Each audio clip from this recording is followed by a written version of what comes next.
Chapter 1. 3 days ago, Huaxia, Jingmen City, Jingmen First Spirit Master Academy, Class 3. You are the worst class I have ever taught. The classic phrase echoed through the classroom, yet no one took it to heart. After an entire test, hardly anyone passed.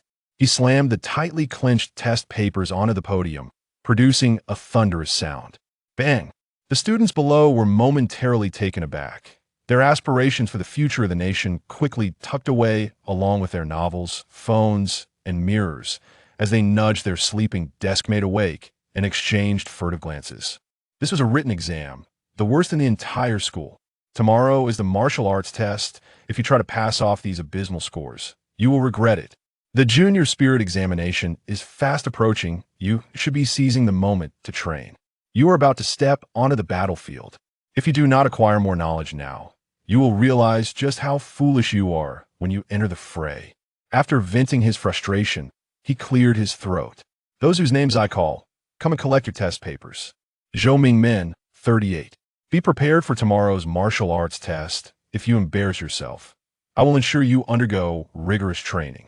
Yin Mingming, 73. Keep up the good work, and pay attention to the stability of your spirit power during the martial arts test. Gua Fa, 59. TSK, always falling short at the last moment.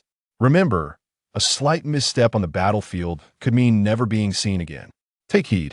Bai Luo, 99 points. Bai Luo, come here this instant.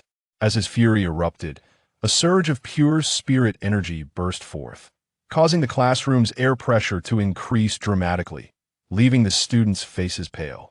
They quickly composed themselves, sitting upright with wide, innocent eyes filled with a mixture of reverence and pity directed at their oblivious mentor. Seeing their demeanor, the mentor adjusted his breath, retracting the overwhelming spirit energy he had released. Bai Luo, I am calling you. However, the student seated by the window remained oblivious, peering through binoculars at the campus beauty across the way. If not for the reminder from his peers, he would have remained lost in his delight.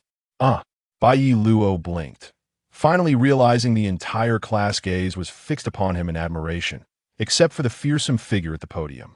His lips twitched as he glanced at his deskmate, who was snoring loudly.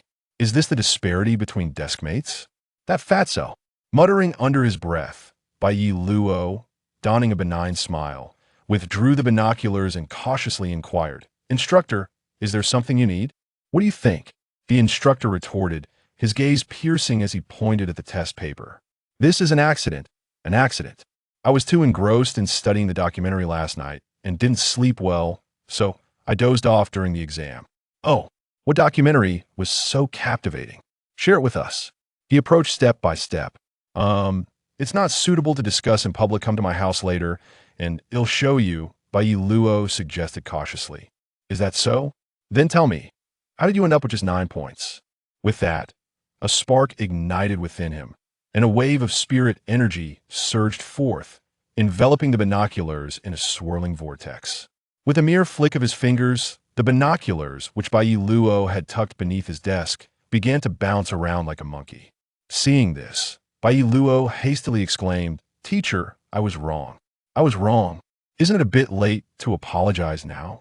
The instructor replied with a cold smile, his fingers contorting as he made a swift motion. So, instructor, you are unlawfully damaging someone else's property. Bai Luo protested, his lips twitching in distress. We'll just compensate you for it. Zhou shrugged, turning away. If you don't place in the top 3 during tomorrow's martial arts test to make up for this mistake, you know what will happen. As his words fell, there was a loud bang, and the binoculars were instantly crushed into a twisted heap, sending a chill of sweat down Bai Luo's back. Returning to the podium, Zhou called out the names on the test papers one by one, then remarked, All right, it's almost time to dismiss class. Students, head home early and don't indulge too much. By the way, if such incidents occur again during the exam tomorrow, be prepared for no holidays before the National Spirit Examination. After offering this friendly reminder, the instructor swiftly formed hand seals, and a spirit array blossomed from beneath his feet like a blooming flower. This array, gifted by the Creator, was breathtakingly beautiful, intricately designed through countless spiritual paths, emanating an indescribable elegance and mystery. flowing like rivers and mountains. Each spiritual path possessed its own unique charm and purpose. As a brilliant white light flared from the center of the spirit array, his figure vanished without a trace. For quite some time afterward, the classroom gradually returned to its usual jovial atmosphere. Did he just run away? Isn't that right? The class time hasn't even ended. This is the first time I've seen a teacher more eager to leave than us. Let him be. It's only a few minutes left. Hey, shall we head to the internet CAF later? No way. The last time I went, my dad spanked me, and it still hurts a bit. Isn't your dad a spirit master? Aren't you afraid to confront him? Yeah, so he hired a spirit master to give me a spanking. That's terrifying. After the teacher left, the class erupted into chatter once more. There were 36 students in total, all of whom had completed 9 years of compulsory education and were aspiring spirit masters. Their education was solely overseen by one individual Zoe, the earlier instructor. Hey, Bai Luo, still peeping? When are you planning to confess? Bai Luo rolled his eyes, raising an eyebrow at the fatso beside him, filled with disdain. Today, do you believe it? I doubt you have the guts, his desk mate teased. Everyone in school knows you like Miss Saka Ling. Why do you have to be so timid? Youth is for daring love. Upon hearing this, Bai Luo's lips twitched as he shot his desk mate a look of incredulity. Indeed, youth daring love. So when are you going to? Before he could finish, his desk mate rushed forward to cover his mouth, anxiously saying, Hey, let's not talk about that. Bai Luo pushed his hand away, maintaining his gaze. Then don't say anything, scram, and let me enjoy looking at beauties. His desk mate scratched his head and ceased to bother him, while Bai Luo continued to gaze out the window. City government office. There were nearly 100 people, among them 32 clad in uniform, while the rest were dressed casually or in work attire. The ages varied, with both men and women present. In the midst of them sat a middle-aged man in a suit, occupying the center of the crowd, which was the mayor's working chair. The atmosphere in the conference room was heavy, with silence reigning as everyone waited patiently. They all understood that when the city's spirit masters gathered, it signified a significant event, most likely related to the Feather Demon clan, which inevitably led to ominous thoughts. The clock on the wall ticked away second by second. Knock, knock, knock. At that moment, someone knocked on the door. Come in, Wei Long said flatly. As he spoke, a man in his 20s entered, looking apologetic. Sorry, I'm a bit late. Wei Long shook his head. You have teaching duties, it's not your fault, and one person is still missing. Who else? Zhou inquired. Xiao Luo Qi, someone replied, the strongest spirit master in the city, rumored to be on the verge of becoming a saint. If such a character is absent from the meeting, Mayor, what do you think? Wei Long fell silent for a moment, his expression grave. He is currently a free man and has no obligation to attend. It is his choice to come or not once the meeting concludes. I will have someone notify him. Now let's begin. Wait. A voice seemed to descend from the heavens. Suddenly, a large spirit array blossomed before their eyes, blooming like a flower bud. From this spirit array emerged a wolf dog with white fur, its ears erect and eyes wild, yet strikingly intelligent, its size approximately 3 times that of an ordinary dog. I am the spirit companion of Xiao Luo Qi, here to represent him at this meeting, the dog proclaimed. The crowd was not startled, rather, they remained calm. Some even curiously asked, You can't possibly be the Muslim demon dog? I was before, but now I am a spirit dog. Upon hearing this, many exchanged glances in astonishment. They had heard of the Muslim demon dog's formidable reputation. Very few spirit masters had managed to escape its clutches, let alone tame it. The rumors held truth. Xiao Luo Qi excelled among high-ranking spirit masters, rarely finding an equal, nearly on par with the saint. Seeing this dog, Wei Long finally allowed a fleeting smile to appear on his face, but it was gone in an instant. He then turned serious once more. We have gathered here for no other reason than to discuss matters concerning the demon clan. This was a point everyone understood, and they settled into attentive silence, ready to listen intently. Yet his next words ignited a fervor throughout the assembly. I must now convey an unfortunate piece of news. The demon horde has invaded. What? The crowd exclaimed in unison. According to intelligence from our scouts, a vast number of demons have surrounded us outside the city. Their forces are overwhelming. How many are we talking about? Someone inquired. Over 10,000. The mention of 10,000 made everyone gasp in astonishment. Such a multitude of demons was beyond their capacity to withstand. At that moment, their hearts were in turmoil, and the once quiet venue erupted into chaos. Another voice rose. Mayor, have evacuation routes been planned? When this question was posed, the crowd did not scorn the speaker, rather, they wholeheartedly agreed. Given the current circumstances, such inquiries were not at all shameful. The disparity between the two factions was insurmountable. Should they choose to defend the city to the last, they would not only sacrifice themselves, but also doom 300,000 citizens. Nearly, Wei Long replied. We will retreat towards the northwest, splitting into 3 paths. He then stood, exuding the authority of a commander, and proclaimed, the demons are exceptionally stealthy, and a complete encirclement has yet to be established. Our only recourse is to identify a breach. However, this may easily alert them, for it is impossible to execute a silent exodus with 300,000 souls in tow. Thus, we must devise a decoy one of considerable strength to attract the demon's attention. Yet it is highly probable that such a sacrifice will not return. Silence enveloped the room. Some furtively glanced at the muslin spirit hound. In terms of power, who among them could rival the prowess of Xiao Luo Qi? They awaited the spirit hound's response. After a brief pause, the muslin spirit hound spoke. Xiao Luo Qi has declared that he will undertake this mission. Upon hearing this, the assembly breathed a sigh of relief, fearing that he might decline out of self-preservation. Mayor, I wish to join as well, Zhou suddenly proposed. Wei Long, however, firmly shook his head. It would be futile, you cannot delay them for long. Ah, Mayor, have you forgotten? I am a spirit master of the illusion arts.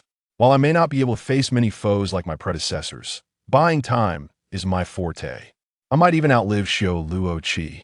Seeing Zhou's steadfastness and the soundness of his reasoning, the mayor did not feign stubbornness. After a moment's contemplation, he conceded, very well, but remember, this is a one-way trip. With a slight smile, Zhou replied, no worries, I'm not one to cower in fear of death. The crowd exchanged glances, their expressions darkened. Were you not speaking of us? I have already informed the higher authorities, and reinforcements will arrive within 3 days. However, our escape route necessitates entering the forest, which, while concealing, is fraught with peril. It is utterly impossible for our small group to facilitate the migration of 300,000 people. What is your intention, Mayor? I propose we send the students away first. What do you all think? The assembly frowned, fully aware of whom the students referred to. To abandon 300,000 lives so casually seemed excessively cruel. Mayor, Zhou was the first to question, are you aware of the consequences of this decision? I am, he replied, nodding gravely. The consequence of this course of action would be that not a single one of the 300,000 citizens would escape. It must be understood that the demon horde is an alien entity, a product beyond the laws of this world. 300,000 unarmed citizens would undoubtedly become their prey. Mayor, I cannot agree to this. I too have a wife and children. I cannot forsake them. If you hold such a belief, I see no reason to remain here. Indeed, we are not cold, unfeeling machines. We are flesh and blood, with families of our own. Though they may not be spirit masters, they're still our kin, and I am prepared to bear that burden. I want to leave here with my wife and children. Just as these individuals were about to depart, Wei Long commanded, spirit guardians, restrain them. The 32 guardians, clad in similar attire, swiftly encircled the dissenters, channeling their inner spirit power. Mayor, this action may not be prudent. Their comings and goings are their own prerogative, remarked a sinister elder with a smile. This sentiment resonated with many. They were, after all, free spirit masters, unbound by such constraints. The forceful retention of individuals caused several to furrow their brows. If this were any other time, I would certainly not impede them, but these are extraordinary circumstances. One person's recklessness could jeopardize everything. If you do not support my decision, feel free to propose an alternative course of action, Wei Long stated, his tone grave and deliberate. The room fell into a momentary silence. With 10,000 demons lurking on the outskirts of the city, It was inconceivable that this small assembly of spirit masters could safeguard 300,000 citizens. Even with soldiers and warriors, they were but insignificant insects in the eyes of the demons. Should one truly encounter the demonic clan amidst a throng of 300,000 souls, how many could they possibly safeguard? Had he opted to escort those spiritual practitioners away, the situation would undoubtedly have been far more favorable. The total number of spiritual practitioners in the city barely exceeds 200. The likelihood of a successful covert operation is considerably high, especially since many among these students are exceptionally gifted. Possessing the means to defend themselves, clearly surpassing the average individual, this path would indeed be much easier, yet to abandon 300,000 citizens seems unbearably heartless. I stand in agreement with the mayor's approach. It was an aged voice that shattered the tranquility, prompting all to turn their gaze, revealing an elderly gentleman standing beside the Muslim spirit dog. Brimming with vitality. Su Luo Chi, Wei Long exclaimed joyously. Leaping from his office chair, the appearance of this venerable figure drew the astonished eyes of the crowd to him. The sunset bled into the horizon, casting a crimson hue upon the sky. While the crow's mournful cries echoed ominously, an evident harbinger of misfortune. On the riverside, Bai Luo idly twirled a tuft of foxtail grass, his hands nestled in his pockets, his gaze leisurely fixed on the distance. The distant sounds of laughter from the nearby park revealed the simple joys of mundane life. Life was indeed comfortable. The battlefield seemed a distant memory. He gazed at the crimson clouds, wishing that such tranquility could endure indefinitely. As a spiritual practitioner, serving the nation on the battlefield is an inescapable duty. Each spiritual practitioner must serve 4 years, shedding blood and sacrifice for their homeland, which becomes the essence of their existence. After a moment of reflection, he took out his phone to make a call, only to discover that the other party's phone had been turned off. Bai Luo couldn't help but furrow his brow. Muttering to himself, all my living expenses this month have been squandered on that telescope. How can one live without money? Upon returning, I'll have to curry favor if the old man refuses to part with any funds. What will I do? Just as he tucked his phone away, he noticed a figure standing beside him. Turning his head, he found a charming little boy, around 7 or 8 years old, clutching a rather frighteningly worn stuffed toy. The boy's large, glistening eyes were fixed on him, yet he remained silent. What's the matter, little one? Bai Luo kindly bent down to ruffle the boy's hair. The child, seemingly displeased by the gesture, quickly stepped back and admonished him. You won't grow tall like that. Taken aback, Bai Luo burst into hearty laughter. My apologies, I didn't mean to. I forgive you. The boy nodded, then added, Big brother, are you human? His response elicited a chuckle from Bai Luo. Isn't that an obvious question? If I weren't human, would I be part of the demonic clan? But why do you share the same aura as me? The boy queried. What do you mean? Bai Luo asked, but the boy did not answer. Instead, he gazed toward the western horizon. They are waiting for you. If you do not go to them, they will come for you. What? Ignoring Bai Luo's confusion, the boy spoke with an eerie calm. You cannot die yet. That is why I have not killed you. At that moment, Bai Luo sensed something was amiss, his expression turning grave as he inquired, Who are you? What do you want here? Do not be anxious. You will not die, for you have yet to experience pain. As the boy's voice faded, his form seemed to dissolve into the air, becoming transparent and vanishing before Bai Luo's eyes. The demonic clan. Only a spiritual practitioner or a member of the demonic clan could accomplish such a feat. In the mayor's office, the sudden appearance of this elderly gentleman was none other than Su Luo Chi. Clad in casual attire, indistinguishable from any ordinary old man, yet it was this seemingly mundane figure who harbored terrifying power. Shall I repeat myself? He asked with a mysterious smile. Su Luo Chi, someone exclaimed. What does this mean? Calm down, young one, the old man replied amicably. This is something we must do. Preserving the strength of the new generation is our utmost priority, is it not? Does that mean sacrificing 300,000 lives? Someone questioned. At this, a flicker of sorrow crossed the old man's eyes as he replied slowly, If it were possible, I too would wish for this order to be different. It is, after all, a directive from above.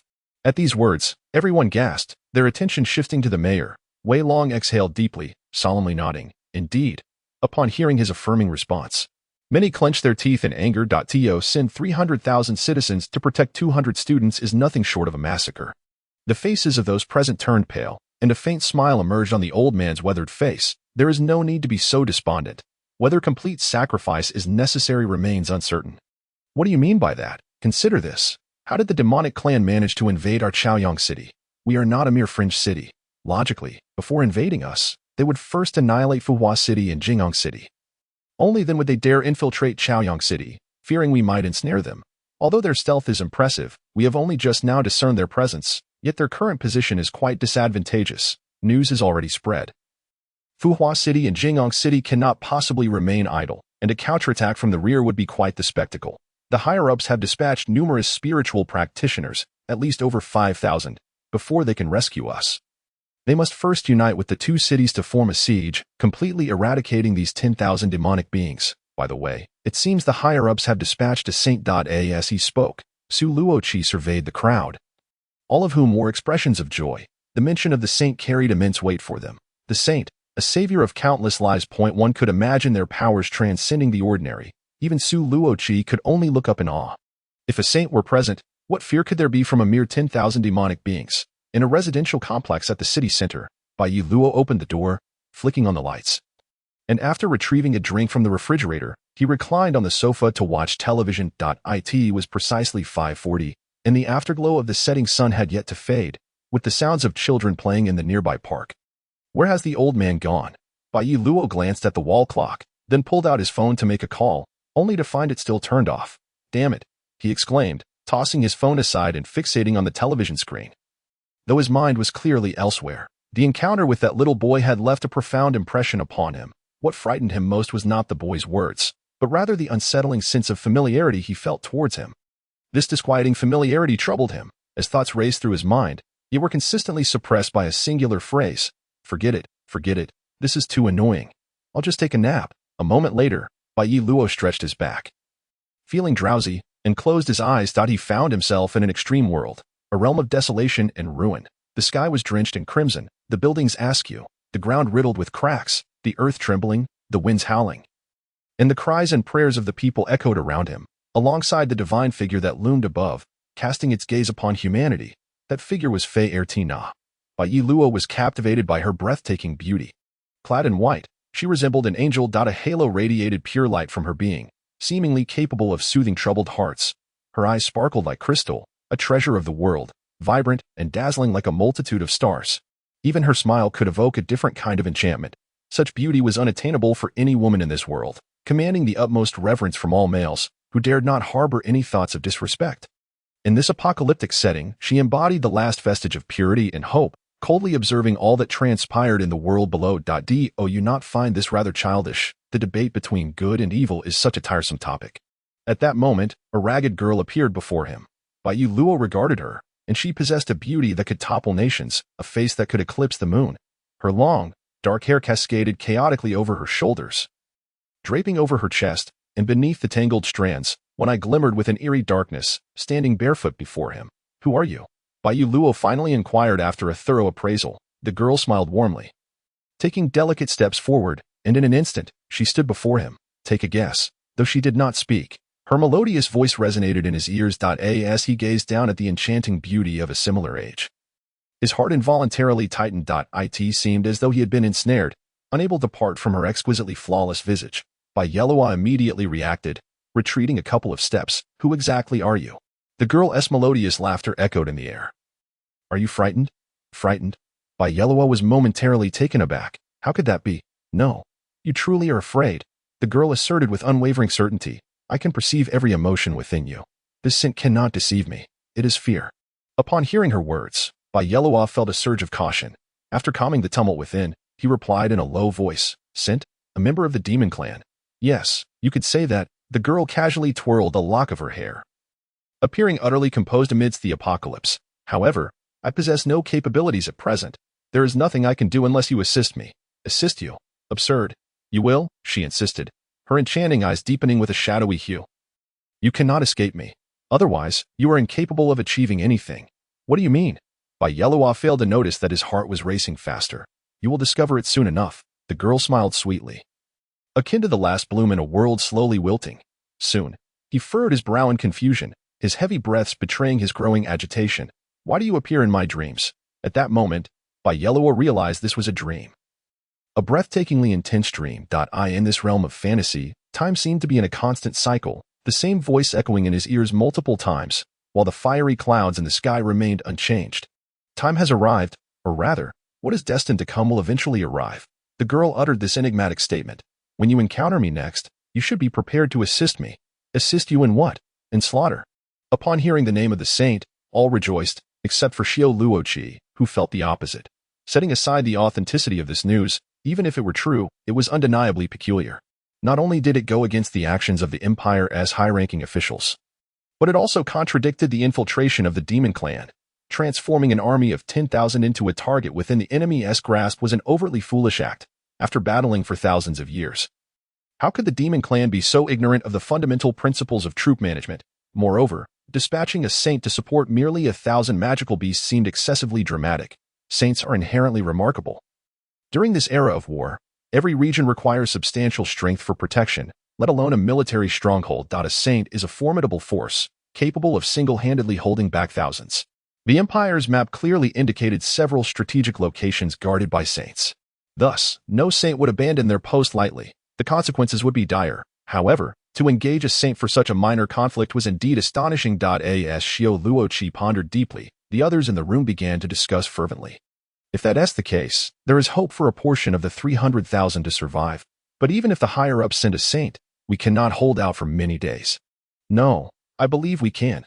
Gather all the spirit stones in the city to activate the spirit shield and reinforce the magical barrier, setting traps within, concentrating the populace in the city center. We can engage in guerrilla warfare.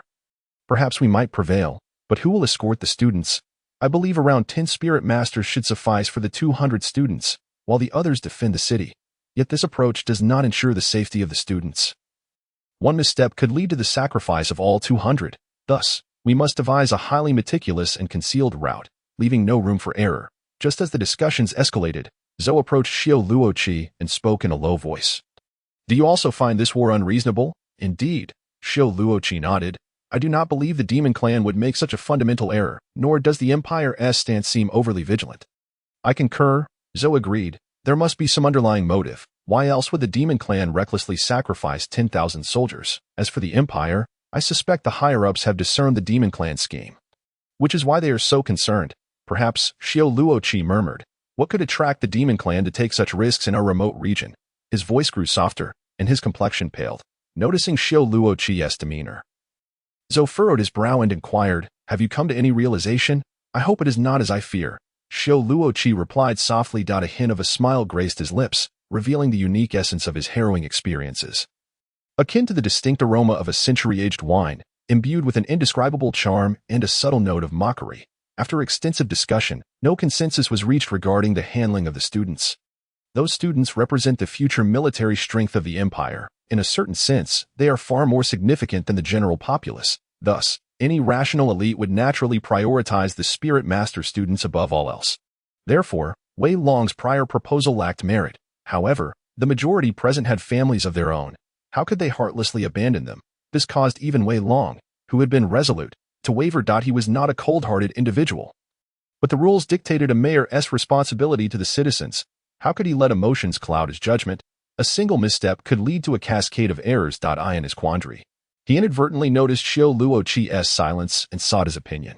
Regardless, this seemingly ordinary elder had once been a trusted aide during the Enlightenment period. His prowess and adaptability as a spirit master would undoubtedly be of the highest caliber. In such a critical juncture, the words of a respected elder from a bygone era would carry significant weight. Do you have any good suggestions? Upon hearing Wei Long's inquiry, Xiao Luoqi fell into contemplation. In the past, he would have aligned with Wei Long's perspective, adhering to the directives from above, but with age came wisdom.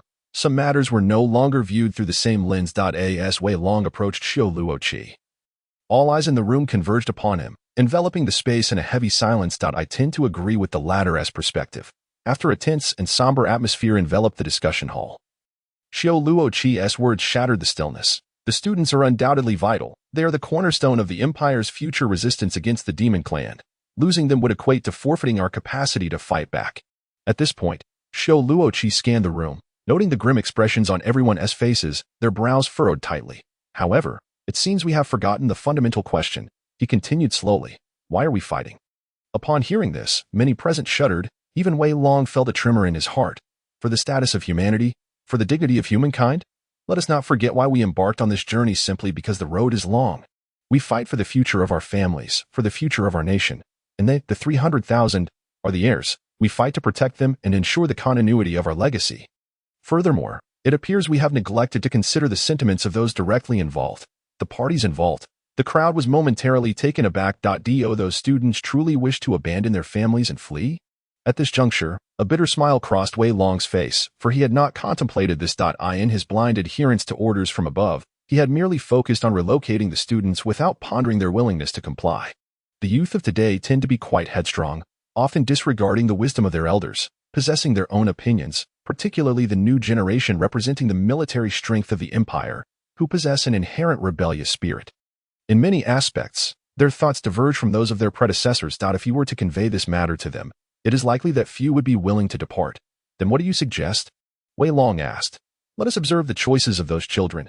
Xiao Luoqi replied with a silent chuckle. I fear few would be inclined to leave. Wei Long articulated his thoughts, letting out a deep sigh before adding with a wry smile. Everyone, the situation has become quite clear. Is there still any room for debate? The crowd collectively shook their heads. Their expressions, in stark contrast to before, were now significantly more pleasant, with no disputes at hand. It was time to deliberate on how to counter the impending invasion of the demon tribe. However, I must emphasize one crucial point. Regardless of the circumstances, they represent the nascent potential of our homeland's future. And we must not allow their lives to be extinguished here. Upon hearing this, the group nodded in agreement, fully aware of the importance of this matter. Awakening from a troubled slumber, Bai Luo took a hot shower before collapsing onto the sofa. Staring blankly at the 2-meter-wide LCD television, after a moment of mental chaos, he shook his head to pull his thoughts back from the abyss of endless fantasies, taking a sip of bubble tea. His brow furrowed suddenly. In his mind, terrifying images flashed like lightning, striking and fleeting, vanishing into the depths of his consciousness before he could fully comprehend them. What is happening? Bai Luo set down his teacup, rubbed his temples, and murmured to himself. It was as if someone had forcibly injected certain information into his mind, leaving him in a state of disquiet. Though the content was unclear, an inexplicable thrill surged within him. This is the guidance of your true nature, something you cannot resist. At that moment, a boy's voice echoed in his ear. Bai Luo's pupils constricted to their utmost, his senses unmistakably alerting him to the presence of another person nearby. Bang! In the blink of an eye, the primal force within Bai Luo erupted like a volcanic explosion. Tensing every nerve, he harnessed the explosive energy within him, transforming his form into a bolt of lightning. Leaping up like a startled rabbit. In an instant, he was several meters away, his cold gaze fixed intently on the suddenly appearing boy. Clap, clap, clap. Observing Bai Luo's reaction, the boy's lips curled into a slight smile as he clapped slowly. It seems you are not as inept as I imagined. He remarked, with a smile, apparently impressed that after years of living in human society, your instinctive reactions remain intact. Once again, who exactly are you? The boy's composed demeanor sent a wave of anxiety coursing through Bai Luo. The boy evoked an unfamiliar fear within him, yet beneath that fear lingered a strange sense of familiarity, which only heightened his trepidation. Caught in the intersection of fear and familiarity, his unwavering self-confidence began to waver. In this entire city, no one knows better than you. The boy smiled, his gaze devoid of any hostility, as if he were merely observing Bai Luo's internal struggle. How could the demon tribe possibly exist? If such power were to oppose humanity, it could only belong to the extraordinary race that has overthrown human dominion over Earth for millennia, the demon tribe. The boy, who claimed to be a member of the demon tribe, was not entirely unbelievable. Rather, Bai Luo could only rationalize this series of bizarre actions through the lens of his identity. What puzzled him, however, was why a being of the demon tribe would manifest in this physical form here. Nothing is impossible. Everything is destined. The sun had completely dipped below the horizon, leaving the flawless moonlight to flood the sky like an advancing army. With only the remnants of the fiery clouds in the west putting up a final resistance, stars began to twinkle, gradually revealing themselves to the eye, while the city hummed with a lively atmosphere. A sense of peace spreading throughout the center. Destined? Bai Luo was momentarily taken aback by the word. He had never believed in the so-called fate espoused by the elderly. Yet hearing it from the mouth of this demon tribe member stirred something within him. To be precise, you were destined to encounter me. Seeking you is my mission. Mission? I am merely an ungraduated spirit master student, Bai Luo asserted confidently, acknowledging that this seemingly frail child possessed extraordinary power. Moreover, this individual before him harbored abilities far beyond the ordinary. Killing him would be as effortless as squashing an ant, a notion that left no room for doubt. The answer to this question already resides within you. The boy replied, otherwise, you would have perished by now, would you not? There was no denying it. Had this boy truly wished to end his life, he could have done so moments ago. Upon hearing this, Luo took a cautious step back, responding earnestly, "I cannot place my trust in your words." Maintaining that smiling facade, the boy gazed at the horizon from the balcony, saying, "You will believe it soon enough. They have arrived. Oh no, our compatriots." At that moment, the smile on the boy's face finally instilled genuine fear within Luo. In the outskirts of the forest, in the shadows outside the walls of Demon City. A voluptuous and enchanting woman gazed upon the city center. Her blood-red lips and eyes accentuated her allure. Clad in revealing crimson attire, she epitomized the pinnacle of human aesthetic appeal. Beside her crouched a pitch-black werewolf. His sharp gaze dull and uninterested, his muscular limbs seemingly drained of strength as he wore a troubled expression. "Naz, is it time?" the woman inquired. The werewolf took a drag from his cigarette, a brand belonging to an esteemed old establishment. After exhaling a long plume of smoke, he replied, "Not yet. We haven't received any word from over there. We cannot act just yet. Sacrifice 10,000 compatriots for a single demon lord. I'm still at a loss regarding what the master is thinking. There is an old human saying, the secrets of heaven cannot be revealed. What Lord Tianji contemplates is beyond our comprehension. In any case, as long as we follow the master's orders, we will not go astray." The werewolf took another deep drag from his cigarette and discarded the remaining, but aside. He stood up, gazing at the vast starry sky, suddenly asking, "How is Dandan doing?" The woman shook her head in response, "No news yet, but they should have met by now. I fear Dandan might end up playing him to death." "Ha ha ha." The man laughed heartily, but then his gaze sharpened, piercing through the woman's delicate form like an arrow in the darkness. "If that's the case, I fear the master may end up playing us to death." The indifferent tone caused the woman to wear a bitter smile. "This mission is anything but ordinary. If we fail, we might not make it back in one piece. At that moment, a thunderous cry pierced the sky, and a colossal shadow emerged under the radiant moonlight. It was a creature of immense size, rivaling that of a dragon, its wings stirring up a powerful tempest. Suddenly, a figure descended from the heavens, a peculiar creature with black feathers and a human face. Approximately 1.4 meters tall, its arms transformed into black wings and its legs into claws, dressed in tattered human casual wear. Isn't this huge? What brings you to this commotion?" The werewolf approached and patted his back, chuckling. The creature known as Huge, however, remained expressionless, seemingly disinterested in engaging him. With a slight glance, he replied, "This is the master's directive." As he spoke, Huge produced a scroll from seemingly nowhere and handed it to the woman. The werewolf's lip twitched at this gesture, quietly asking, "Why not give it to me? I am the overall commander of this battle." Huge remained silent, not even sparing him a glance. He addressed the woman directly. "Hong Hong, the master instructed that if we encounter the 7th demon lord, we must either capture him or kill him. We cannot allow him to fall into human hands. The combat capability of a demon lord is equivalent to that of our 100,000-strong army." "I am well aware of that," the woman replied sternly, "and furthermore, my full name is Hong Yolandi Minuoki. You may either call me by my full name or simply refer to me as Hong." Faced with this serious warning, Huge shrugged. "I prefer the name Hong Hong." The woman ceased her argument and opened the scroll. Streams of text danced in the air, dazzling to behold. After a chaotic flurry, they eventually organized themselves neatly upon an invisible wall. "The master has only this much to convey. I shall take my leave now. Aren't you coming to help?" The werewolf grasped him as he began to depart. Huge firmly rejected. "I am merely here to deliver a message. Were it not for the master's request, I would have no interest in coming at all. Furthermore, the region under my command is far from tranquil. Should any mishap occur, these exquisite feathers of mine would be lost. Your insignificant plumage will inevitably be plucked away," Naz muttered. Upon hearing this, Ug's expression darkened, a hint of mockery gracing his lips as he replied in a low tone, "You should rather concern yourself with your own safety. If we fail to capture the 7th demon king this time, your precious fur will meet a similar fate." "I am a wolf," the werewolf roared. "Enough of that. I recall witnessing you gnawing on bones.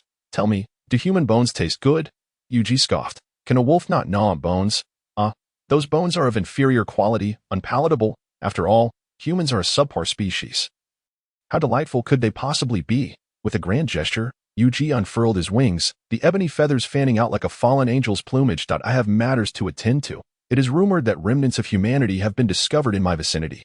Truly, a race that has survived for over 10,000 years is quite troublesome." As his voice trailed off, he soared into the sky, leaving behind a cascade of dark feathers. Witnessing this, the werewolf couldn't help but mutter, "Even if my lord does not pluck your feathers, they will eventually fall away." Having said that, he turned to the woman and inquired, "What directives do you have, my lady? It is said that a saint has also been dispatched from their central command." and has already arrived in the city. With a delicate wave of her slender hand, the words suspended in the air dissipated like dust. A saint. The werewolf expressed surprise upon hearing this. Have they come to contend for the 7th Demon King? It appears their side has already begun to mobilize. It is highly likely that this will be a grueling battle. Upon hearing these words, the werewolf merely smiled and gazed at the pristine moon, which appeared crimson in his eyes. Just a saint. No matter how formidable, it ultimately cannot alter the outcome. In the city center stood a clock tower, a symbol of peace, towering majestically amidst the bustling heart of the city. Atop this clock tower stood a long-haired man, erect like a statue. He bore a colossal blade upon his back, his sharp gaze fixated on the horizon. The handsome visage of the man bore no trace of a smile. An ethereal aura swirling around him. Beside him, a raven circled. How does it feel? A voice emanated from the raven. The man extended his hand forward, silently pointing to a specific location, or perhaps he was simply unable to speak. That individual is not to be underestimated. It seems the demon race places great importance on this matter. The raven spoke again. Do you possess confidence? The man nodded. That artifact must be seized. It possesses the power to stand against the apocalypse. It cannot be utilized for our benefit, nor can it fall into enemy hands, lest it lead to endless repercussions. You should know what to say. Yes. The man nodded once more, and a gentle breeze swept by, causing him to vanish without a trace. The raven lingered in the spot where he had just stood, soon transforming into ink.at. That moment, a siren blared throughout the city, crimson lights flashing, chaos enveloping the streets. A blinding blue light shot into the sky like a missile, blooming into a magnificent flower, followed by a breathtaking display reminiscent of fireworks. The overwhelming and potent spiritual energy surged forth like a torrent, forming an enormous semi-transparent dome that encapsulated the entire city. Before the crowd could react, a voice resonated from every corner through the loudspeakers. Red alert. The demon race is attacking. Non-combatants, please evacuate promptly to the city center. I repeat, non-combatants, please evacuate immediately. This is not a drill. Remember, this is not a drill. All combat personnel, please gather at the First Spiritual Master Academy of Jingmen City without delay. This includes all spiritual masters within the city. I repeat, all combat personnel, please gather at the First Spiritual Master Academy of Jingmen City. The demon race is attacking. Time is of the essence. Please hurry. The alarm echoed through every nook and cranny of the city. People, filled with anxiety and trepidation, flocked towards the city center. Engineers hastily constructed rudimentary defenses, and combat personnel armed themselves, forming ranks and following commands. In that moment, everyone was in a flurry of activity, amidst the tumultuous crowd and the cacophony of shouts. Nearly every individual sprang into action, doing whatever they could. There was no time to ponder why or how. Following orders was the only path to survival. Under the bright moonlight, the chaotic throng swirled towards the city center, struggling onward with their families in the rocky and congested streets. This was bound to be a fierce battle. Everyone was acutely aware of it. The unexpected nature of this war left a sense of unease in everyone's hearts, including Wei Long. Mayor Wei Long did not conceal any information, making it public and encouraging everyone to persevere. We are all ants on the same line, united as one. The tension in the air escalated. Yet it was merely a mental strain. In the calm before the storm, the tranquility masked the impending tempest, and the most arduous part was this exhausting wait. In the garden district of the city center. Upon hearing the alarm, Bai Luo's expression shifted dramatically. How is this possible? He was well aware of Jingmen City's geographical position. To launch an attack, the demon race would have to traverse 2 major cities ahead. The emergence of corporeal demons within the city was virtually impossible. Yet now, the alarm rang out, echoing throughout the city. This signified that a massacre was about to unfold here. This instilled a flicker of fear and trepidation in him towards the boy before him. And even a fleeting thought of submission crossed his mind. Have you already noticed? As he gazed out the window at the crimson glow, the boy offered a cold smile. Time is likely running short for me. With that, he turned his gaze towards Bai Luo, extending his delicate hand and stating flatly, "Come with me." This unexpected action caused Bai Luo to tremble. Where to? He asked. The demon realm, your home. This declaration thundered in his ears, conjuring countless illusions in his mind, all ultimately dismissed by a single thought. I am human. That depends on your abilities. Regardless of this IND, before his voice could fade, the magic within him surged into a frenzy. In a fleeting moment, his voice transformed into a bolt of black lightning, hurtling towards Bai Luo at a speed exceeding that of the fleeing youth by more than tenfold. Bai Luo merely sensed a powerful gale rushing towards him, and then, a tender hand, stained with flowing blood, pierced through his back and into his chest. With a splutter, he expelled a mouthful of crimson liquid, his face swiftly contorting into an expression of astonishment and dread. His eyes widened in shock, pupils constricting to a mere pinprick. Such was the disparity in power, his demise accomplished in an instant. I must concede, humanity has cultivated you well, yet you remain woefully weak. You were meant to possess your own strength. Why have you forsaken it? Go meet him, and then make your choice. The first Spirit Master Academy of Jingmen City, nestled in the heart of the city, has become a sanctuary for students. Of course, these students refer to those enrolled in the Spirit Master program, although accommodating merely 200 students may seem extravagant for a single academy. Considering it provides refuge for Spirit Masters, no one dared to voice dissent. In the school courtyard, they had all gathered, instinctively dividing into 5 distinct groups. Clearly, the various class representatives were looking out for one another. On the platform stood 4 men and 1 woman, their mentors, among whom was Zhuo. Due to the shifting circumstances, he found himself obligated to care for these children. Though young, they represented an undeniable force. And the one to guide this force could only be himself. Within this academy, there were 5 class collectives, each guided by a mentor: Ji, Kwa, Zhuo, Hao, and Shui. These individuals were renowned even among senior Spirit Masters. A testament to their prowess. Everyone accounted for, Kwa boomed, his voice resonating like a megaphone. The class leaders promptly counted the heads, reporting the current status after completion. Ji's class was short 3 students, Bai Qi, Zhou Xian, and Chen Xiu. Kwa's class was missing 2. Zhang Xiao and Wang Xiao. Hao's class also lacked 2. Xiao Kuan and Luo Jiqiang. Shui's class was fully present. Zhuo's class, however, was 1 student short, Bai Yi Luo. Upon hearing this name, Zhuo's expression darkened instantly, recalling the words spoken not long ago by Xiao Luo Qi. The demon clan, their upper echelon, likely had their sights set on him. He had previously sensed that Bai Yi Luo was no ordinary child. And reflecting on past peculiarities, along with the attitudes of the Empire and the demon clan, he felt an overwhelming sense of the child's mystery and terror. As a figure of authority, he would never harbor any bias against his students. He treated them all equally. Furthermore, this lad was the nominal grandson of Xiao Luo Qi, making it even more imperative that he not be taken lightly. That Bai Yi Luo had not appeared was within his expectations. Yet for him, failing to safeguard his students would be the ultimate defeat. Now, the mischievous student he often dealt with was in peril, while he remained powerless. This was undeniably a harsh slap to his face. It seems only Shui's students possess a modicum of discipline. Kwa laughed heartily. Should we send someone to find them? The others exchanged glances, and Zhuo declared, no need. Time is of the essence. We cannot afford delays.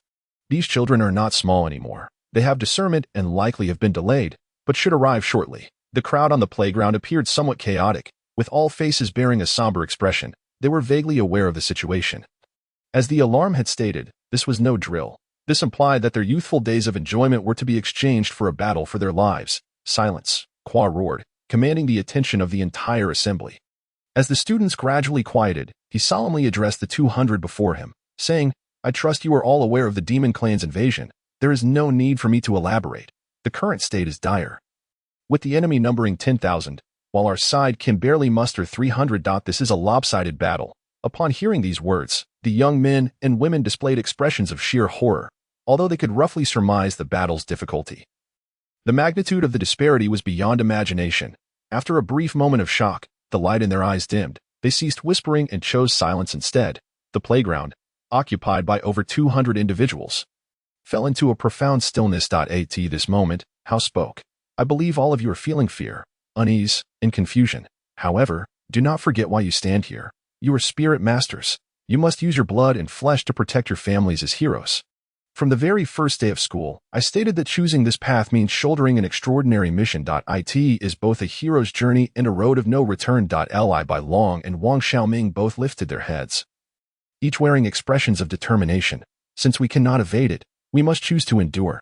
This approach undoubtedly struck a chord in the hearts of every youth, accepting this cruel reality as part of their growth. Being a Spirit Master is not a lofty profession, nor does it confer any superior rights. They must constantly bear the weight of their mission and lay down their lives for the 10,000 people behind them. I sense your fear, Shui remarked, her voice melodious yet tinged with an indelible authority. In this moment, her usual gentleness transformed into commanding presence. Yet fear is of no use. It merely obstructs your survival. If you falter, what of your brothers and sisters? What of your relatives and friends? What of the 10,000 compatriots behind you? Each resounding question resonated, causing the crowd to tremble. Their expressions shifted, and they raised their heads to confront the 5 mentors above them, 5 warriors. The war had arrived without warning. They had previously believed they would need another 2 or 3 years before stepping onto the battlefield, allowing them to revel in life, youth, and the admiration of those around them. They had envisioned scenes of valor on the battlefield, imagined being revered as heroes by the world. Yet now, as war loomed before them, the unease and trepidation within were palpable. G then spoke again. Everyone, let us share a smile. If you cannot muster a smile, think of the peaceful days of your Zhou Defu. Why are you crying? Smile for me. Do you think we stand here for any other reason than to safeguard the beauty in your hearts? To return to the bygone days, we must overcome this trial to reclaim our peace and reunite with our families. As they released their pent-up emotions, laughter erupted, their tear-streaked eyes glimmering with a newfound brightness against the night. Each person's resolute gaze turned towards the vast expanse of stars above, as if they could see angels smiling down upon them. This time, they had no other choice. All right, the 4 mentors have finished speaking. And time is nearly up, Zwa concluded with a smile, his voice barely audible, only discernible to those directly facing him. Yet, his words echoed like a gentle breeze in the ears of every student. No matter the circumstances, always ensure your survival, especially on the battlefield. Do you understand? Whoever offends our Huaxia shall be pursued to the ends of the earth. They cried out with fervent passion. I in the past.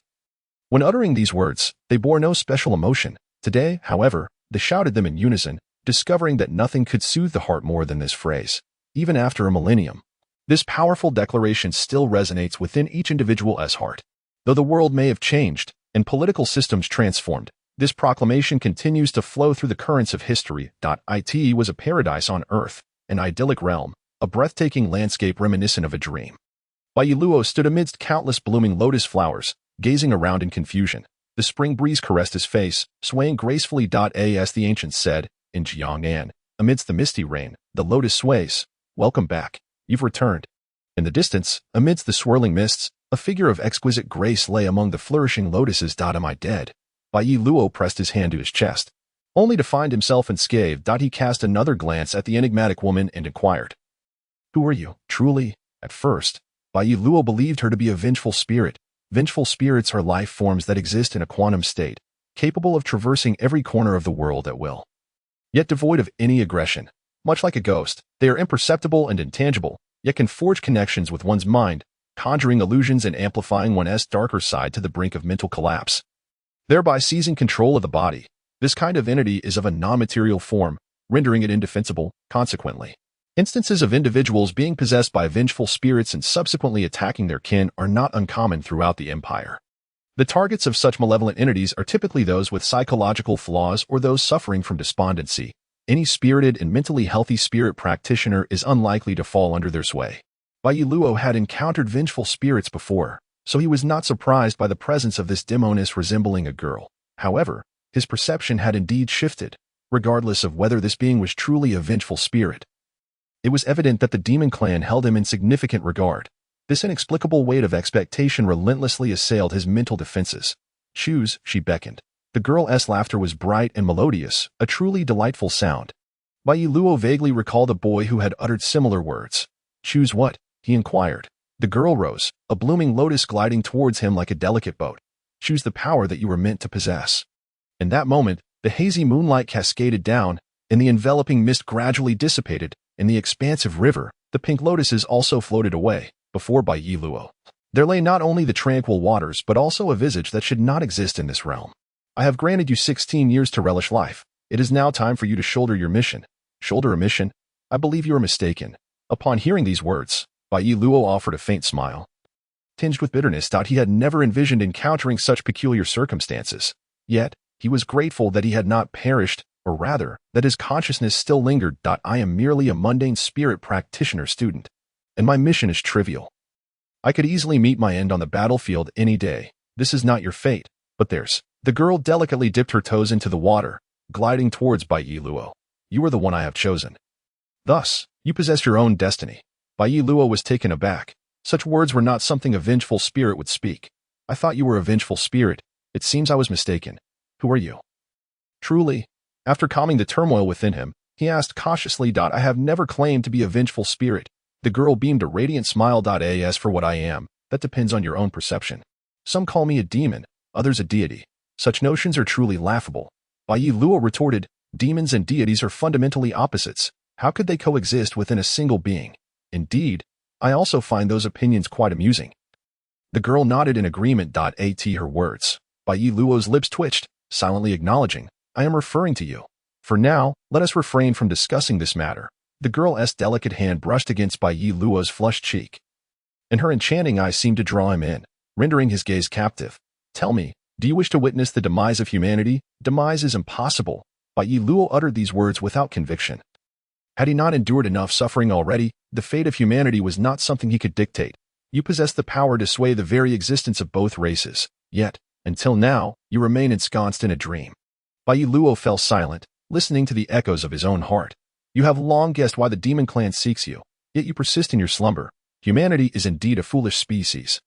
But you are different. The blood that courses through your veins is not solely human. Even the most elaborate disguise cannot conceal the truth. That is enough, Bai Luo exclaimed, retreating 2 steps, his gaze sharpening with intensity.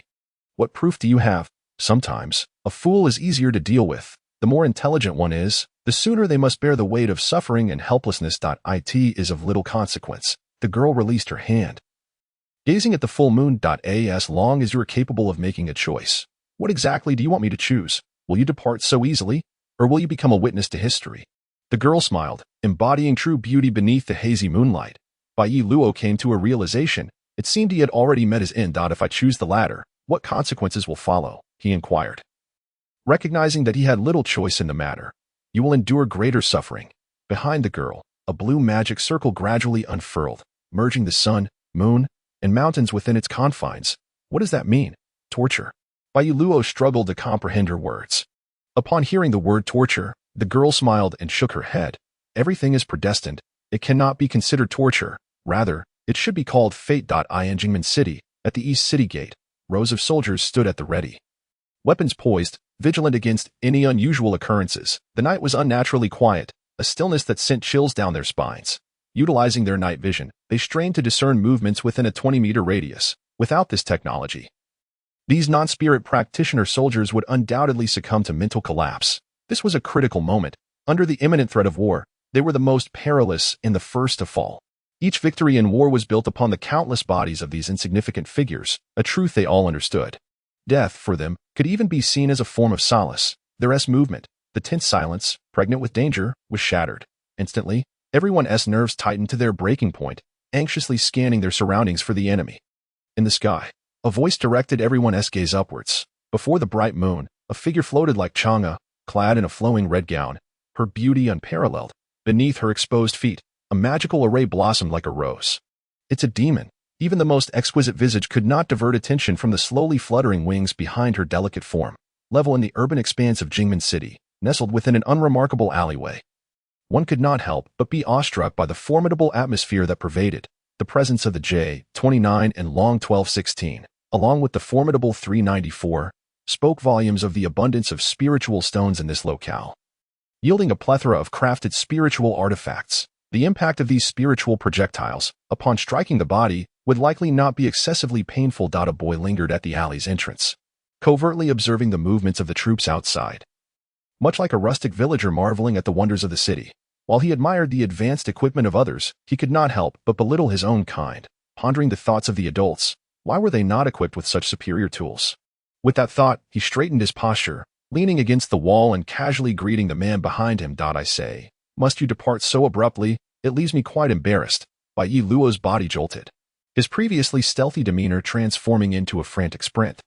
Fueled by spiritual energy, his speed was more than thrice that of an ordinary human. Could he escape? The boy shouted, stretching out his arm, which instantaneously morphed into a colossal serpent, propelling forth with ferocity. By my word, Bai Luo propelled himself with a powerful leap, scaling the rooftops with agility akin to that of a spider. His hands swiftly formed seals. Fire Hawk, a commanding shout echoed, as a torrent of spiritual energy coalesced into a flaming eagle, which, after a triumphant cry, surged forth like an arrow, confronting the serpent. The collision of forces erupted in a resounding explosion, causing cracks to spiderweb across the walls on either side. Oblivious to the chaos, Bai Luo dashed through the spaces between buildings, moving with the grace of a superhero. Glancing back, he saw no pursuer, yet the anxiety in his heart remained unresolved. Bai Luo was far from naive. He knew escaping the clutch of his adversary would not be so simple. Merely half an hour had passed, and not only had his injuries healed, but his spiritual energy had also intensified significantly. From above and below, from all directions, a voice resonated. But do you believe you can elude capture in your human form? Bai Luo halted. Acutely aware that he was akin to Sun Wukong attempting to evade the Buddha's grasp beneath the five-finger mountain. No matter how he fled, it would be in vain. You insist I am of the demon race, yet I possess no demonic power. How can you prove such a claim? Surely, you must be mistaken. I am merely an extraordinarily ordinary spiritual master student. With your prowess, even among demons, you should not be so unremarkable. The one who sent you to find me must undoubtedly be an exceptional talent. What resemblance do you see in me? Suddenly, a gathering of black mist coalesced ahead, transforming into a shadowy figure. Before you recognize your true self, you shall never become that person. If you have survived, you must have encountered the fallen angel. Fallen angel. Bai Luo recalled the girl. Do you know what manner of being she truly is? An entity nearly divine has chosen you. Hence we must seek you. For what purpose? Bai Luo inquired. For the victory of the demon race. Me? You found the notion utterly ludicrous. How could I assist you in attaining victory? If I possessed such power, your kind would have long since perished. The boy replied earnestly. Indeed, you lack that power, but you are close. All that is required is for you to make a choice. Another choice? A witness to history? Bai Luo probed. He remained perplexed. Whether the girl had chosen him or the demons were insistent upon finding him. He could not discern, as if caught in a dream where everything was chaotic. Is it not true that you desire to obtain the supreme power? Upon hearing this, Bai Luo remained silent. He was uncertain why this individual, much like the girl, was so difficult to communicate with. They ventured into enemy territory seeking him, yet failed to clarify their intentions. The allure of supreme power was a temptation for all. Is that not a trivial observation? After a brief silence, Bai Luo vented his frustrations. However, should I make a choice, what would the consequences be, aside from gaining power, to become one, to return to the demon race? The boy asserted, the blood coursing through your veins is not solely that of humanity. It also bears the essence of my kind. Bai Luo was not taken aback. He had learned of this during his time as a spiritual master student when Shurachi had informed him about his parents. Yet, he only grasped the generality of it. They were no longer among the living. In this war-torn world, they had chosen the path least advisable, leading to inevitable tragedy. What if I declined? Bai Luo smiled. Channeling his spiritual energy discreetly, the boy paused, then remarked, It seems you have long been aware of your identity, feigning ignorance all along. Bai Luo shrugged. Not exactly. My understanding of my lineage is rather vague. I intended to extract some information from you. Now, it appears my parents were indeed remarkable individuals, capable of attracting your kind. Upon hearing this, the boy erupted in laughter. What is so amusing? Bai Luo asked. Perplexed. I assumed Shurachi had disclosed everything to you. It appears I overestimated him. He sneered coldly. Humans are, after all, merely evolved from beasts, and like us, they can never attain divinity when faced with extinction. Their primal instincts can never be concealed. What do you mean? Bai Luo felt a surge of unease. Was this statement a deliberate provocation? Yet Shurachi had indeed avoided discussing his parents in depth. Nothing of consequence. The boy donned a facade of innocence once more. Since they have not divulged the specifics of your lineage, I shall not take the risk. It's best to capture you and return. In an instant, Bai Luo's spirit jolted, as if a force had propelled his soul from his corporeal form. Rendering him uncontrollable, the boy swiftly approached, seizing his neck. Curse it. Bai Luo attempted to unleash his spiritual power to break free, only to find it weighed down as if shackled by a leaden ball. In the chaos of battle, no mistakes could be afforded. Otherwise, it would lead to fatal harm. The boy chuckled. One must not heed the words of an enemy. Even if my words ring true, follow me now. Bai Luo's veins bulged, his face flushed, and his eyes bloodshot as he strained against the boy's tender grip. But it proved utterly futile. Is it not excruciating? Do you not long to slay him? To make him experience this torment, the girl's voice echoed in his mind. He found himself at a crossroads, torn between the fear and confusion of an unknown world, too daunted to make a choice. The ramifications of such a decision were beyond what he dared to contemplate. He questioned himself. Why must I choose? Would it not be better to perish as a human than to endure a life of suffering? Do you wish to die? The girl's voice rang out again. A ludicrous thought indeed. Before you make a choice, you cannot die. You shall exist eternally. Impossible. He lost consciousness, his struggling limbs gradually ceasing their movement. His gaze vacant, devoid of life, though his heart continued to beat, and the melodious voice in his mind abruptly ceased. His consciousness seemed to sink into an abyss as an endless darkness enveloped his vision. His body and limbs began to meld with the shadows. He yearned to scream. Yet in this deathly silence akin to the vastness of space, no sound escaped his lips. At that moment, the figure that emerged in his mind was not the girl, but a venerable elder standing resolutely. He made no move, remaining calm and serene, watching in silence. The elder's image gradually faded, leaving only a shadow behind. Are you beginning to feel disillusioned? Is trust slipping away? The boy chuckled, releasing Bai Yi Luo onto the ground. Go and meet her once more. I believe you shall make a choice. Rest quietly for a moment, for I have matters to attend to.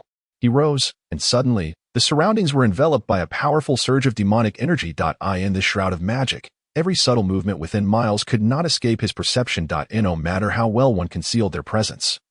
It was all in vain. What was destined to come would inevitably arrive, for he had long been prepared. As the boy's voice trailed off, 720 degrees of all-encompassing sword energy. A total of 799 blades hovered ominously in a crimson hue, forming a spherical array reminiscent of a hedgehog. In that fleeting moment, the two boys were enveloped within its confines.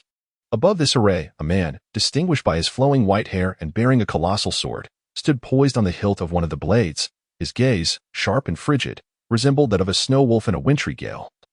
Fixated intently on his prey. A sword saint. How unexpected. A hint of a smirk graced the boy's lips, laced with a sense of disdain, yet his solemn eyes conveyed a profound respect for the abruptly manifested figure. The term saint held significant weight even among the demon race, often viewed as akin to a candidate for the demon king, a demon envoy of sorts. The prowess of a single individual capable of countering thousands was no mere boast. Within the realms of the Huaxia Empire, the sword saint was also among the elite, the most likely candidate to become the next harbinger of an apocalypse. On the battlefield, his lithe form and myriad sword shadows were revered as divine, while simultaneously evoking dread akin to that of a demon among the demon kin. Upon encountering the legendary sword saint, even one capable of easily overpowering Bai Yi Luo could not dismiss the need for utmost caution. The sword saint, observing the boy's faint smile, remained unperturbed, extending his arm to wield his sword, its tip aimed directly at the center of the hundreds of orderly sword lights. The wave of sword energy surged forth, akin to a cacophony of wind blades howling in a tempest. Sending you alone is likely insufficient, the boy retorted with a sharp command, and with a mere gesture, the boundless magical energy akin to an endless wasteland surged forth. It swept across the landscape, reminiscent of countless troops charging into battle, its momentum colossal and unstoppable. Witnessing this, the sword saint's expression shifted slightly. He formed a seal with his hands, akin to Guanyin chanting sutras, and settled into a meditative posture. At that moment, over 900 swords transformed successively into streams of golden light, akin to fish seeking home in the vast ocean, all converging towards the sword saint. Coalescing behind him into a radiant golden halo, the intense spiritual energy emanating from this halo repelled the boy's overwhelming magical force several meters away. Within that halo, a fluidic essence could be faintly discerned, darkening the boy's countenance considerably, as he acutely sensed the chilling energy fluctuations emanating from it. Should its power be unleashed in full, he dared not claim he could survive the ensuing devastation. Truly worthy of the title of the one closest to an apocalypse, indeed, formidable, the boy spoke slowly, casting a glance at the unconscious Bai Yi Luo. Before we engage, I have a matter to inquire of you. Or perhaps to your esteemed companion behind you. Upon sensing the presence of the sword saint, he had also detected another form of spiritual energy, one so rich and potent that it surpassed both of their strengths, deliberately exposed to his perception, suggesting there was no other explanation but intentionality. Clearly, an entity of equal might to the sword saint sought to converse with him as well. At these words, the sword saint's body trembled slightly, as if compelled to respond. A black whirlwind manifested above his right shoulder, transforming into a pitch-black crow before their eyes. Qian Mian Shi, Dan, it is a pleasure to meet you. A commanding greeting radiated from the crow's form, spreading like a spider's web. What an honor indeed. Dan replied with a smile, lightly kicking Bai Yi Luo. It appears we are both intent on acquiring this fellow, merely pursuing the same objective. I see. The crow remarked. 3 demon envoys have descended. It seems you have indeed invested heavily. What is the heavenly machine demon king's strategy? Do you not fear being swept away entirely? The demon envoy and the saint, both holding equivalent status and power within their respective races, were forces to be reckoned with. A single demon envoy's combat prowess could rival that of a saint, capable of standing against thousands. Within the military hierarchy, their importance was paramount, with the loss of even one demon envoy or saint deemed unacceptable, even if it meant sacrificing 10,000 troops, for their strength was invaluable. The presence of 3 demon envoys infiltrating enemy territory was undoubtedly an audacious move. What compelled the heavenly machine demon king to risk 3 demon envoys in such peril to reclaim Bai Yi Luo? Sweep us away. You just you possess such overwhelming military might to accomplish that. Sending forth the sword saint is the extent of your capabilities, is it not? This statement ushered in a brief silence. Dan was correct. Indeed, the Sword Saint was the only formidable military force currently at their disposal. Faced with 3 demon envoys, even this esteemed individual, regarded as the closest to the pinnacle of power, could not guarantee the retrieval of Bai Luo, let alone the risk of being trapped here indefinitely. It must be acknowledged that both sides had exhausted all available resources for this individual, and the final outcome remained uncertain. Indeed, the current situation is not advantageous for either party. Wouldn't you agree? This was an undeniable truth. 3 demon envoys, accompanied by 1,000 troops, could easily flatten this location in a short span, yet they too would become target practice, ensnared within the encirclement of a Sword Saint. The number of demon warriors capable of breaking free would be scant. However, this was something the heavenly machine had foreseen. Even so, he deemed it worthwhile, for he must obtain it, and if not, ensure its destruction. Should it fall into human hands, it could potentially turn against him, a power that could upend the balance of war. Such a threat would be catastrophic. Indeed, I do not intend to dwell on this issue, but rather another. It pertains to how much this child truly knows about past events, does it not? Dan nodded, acknowledging that this was perhaps the only information that could be disclosed openly. For the benefit of neither party, the crow fell silent for a moment before responding. That depends on how much Shurachi has revealed about the 2 individuals to the child. We are currently unaware, but it is certain that this child remains oblivious to his own significance.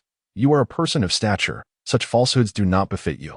Over these years, we do not believe you have not monitored Shurachi. After all, he could very well turn into a traitor. Upon hearing this, a glint of cold light flickered in the Sword Saint's eyes, though his expression remained unchanged. He had known Shurachi, yet their paths diverged irreconcilably. The earlier admonition had been met with a derisive laugh that sealed his resolve. But do not forget, before the Sword Saint ascended to the title of First Saint, who was the one most likely to claim that honor? The once promising youth had now become a reclusive elder, yet the feats he had achieved in those years remained indelibly etched in the minds of the higher echelons. No one could have anticipated that the spirited boy would ultimately descend to such depths. Within the Empire, he had been the most exemplary student, nearly rivaling the saints. In the organization, he was the perfect assassin, a master of tasks deemed impossible. Among the elite, he was an unparalleled force, with innate talents eclipsing all others. To the harbingers of fate, he was the anticipated leader of the future. Yet who could have known that this prodigious talent would renounce glory, status, and mission to choose a life of seclusion? He sought to evade scrutiny. How many within this vast empire could escape his notice? The demon race was no different. Even now, though he appeared as a flickering candle in the wind, the adage "a sick tiger does not become a cat" resonates with all. No one wishes to provoke a potentially explosive force. Moreover, Shurachi's choice to retreat with Bai Luo was fortuitous, as having such a formidable protector made it nearly impossible for the demon race to strike stealthily. Dan's expression turned grave, and after a moment of contemplation, he spoke. Ultimately, no one knows how much this little one comprehends or whether resentment might arise between us. It would be prudent to retrieve him first. Even if he is not the desired cub, we can eliminate him. Indeed, that is the intent. As the words fell, an eruption of energy waves surged forth like a primordial deluge, their momentum thunderous, sending all creatures into a frenzy. Prepare for battle. In the garden community, within a disheveled and damaged room, all electrical appliances lay in ruin, water stains marred every corner, and the cracked walls welcomed gusts of cool air. Shurachi stood in the hall.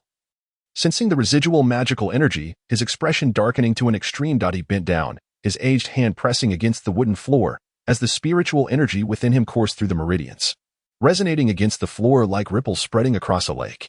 Bestowed by the divine, born of spiritual energy, from the 3 pure ones of our ancestors, the way is natural, the way spiritual seeking. He spoke in a somber tone, leaning against the undulating waves of spiritual energy to discern the direction of the magical forces. Although it posed a significant challenge to his spiritual prowess, it was hardly an obstacle for him. After a brief moment, he gradually articulated, "The demon clan has taken the initiative, regardless of whether they are demons or humans. The objective remains the same. The order of arrival is inconsequential. They were unwilling to spare this child all those years ago, and even after 16 years, they still harbor their intentions." He rose and gazed toward the western sky, where flames erupted like thunderous cannon fire, resonating like a heartbeat that never ceased. Beneath the cacophony of artillery, there lay wails of anguish, cries of sorrow, and roars of fury. 10,000 demons surged against the city like a tidal wave. And upon these sturdy walls, countless drops of blood formed a crimson shroud. How long they could hold out depended entirely on the endurance of those warriors, on how long they could survive. Should he rush to the front lines, Though he had not earned the title of sage, his strength could rival even that of a sage. His intervention could potentially alter the tides of battle, if not at least delay the situation and mitigate casualties. However, how could he rest easy when it came to Bai Yi Luo? This child, who had shared 16 years of his life, had evidently become his Achilles heel. The child who regarded him as a grandfather was now mired in peril. He had the confidence to pull Bai Yi Luo from the quagmire, but currently, there were more pressing matters awaiting his attention. The clash between the demon envoy and the sage was a contest in which he alone dared to intervene within this entire town, regardless of which side the boy fell into. The outcome was all too clear. Years ago, he had entrusted a task to him, remaining incognito in this remote town for over a decade, living an ordinary life, a life that had now come to an end with the demon clan's sudden invasion. All of this was for the descendant, the child named Bai Yi Luo, whose potential was immeasurable. Historically, there had been instances of intermarriage between humans and demons, yet both of Bai Yi Luo's parents were extraordinary individuals.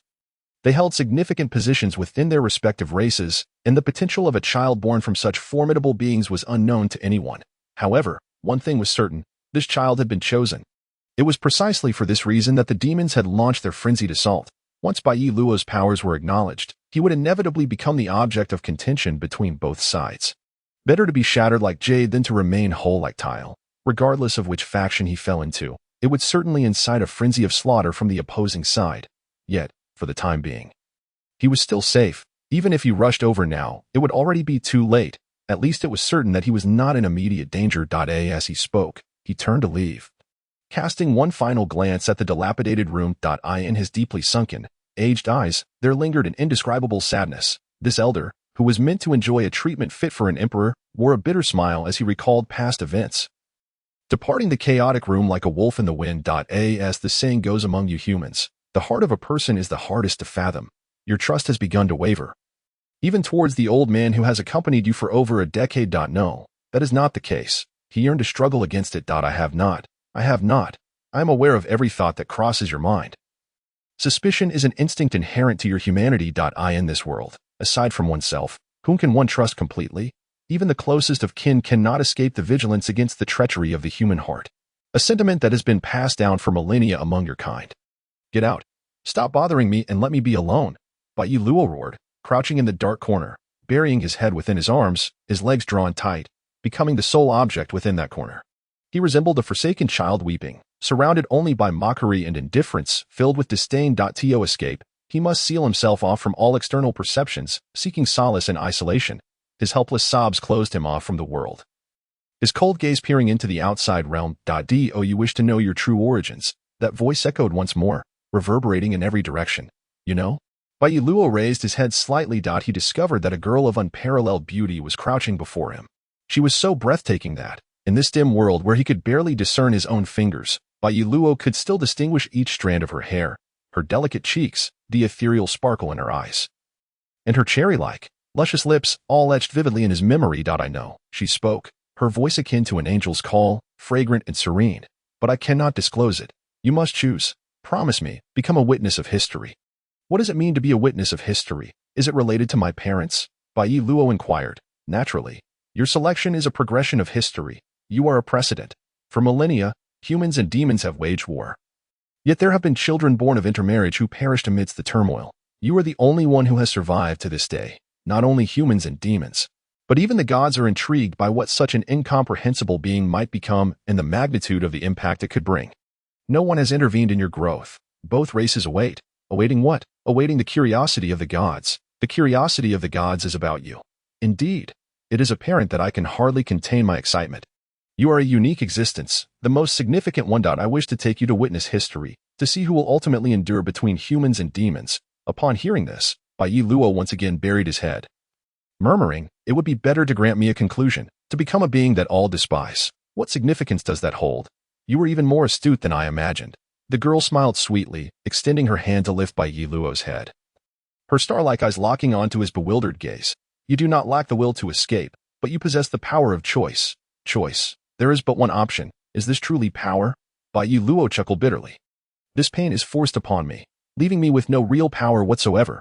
Aside from death, you have many choices, such as, the girl turned, gracefully waving her jade hand, and the void swiftly coalesced into a dynamic tableau. Like a colossal projector, A vast screen illuminated the darkness, serving as the sole beacon of light. Yet, beneath this light that tore through the darkness, what Bai Luo saw was not hope, but despair. In a world stained crimson with blood, red was the sole hue to dominate. Blood was splattered across countless bodies, pooled amidst the exposed viscera of the deceased, saturating the walls and rendering the world indistinct. Both the environment and faces were shrouded beneath a layer of viscous blood. Those corpses were being devoured by demonic beasts, while the living continued to fight, their eyes devoid of fear, for they understood that only through victory could they survive. For instance, you could save them. The girl's voice, though soft, resonated with a sense of the divine, carrying an undeniable with this newfound power. You could reverse the tide of battle, safeguarding the 300,000 citizens of Jingmen City and protecting your cherished family and friends. Yet, the cost of such a choice would render me a figure despised by all as a member of the demon race. Bai Luo interjected. I have remarked upon your intelligence, yet at times you display a certain foolishness. Some matters are beyond your control. They are simply destined to be. Your resistance would yield no results. What you cannot accept is not the transformation into a demon, but the animosity it brings. Bai Luo fell into silence. Indeed, whether he was a demon had become inconsequential, or perhaps he was gradually reconciling with this inner turmoil. However, to become an object of hatred between two races was intolerable. For it signified a world devoid of refuge for him, a life abandoned by all, destined to exist in solitude. He dared not contemplate such a fate, nor shoulder such an identity. I shall not accept your gift. Can you compel me? Bai Luo gazed upon the ravaged battlefield, his demeanor cold and indifferent. To this, the girl revealed a faint smile. Angels do not coerce mortals. Have you ever heard an ancient myth of angels or demons compelling others? Upon uttering this, the girl's gaze toward him shifted entirely. This youth, forever caught between duty and mission, had finally made a choice. He could observe the brutal reality of the survival of the fittest with a detached and serene demeanor. A remarkable witness to history. Bai Luo chuckled softly, watching the monstrous beast tread over the bloodied corpses, his compassion gradually waning. Yet, in ancient lore, angels possess extraordinary powers, though they do not force mortals. They can determine their fates, akin to a path locked by destiny. Do you believe the suffering you endure now is a result of my meticulous scheming? Bai Luo shrugged, stating, it is not entirely my doing. I am simply an entity of this nature, events beyond your control. Even without your instigation, my life would remain fraught with hardship. Paradoxically, I should thank you. His words were not flattery but a genuine expression. Thank me. The girl appeared taken aback.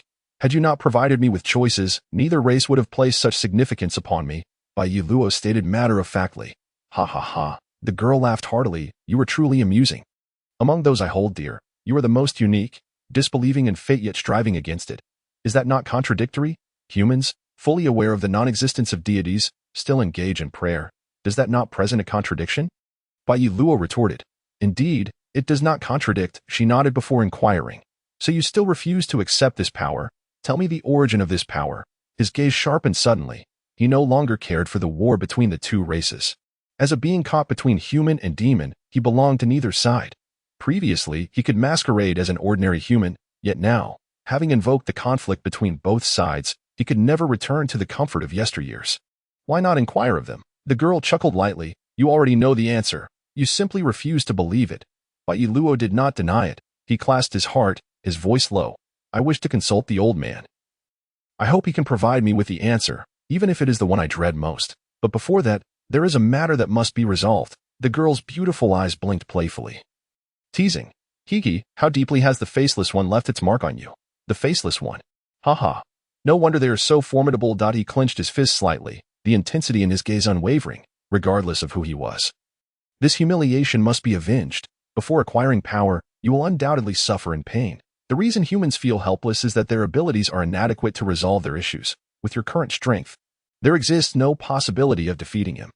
I am more acutely aware of this than anyone else. I do not accept your gift, yet I can still survive.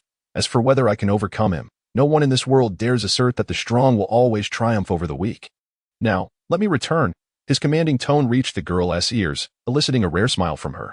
Are you prepared to face even greater suffering? Not prepared. I intend to resist, Bai Luo declared resolutely. It is now evident, regardless of their treatment of me, they will not kill me for that elusive Jingmen City, East City Gate. The acrid smoke of battle has painted the sky a somber black. As if a thick silence is poised to unleash a thunderous roar. The air is heavy with the scent of charred flesh. The battlefield is strewn with the blood and limbs of warriors. their grotesque faces marred by crimson stains. Piles of corpses rise like mountains, exuding a nauseating stench. They must not cross over. Behind us are our loved ones. Hold on, just a little longer. Reinforcements will arrive soon. Endure. This damned body. Move for me. Spiritual power. Grant me strength. As long as I draw breath, they shall not pass. Die. In the sky, only fire and smoke reign, while within and beyond the city, fear and death abound. Luo Jiqiang clutches his spiritual spear tightly, as though grasping a lifeline. The deafening gunfire continues, with numerous soldiers leaping beside him, their fierce roars and agonized screams echoing as they spill their blood upon the battlefield. His body trembles incessantly, teetering on the brink of collapse, struggling to breathe. A student unaccustomed to the cruelties of war now realizes the depths of his own frailty. He wishes to strike his head. But when his feeble fist connects with his skull, it merely feels like a scratch. An overwhelming terror seizes him, rendering his body unresponsive, as the spiritual energy within him unwittingly wanes. Just as he despondently slumps against the wall, another wave of the demonic assault commences. The acrid smoke mingles with the metallic scent of blood, assaulting his nostrils and invoking nausea and dread. He can no longer contain himself. Death is the worst that can befall him. He rises abruptly, wielding the spiritual spear he has taken from a fallen comrade, unleashing a flurry of shots in a desperate attempt to drown out his own fear and vulnerability. Clumsily, he crawls from the ruins, his resolve somehow straightening his posture as he gazes upon this hellish world. Bang! Bang! The gunfire is alarmingly close. Mere meters away, the demons appear. His comrades around him raise their weapons and fire, yet he stands frozen for an eternity, watching as a colossal creature rends the flesh of a man. His mind, clouded and unresponsive, finally snaps to attention, and he begins firing frantically at the beast. However, before long, the creature lunges with the speed of a tempest, a piercing force of dark magic puncturing his chest. His robust form collapses onto the blood-soaked earth, his hand clutching the spiritual spear tightly, yearning for one final struggle, but he has no strength left. And his wide-open eyes eventually close. Luo Jiqiang, along with his comrades, meets a heroic death upon the battlefield. At last, he can find eternal rest, though he is but a youth filled with dreams of a brighter future. Following the sharp cries, a cacophony of explosions ensues. Tiles shatter, debris rains down. The air is thick with the metallic tang of blood, and the distant cries for help grow ever closer. The gray world is interspersed with splashes of vivid red. As death permeates the atmosphere, mingling with fear and agony, the slaughter continues unabated. The world quakes, lives are extinguished, merging with the earth, laden with unending resentment. Every weapon or explosive on the battlefield claims countless lives.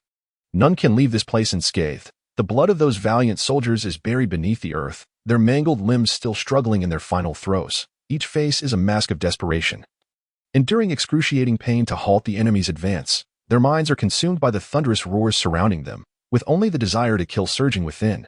They seek to honor their fallen brethren with the blood of their foes. The blood-red moon casts its light, saturating the air with a metallic scent. Under the gory moonlight, two figures stand, their shadows cast upon the scorched earth where the remaining soldiers lie, striking at their last flicker of hope. Gazing up at the fearful countenance of the enemy, the two regard them with contempt. How long has it been? Naz surveys the battlefield, his expression betraying no discernible emotion, rather an extreme indifference. To seasoned warriors, this battlefield is as mundane as witnessing the green of spring or the yellow of autumn. If we start counting from the moment I struck, it has been approximately 36 minutes, Hong replies. This answer evidently does not satisfy him. He had envisioned a swift resolution with an initial wave of 10,000 troops. If they allow the encirclement to form, their losses will be catastrophic. This city can muster barely over 1,000 combatants, yet they have withstood the ferocious assault of 10,000 for this long, exceeding his expectations. After half an hour, they have only breached this city gate. Their proficiency in guerrilla warfare has proven to be a significant headache. Have you located that fellow Dandan yet? Nez inquires again. Hong furrows her brows, responding with a grave tone. We have yet to find him. The magical link to contact him has been severed, likely disrupted by some form of barrier. It seems Dandan is embroiled in a fierce battle. His wolf-like eyes glint with an eerie light beneath the moon, a color that sends chills down the spine. How long do you think it will take for us to find them? Time is of the essence. Retrieving Bai Yi Luo sooner will reduce the casualties of this 10,000-strong army. If we wait for their encirclement to complete, how many of this 10,000 can return? Considering both spiritual masters and ordinary humans, it will take at least an hour. Hong contemplates, fearing the timeline is tight. Lingering too long will deviate significantly from the original plan. The area of Jingmen City is vast, with towering buildings and bustling streets. To thoroughly search the entire city would take several hours. An impossible feat within the given time frame. There is no time to waste. We must make it work. Naz raises his gaze to the moon, as if drawing boundless magic from its light. His eyes suffused with the boiling blood within him. Like a king, he commands, charge forth, at the fastest pace, and crush this city. Among the 10,000 troops, the main force consists of the giant clan. Led by magical beasts, the giants are the most imposing of all beast races, their skin a deep green, rough like ancient tree bark, marked with deep wrinkles, towering 3 meters high, their arms as thick as cannons, and legs as robust as an elephant's.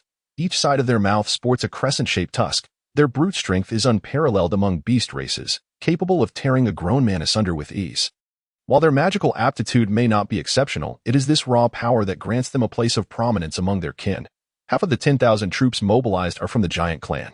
These colossal beings, known for their reckless charge, possess decisive leadership in the offensive of war. However, this time, Nez finds himself somewhat disillusioned, perhaps having held them in too high regard. Their breakthrough capability is indeed formidable. That is beyond dispute. Yet, the stark disparity of this attack and defense has cost them half an hour. This sense of disappointment is an indication that he may have overestimated them.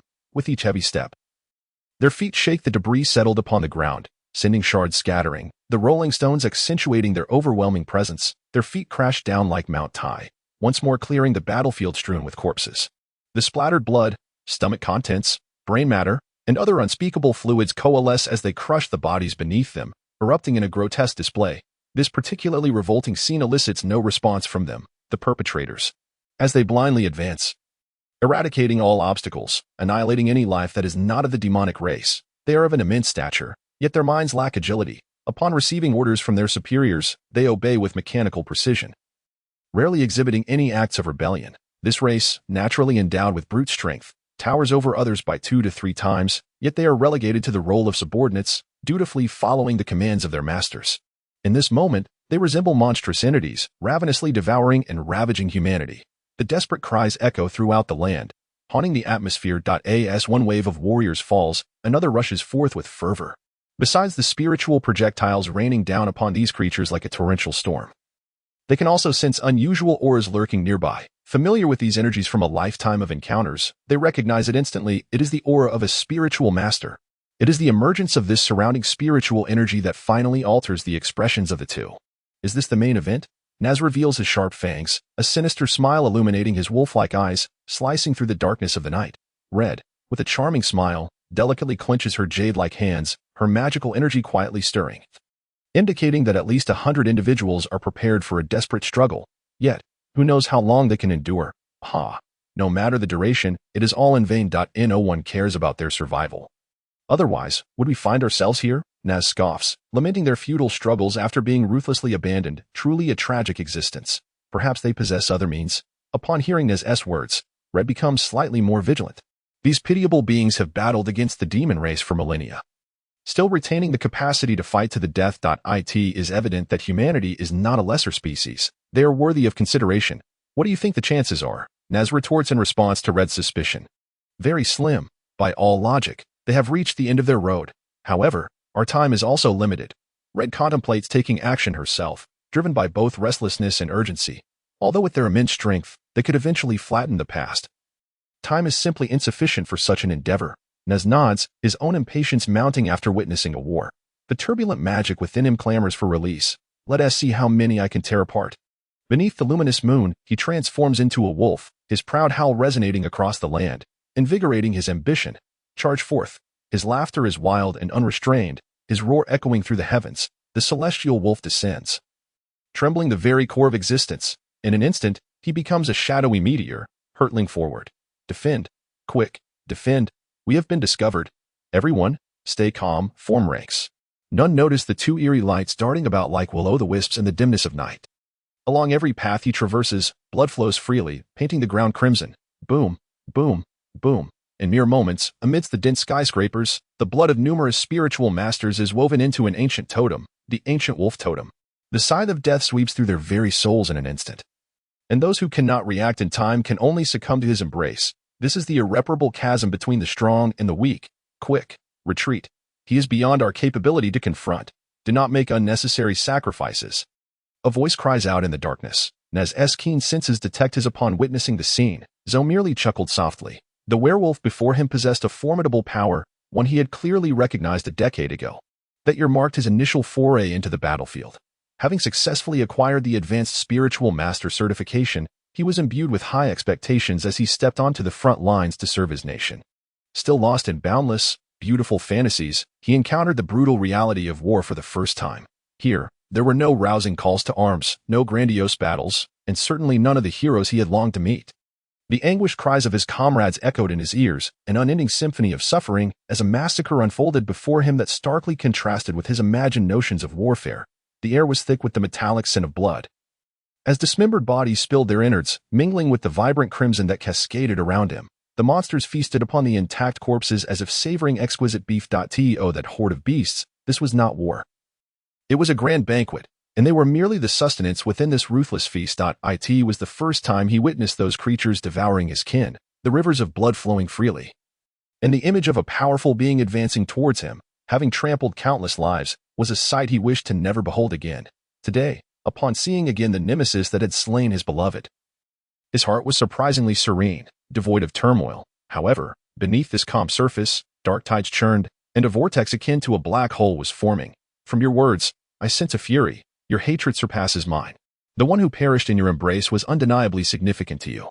Naz's laughter pierced the air, particularly grating to the latter's ears. The blades of grass scattered in the wind as a figure replaced the verdant shadow.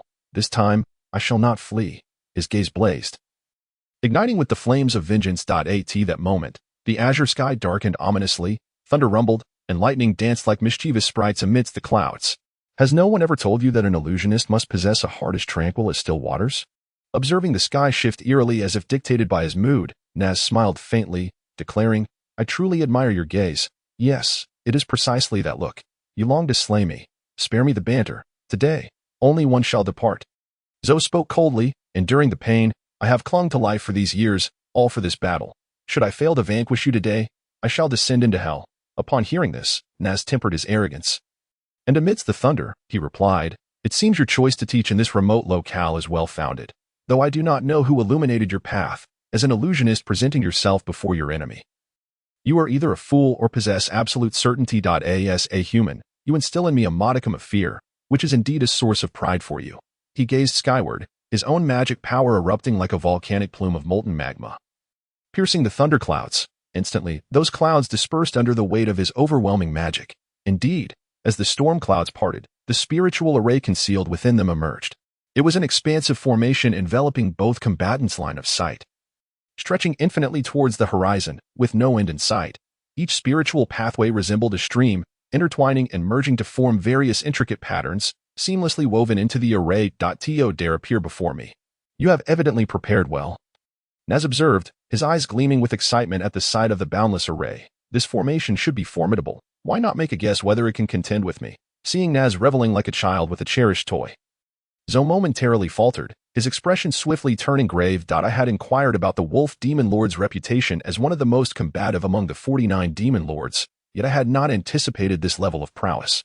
Such individuals, forged through countless battles, would only grow stronger, advancing at least 2 or 3 times faster than the average person.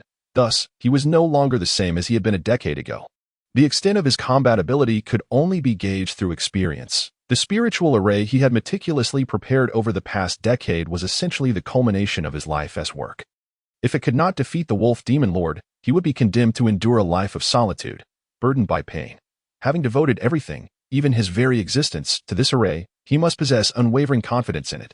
Otherwise, he would not have survived these 10 years. Observing his demeanor, Zoe declared, he must perish. Witnessing the resolute gaze of his opponent, the Wolf Demon Lord reined in his mirth, responding, Human.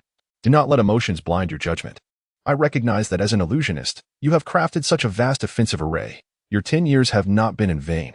However, even if infused with your nearly decade-long dedication, one must remain pragmatic. Mustn't one? Upon hearing this, Zoe exhaled deeply, calming the turmoil within, and replied, I am aware that you have undergone a transformation over the past decade, far surpassing the level you possessed 10 years prior. However, I too am not the same. He turned his gaze to the sky, where the array blossomed like flowers, too beautiful, too exquisite. In his somber eyes, a glimmer of hope emerged. To speak candidly. This array was originally one of Lord Apocalypse's trump cards. Though it was created by my hand, It is sufficient to contend with you. Apocalypse, you say? The wolf demon lord shuddered upon hearing that name, his rugged mane bristling. Oh, it is the aid of Apocalypse that grants you such confidence. This indeed piques my interest. Let us see. No sooner had he spoken than the array in the sky began to rotate slowly, resembling a well-oiled machine, as the previously clear sky erupted into thunderous roars 100-fold more powerful than before. In that moment, a visible wave of energy swept across the realm, howling like a tempest, tearing through the heavens. Outside the mist, crimson eyes scrutinized the obscured white fog, the energy fluctuations within surpassing all expectations. Can an illusionist possess such immense energy? Red murmured. Or perhaps there are two foes for Naz to contend with. The mist enveloped a quarter of their field of vision in white, while the remnants of shattered walls bore witness to a brutal and bloody massacre. The disproportionate numbers in this guerrilla warfare demanded that the spiritual masters resist their advance. Otherwise, the more than 200,000 defenseless souls behind them would become the fruits of their conflict. Time was of the essence. After some contemplation, he shifted his focus to the valiant spiritual masters resisting fiercely. She sensuously licked her crimson lips, flashing an enchanting smile. Once Naz engages in battle, he forgets his roots. Which is precisely why Lord Apocalypse entrusted me with all tasks, allowing him to indulge in his whims while I do not seek interest upon his return. If that is the case, let the slaughter commence. As she spoke, the blood-red moon's glow grew increasingly blinding, as torrents of magic rained down like a deluge. Suddenly, the spiritual masters felt an increase in gravity severalfold, their breaths becoming labored. In the midst of battle, they gazed in terror at the unattainable source of power. Beneath that alluring visage lay an overwhelming force that instilled despair in all present. Humans, I lament your struggle. In your own words, should there be a next life, devote yourselves to the demon clan. It is time to conclude this, to end the agony of struggling and despair. She relished this sensation, this feeling of dominion. Being both revered and feared by the masses, it was the only source of joy in her life. The proclamation echoed in the ears of all. Amidst the bitter struggle, they descended into utter despair. They understood fully that this was a force they could not hope to rival, and any resistance was merely a futile struggle. Yet even so, some refused to yield to this cruel reality. He was drenched in blood, having lost an arm, with his left eye gouged out, hastily bandaged. Dragging his incapacitated left leg, he climbed atop a mound formed by the corpses of countless comrades. He gazed at the crimson sky, his eyes still ablaze with an unquenchable fire. After the Red Monarch uttered those words, he, having lost an arm, crippled a leg, and sacrificed an eye, finally showed a flicker of change in his expression. But only for a fleeting moment before reverting to his stoic demeanor. He took a deep breath, drawing in the dust-laden, blood-scented air, summoning every ounce of strength to shout, yearning for all his compatriots to hear his declaration. Those who offend Huaxia, though far, shall be punished. This statement carries a far heavier impact than the death sentence proclaimed by the Grim Reaper. It sends a jolt through every descendant of Huaxia. Their pallid faces suddenly flushed with crimson, as a flicker of flame reignites in their despondent eyes, an eternal flame that will never be extinguished. Those who offend Huaxia shall face retribution, no matter how distant. Each individual roars desperately, as if wagering their very lives on their spiritual energy. In that fleeting moment, whether it be momentum or spiritual power, a mysterious force undoubtedly compels their bodies into motion. The oppressive sensation intensifying with each utterance. Those who offend Huaxia shall face retribution, no matter how distant. The once vibrant smiles vanish, replaced by a somber beauty and indifferent gazes. She waves her hand. Devoid of the earlier dominance, now issuing the cold, unfeeling commands of a stranger, commence the slaughter. Following this command, the demon warriors fervently channel their magical energy, surging forward like a relentless tsunami towards the wall constructed from the shattered remnants of humanity. Withdraw. As the war teeters on the brink of eruption, a hoarse roar reverberates from above, swiftly followed by a tempestuous surge of spiritual energy sweeping across the battlefield. The monstrous beasts at the forefront crumble beneath the visible whirlwind of spiritual power. As if they were mere wheat before a fierce wave, the sudden surge of energy stuns the crowd momentarily. Many widen their eyes in shock, their battered bodies trembling with excitement as they move towards the direction of the overwhelming energy. Is the aura of Shur's cry truly upon us?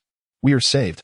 We are saved. The sudden thunderous roar does not go unnoticed by the human ranks. Simultaneously, every warrior and demon on the battlefield cast a glance at the sky.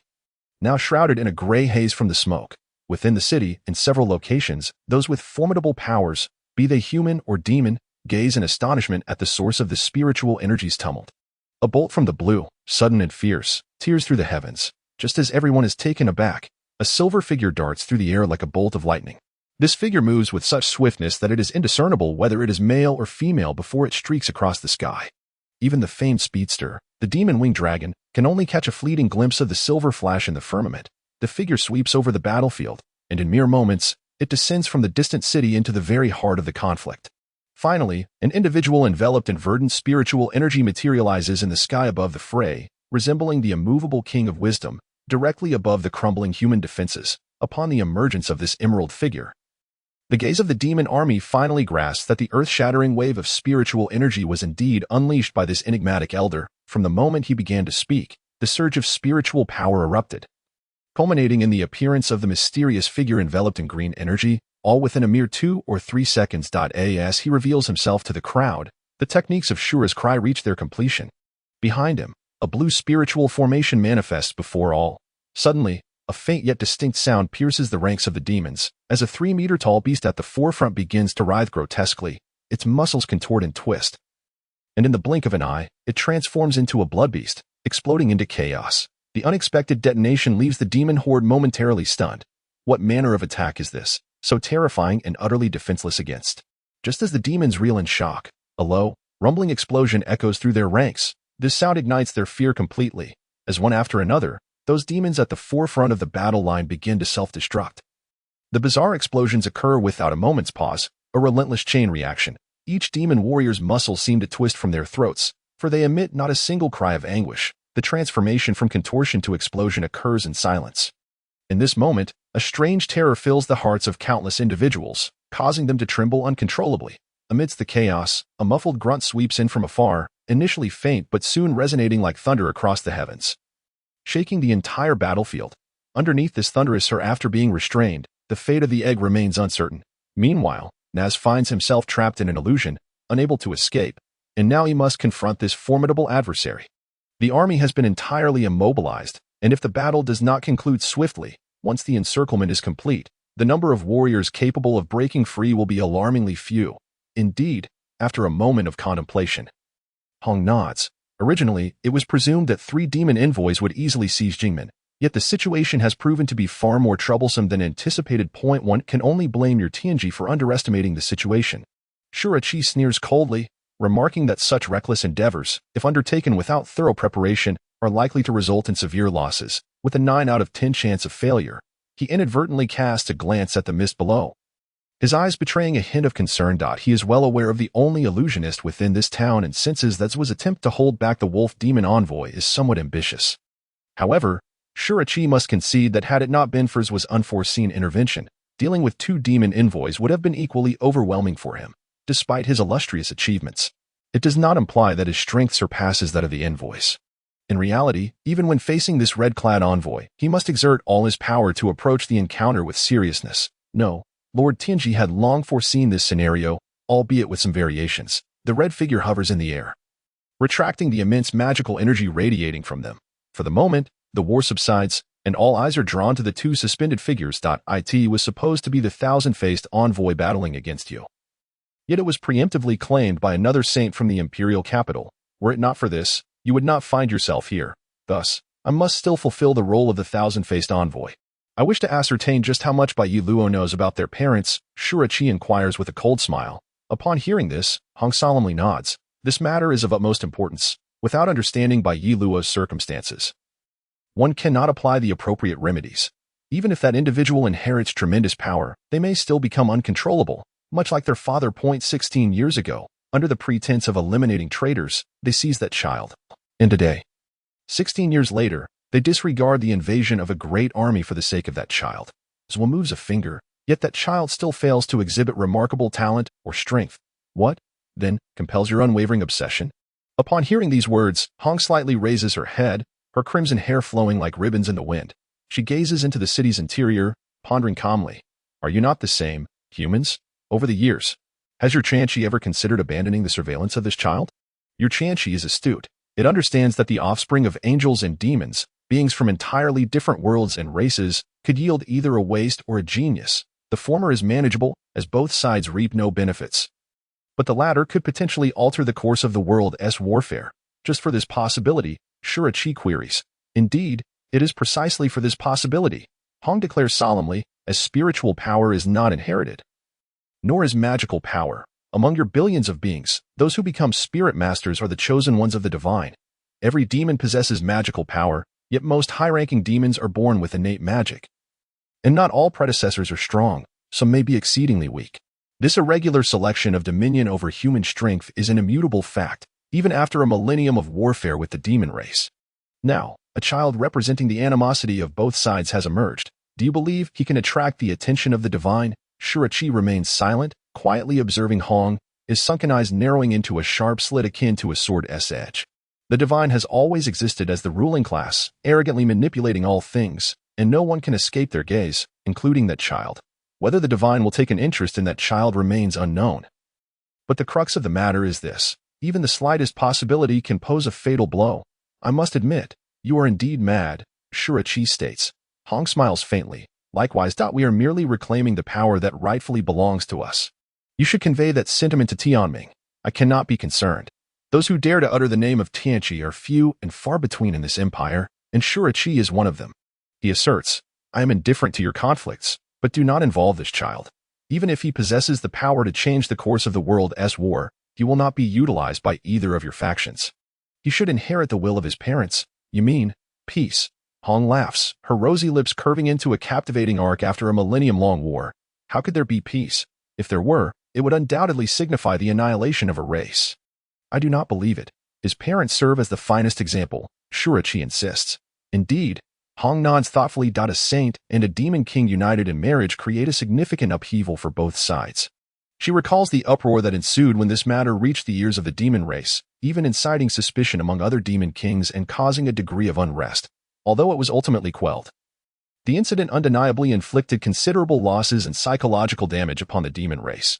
But let us not forget, whether among humans or demons, only the strongest rulers possess absolute authority. As long as they object. The strife between the two races shall never cease. Only the mightiest are unbound by others, thus wielding absolute leadership. They embody the law, even if there are formidable beings of comparable strength-balancing power. In this chaotic era of war, people only trust those with absolute power to lead them to victory. Tianqi, even an ordinary mortal, can represent divine will. His words equate to heavenly decree, and his authority expands amidst the throngs of the masses, increasingly resembling that of an emperor. Therefore, I hope even more fervently that this child is chosen by the divine. Shuri slowly speaks, his tone unmistakably assertive, clearly indicating his stance. It seems you are not blindly protecting this child. I have indeed underestimated your human nature, Hong remarks with a hint of mockery. I initially thought you were safeguarding the child out of the so-called friendship among your kind, but it appears there are deeper motives. Haha, humans and demons are alike, they both operate under a singular mindset. Your hostile gaze towards humanity naturally leads to a devaluation of them. If the roles were reversed, what would you do? I'm sorry, but I will not betray the demon race. The time for idle chatter is drawing to a close. We must discuss matters of substance now, Hong states gravely. Shuri is taken aback and asks, are you not anxious? The time left to you is dwindling. Anxious? Isn't there an ancient saying in your China about those who achieve greatness? Anxiety solves nothing. On the contrary. The warriors below are growing increasingly impatient. It seems the lesson from earlier was insufficient. Shuri sneers coldly. This time, your opponent is me. Hong begins to unleash her crimson magical energy, enveloping her entire being. However, before the battle commences, you must first answer my question. Surely you understand that without clarity on whether that child named by you Luo is an ignorant cub or a mature lion, we will not easily attempt communication with him. So what will you do? Simple. Eliminate him before he gains power. Hong snaps her fingers, and a colossal magical array materializes in the air above the full moon. Visible to all, the Demon King may choose again, but once the divine selects this individual, inheriting the demon key, the anticipated smile emerged. The thousand-faced master murmured, it is time to strike. As his voice penetrated into the depths of his mind, Dan felt the very air of this sky solidify. Before him stood a formidable figure, a rarity indeed, and a wave of tension and excitement began to spread within him. The cacophony surrounding the city gradually diminished. Yet conversely, the tension escalated. Dan gazed ahead at the man with flowing hair, whose expression was devoid of any emotion, or perhaps he was simply calm, like still waters. Dan could sense the raging power within this individual. Suppressed by his placid demeanor, he nodded with a smile, slowly raising his right hand, which was entwined with dark magical energy resembling creeping vines, belonging to a slender and fair hand that would leave many women feeling inadequate. We must resolve this swiftly, the thousand-faced master seemed to mutter to himself, and then his piercing gaze locked onto Dan. He felt the spiritual energy floating in the air around them stir. The epicenter of this turbulence was none other than the man standing proudly at the pinnacle. The rooftop seemed to ignite with the fury of a tempest, as if a torrential storm was imminent. The natural energies of the world were swept up in this tempest, visibly swirling around the sword saint, while countless swords suspended in the heavens began to tremble violently, with a subtle sound. The thousand-faced master took a step forward, a seemingly trivial sound that Dan caught. He observed as Dan leisurely lifted his right hand, which, already exquisite, seemed to turn translucent at that very moment. Countless dark magical energies clung to it, appearing like a piece of jade. A surge of overwhelming magical power rushed forth, flooding into Dan's jade-like hand. Within that hand, golden lines began to weave rapidly, culminating in a palm imbued with ancient inscriptions that exuded formidable magical might, shaking the very fabric of reality. It transformed into a flawless masterpiece, with patterns so intricate they were breathtaking. However, upon witnessing the thousand-faced master's now translucent hand, the sword saint's eyes widened in astonishment, his countenance darkening, and his heart trembled. The demonic style, thousand jade, the thousand-faced master cast a detached glance at the sword saint, then slightly raised the beautiful jade hand. With a single utterance, he gently waved it. Boom, that gentle motion unleashed a tempest akin to an eighth-degree hurricane. Endless magical energy surged forth, like thousands of missiles, hurtling away. The tide of magic coalesced in the air, transforming into a colossal hand, radiating brilliant light and capable of shattering the earth. That palm print darted forward at bullet-like speed, obliterating everything in its path. Buildings were instantly reduced to rubble, and even the air began to tremble violently. Erupting with piercing sound waves, the sword saint could only see a massive chasm rapidly torn apart within the cluster of buildings, as if anything standing in its path would be obliterated. The structures that stood before him crumbled under the weight of this power, and that enormous hand charged relentlessly toward him. The translucent, jade-like palm expanded rapidly in the sword saint's view, and the overwhelming pressure caused the swords at his feet to quiver violently. Experiencing the onslaught of such formidable magical energy, his skin prickled with a sense of pain. He exhaled sharply, his gaze sharpening with intensity. His right hand clenched into a fist, and the spiritual energy within him erupted forth, surging into his punch like a high-pressure water jet. A blazing sun seemed to encapsulate him, as golden spiritual energy continued to swell. Golden light marks swiftly detached from him, attaching themselves to the over 900 swords behind him. Each sword emanated blinding golden light, unleashing astonishing waves of spiritual energy that cascaded forth. Boom! As all the swords simultaneously radiated blinding brilliance, the sword saint felt his own energy boiling within him. His fierce gaze locking onto that massive hand, and he tightened his grip, launching a punch. Swish, swish, swish, accompanying the sword saint's strike. Over 900 swords filled with overwhelming spiritual energy erupted forth, like a meteor shower tearing through the sky. Bearing an awe-inspiring and boundless energy, ripping through the swirling strands of magic showed no signs of abating, surging wildly into his body until they ultimately flooded into his hands. As the magic was fervently injected, those hands, brimming with illusions, emanated a dazzling brilliance, albeit fleeting, as they quickly returned to a state of tranquility. Once the radiance subsided, revealing their ordinary pale complexion, they appeared to be nothing more than commonplace hands. Qianmian cast a detached gaze in that direction, where he beheld a luminous orb, pulsating with an abundance of light, coalescing within the sword saint's hands. It was impossible for his heart to remain unperturbed.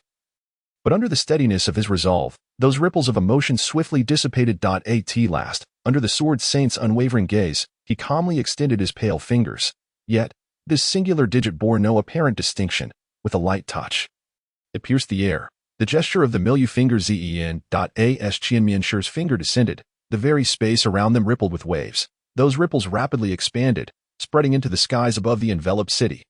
At that moment, the heavens were consumed by boundless magic, transforming into a vast mirror that covered the entire city. With a thunderous boom, the mirror-like heavens twisted violently, unleashing beams of angelic light. The inhabitants scattered throughout the city were left in shock as a colossal dark golden hand, towering hundreds of feet, emerged from the rippling expanse above. It was a scene only found within myth, compelling countless souls to kneel in reverence. The Buddha had manifested. It was indeed the hand of Tathagata as spoken of by the people. Fingers firmly clenched, steadily aimed at the sword saint, descending rapidly. Boom! Before the dark golden finger could touch the ground, the surrounding buildings crumbled, reduced to ruins beneath the overwhelming pressure of magic. The earth began to fracture, cracks rapidly spreading. Those who doubted the divine could not help but gasp in awe. Could a mere mortal truly wield such power? Saints, demon lords, was this truly the nature of combat at such lofty levels? Was this divinity? Why was I devoid of spiritual energy? Damn it, the heavens are unfair. I hope victory is within reach. The ground trembled violently, yet the sword saint remained steadfast, gazing upon the descending dark golden finger. His expression somber, his breath quickening. Lowering his gaze to the golden orb between his palms, his previously tumultuous heart began to calm. Let the battle commence, he bellowed within. Whoosh, in an instant, the orb, teeming with cataclysmic spiritual energy, transformed into a golden meteor, trailing a long tail as it surged forth. A transverse flow of celestial energy. Both entities were draining the spiritual and magical forces of the heavens and earth. An awe-inspiring clash that resonated even to those 100 miles away, stirring their hearts. They were unaware if the resulting cyclone from this collision would reach them.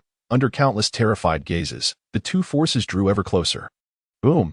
In the moment of impact, the two suddenly diverted their trajectories, swirling in the sky for a brief moment before dissipating entirely, their energy scattering. What just transpired?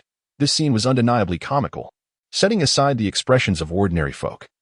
Even the spiritual masters had never witnessed such a spectacular display, feeling as if they were not witnessing a battle but rather a performance. The two warriors, however, paid no heed to others' thoughts, focusing solely on the youth leaping like a grasshopper between the skyscrapers. Damn, have I been noticed so soon? Seeing both fighters cease their conflict to look in his direction, Yellowa hastily accelerated, fleeing like a startled rabbit. He had witnessed the entirety of their battle, a spectacle of force far beyond his own capabilities. He had no doubt that if he lingered any longer, he would be reduced to mere blood and flesh, or even evaporated by their overwhelming power.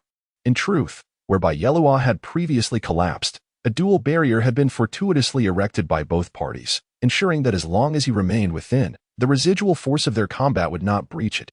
This invisible barrier was arguably the safest location within the entire city. However, in his confusion, Yellowa, observing the cataclysmic offensive, felt as if he were a mere mortal witnessing a celestial battle. His eyes filled with endless longing. As he fled for his life, he did not forget to hurl insults at the ancestors of the two fighters. Amidst this cordial and friendly greeting, his speed only increased. He discovered that the spiritual energy within him had far exceeded its previous limits. Each encounter with that fallen angel amplified his power exponentially. This brought immense joy to Yellowa, for the enhancement of his spiritual energy signified that he might have the opportunity to unleash even more potent skills. In the midst of this chaos, possessing a life-saving ability was indeed the most exhilarating prospect. Thus, the question arose. Qianmianshi spoke first, inquiring whether to pursue him or to first eliminate you. Ling cast a cold glance. The surging spiritual energy unwavering. It appeared that they would first engage in a life-or-death struggle. Upon meeting Yi's piercing gaze, Qianmianshi smiled. Well, it seems I share that sentiment. Rather than capturing Yellowa, both opted to first address this formidable threat. A grasshopper would always remain a grasshopper, unable to leap far, while the individual before them was akin to a ferocious American lion, demanding their utmost diligence. The strength exhibited by both parties was evenly matched. Before unearthing each other's final trump cards, they must confront the situation in optimal condition. Should they pursue Yellowa now, their confrontation would devolve into a mere chase.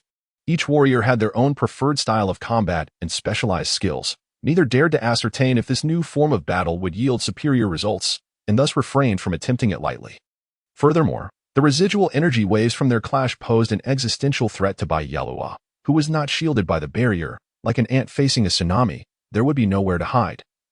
And a single touch could spell doom. Considering Yellowa's safety, they chose not to abandon the pursuit. Let the boy prance about a while longer. Let the battle begin. Qianmianshi declared coldly, unleashing an overwhelming surge of magic. Rumble, the sky darkened, and boundless magic gathered frantically. Within the city, fleeing refugees looked up in terror as grotesque apparitions danced in the sky, swirling into the city like gaseous forms.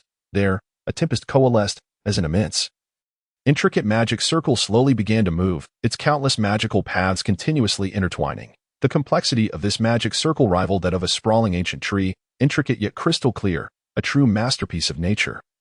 Undeniably divine. It would be misleading to claim this was the Sword Saint's first reaction.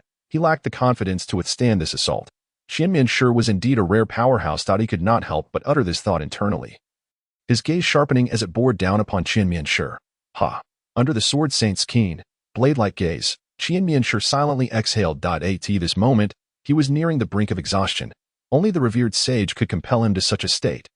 Without a word, he formed hand seals. Boom, above, accompanied by a thunderous roar that echoed throughout the city, a resplendent black rose, comparable in size to the full moon, materialized within the vast magic circle, hovering above the city. The black rose spun slowly in the heavens. With each rotation, a powerful wave radiated outward, causing the creatures atop distant mountains to flee in terror. This was one of the few trump cards he had left. To unleash any further techniques would necessitate a far greater reservoir of magic, and it was evident that the magic contained within this city was woefully insufficient. In confronting the man before him, Qian Mianshi had already expended his utmost effort. What remained was left to fate. Qian Mianshi's complexion paled slightly, a feeling of weakness coursing through him, leaving him helpless. One could only imagine that a demon lord of equal stature to a sage had been driven to such exhaustion after summoning this attack. The sheer magnitude of magic required was truly terrifying. Likewise, Qian Mianshi was confident that this strike possessed world-shattering power. It was this very technique that had played a significant role in his ascent to becoming a demon lord. Go. He wearily gestured, and the magnificent black rose ceased its rotation, its petals beginning to scatter like blossoms caught in the wind, revealing the boundless magic contained within its core, hurtling toward the sword saint. The fluctuations of magical energy intensified, growing ever more ferocious. Buzz. The petals of the black rose twirled and cascaded down like the delicate scatter of fairy dust, while its stamen was directed towards the sword saint standing atop a colossal sword. The surrounding space began to warp, giving rise to ripples. Black radiance emanated continuously from the stamen, a release of magical power akin to radiation, a wave of magical energy, tinged with a spine-chilling intensity. Surged wildly through this realm. Whoosh! At the zenith of this black luminescence, an uncanny spectacle unfolded before countless eyes. Beams of black light erupted from the stamen, darting downwards with an air of sovereign authority, akin to lasers targeting the sword saint's position. Boom! The cityscape, already marred by chasms, could no longer withstand the onslaught of this force. The earth buckled and collapsed layer upon layer, yet the sword saint remained utterly unmoved. Suspended in the air, gazing up at the onrushing black beams, his calloused hands moved swiftly to form seals, and a deep voice resonated slowly. Sword control, heavenly web, buzz. A blinding brilliance emanated from the 900 swords behind the sword saint. And as the sword light coalesced, a golden spiritual array enveloping the ruins materialized in the sight of the thousand-faced envoy. The 900 swords radiated dazzling golden light, shooting forth like a meteor shower amidst the awestruck gazes of onlookers, ultimately colliding fiercely with the incoming black beams in the sky. Bang! At the moment of impact, two resplendent lights enveloped the heavens above the city, obscuring all other brilliance. Boom! The light erupted, and an energy storm formed. Rampaging like a tornado. In an instant, it shook the ruins to their very foundations, causing the ground to sink deeply. The spiritual energy storm on the battlefield raged for several minutes before gradually dissipating. The energy in the world seemed to have been utterly drained, leaving behind a somber grayness. As the spiritual energy storm faded, Yellow's gaze swiftly darted towards the scene. He was now relieved that he had managed to escape quickly. It was indeed a divine clash, with mortals caught in the crossfire. That area had been utterly destroyed, leaving behind a profound pit, while two figures stood suspended in the air above the ruins. The thousand-faced envoy appeared pallid, his magical energy fluctuation significantly weakened. Nonetheless, his black eyes remained strikingly bright as he looked at the sword saint opposite him, managing a smile, albeit hoarse. Truly deserving of the title of the foremost saint. You have emerged unscathed from my attack. Hearing the thousand-faced envoy's words, the sword saint glanced at his right hand, slowly opening it to reveal a stream of red liquid, akin to a small brook, trickling through his palm. Clearly, he was not as unscathed as the thousand-faced envoy had claimed. However, he could not simply disclose his current state. At this moment, chaos reigned throughout the city, with few people stirring amidst the ravaged buildings. The once vibrant city was now dominated by the relentless sounds of artillery and explosions. Innocent civilians had gathered in the city center, relying on layer upon layer of defensive lines for temporary safety. Most of the students had also joined the front lines, embarking on the necessary course of becoming true spirit masters. Killing. Guerrilla warfare had become the hallmark strategy of this vast empire. Each soldier seemed instinct, just as the divine governs humanity today. You possess no choice but to accept your fate. Life and death, destiny and more, everything must be determined by humankind. She continued. Yet, in your arrogance, you evolve. You have denied the divine, venerating what you call science instead. Your short-sighted judgments of the universe fail to recognize that science is merely a forsaken weapon. When confronted with the unknown, you prefer to employ your scientific rationale to explain it. However, the era of science has come to an end. And the age of magic has dawned. Those who forsake science and appropriate the powers learned from the demon tribes are known as spiritual masters. This can be considered a profoundly shocking revelation. History reveals that spiritual energy is produced by humanity itself, yet those spiritual techniques may truly be the result of experiences gathered from relentless battles against the demons. To the west, 20 kilometers away. If you can see her, consider it your fortune. A phrase suddenly surfaced in his mind, followed by an overwhelming silence. He sighed softly in the corner, then directed his gaze towards the city's western edge, where the ripples of energy emanating from the clash between the two saints and the demon envoy were as formidable as ever. Moreover, amidst the fierce gust akin to a whirlwind, he could faintly detect the scent of blood.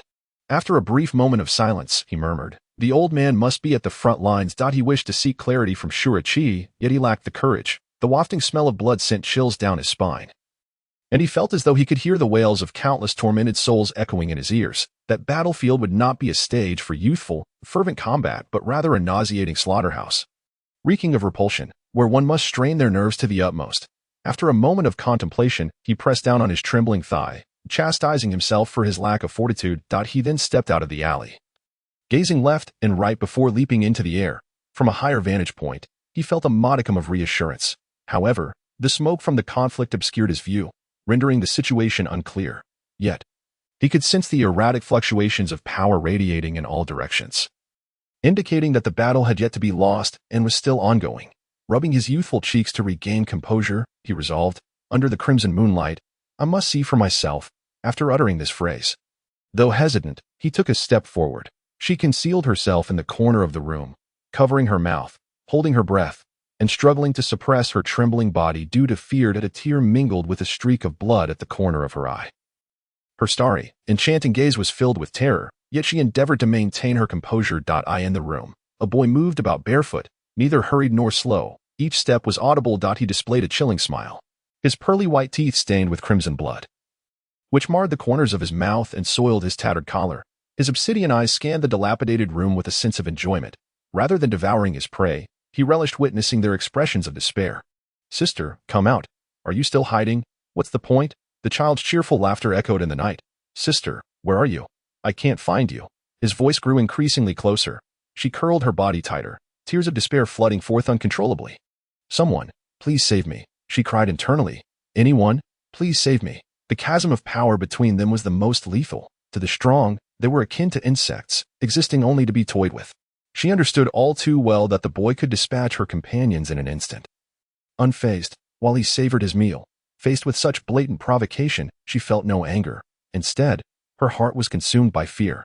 The disparity in strength had drowned her fury, and the terror emanating from the depths of her soul compelled her to flee. She was acutely aware that, with the boy's capabilities, capturing her would merely be a matter of moments.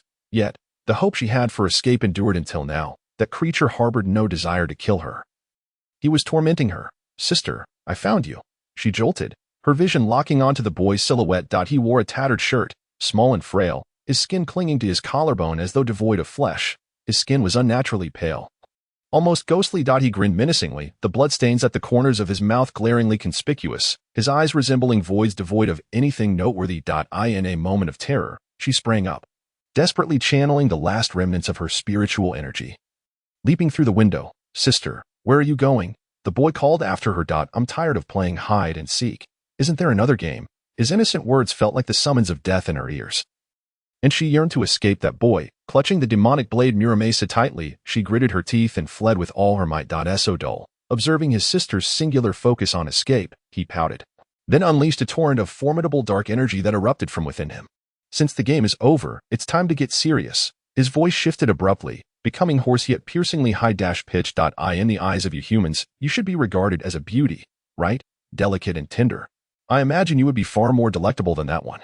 Her complexion changed drastically as she sensed the overwhelming surge of dark energy, her heart sinking into despair. In terms of combat skills, immense power, and formidable techniques, she was no match for the boy. Should he truly harbor intentions to kill her, it would undoubtedly signal the arrival of death. Yet, she was not willing to surrender so easily. She wished to survive. "Have you reached your breaking point?" The boy's voice was near, as though whispering in her ear. "Despairing, are you?" "Yes. That expression is precisely what I adore." She could feel the boy trailing closely behind her, a shadow that refused to part. In her rapid movement, he kept pace with her, a testament to his prowess. She was on the verge of collapse, truly unable to fathom what would become of her if she persisted. The specter of death loomed nearby, whispering incessantly, ready to extinguish her life with a mere flick.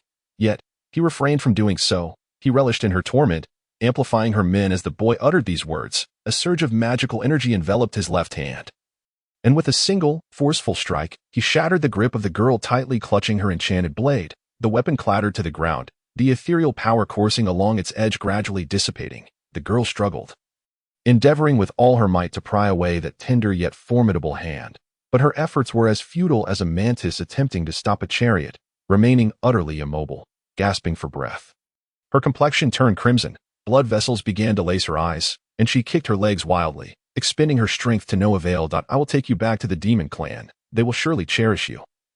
The boy intoned ominously. This blade has caused us immense trouble. My brothers have perished beneath its edge. One of the world's 10 infamous slaying artifacts will soon be diminished, and your descendants shall serve our demon clan.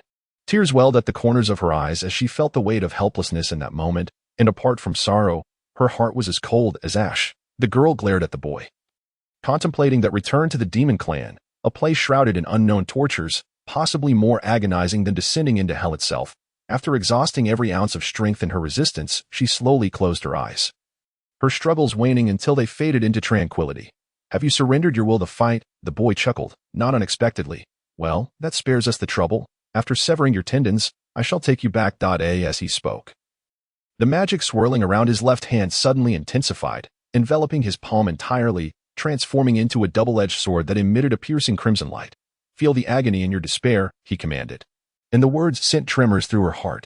With no strength left to resist, she could only endure the impending pain. Suddenly, memories of her peaceful, beautiful life flooded back to her. She recalled yesterday, contemplating her attire, pondering how to spend the morrow, reminiscing about moments shared with friends and family. The abrupt onset of war had dragged her into the depths of hell, where she now writhed in despair and suffering.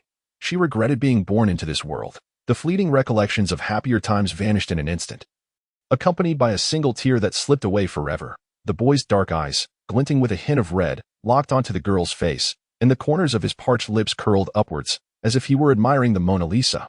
As he raised his hand, the mere presence of magic clinging to his surface was enough to chill her to the bone. Pausing for a moment, he swung down towards her wrist with the swiftness of a blade slicing through the wind. In that instant, she held her breath, gritting her teeth, her body trembling violently from fear, even though she knew it was all in vain. A sharp sound echoed as her severed arm soared through the air, accompanied by a torrent of blood that spun between them before finally landing on the ground. Simultaneously, the blood-soaked enchanted blade reflected in the boy's pupils as she lost her left arm. The weapon was gripped tightly by another, whose gaze brimmed with murderous intent and rage, an oppressive magical force bearing down upon her, starkly contrasting with the girl she held in her grasp. The reflex arc of her nerves finally conveyed the pain of her lost arm to her brain, causing the boy's expression to shift, choosing to selectively embrace the positive while disregarding the past's darker aspects. Yet we, the demon race, differ. We remember every moment of history, engraved in our hearts for the sake of survival and a clearer understanding of ourselves, and this remembrance is profoundly authentic. What do you mean?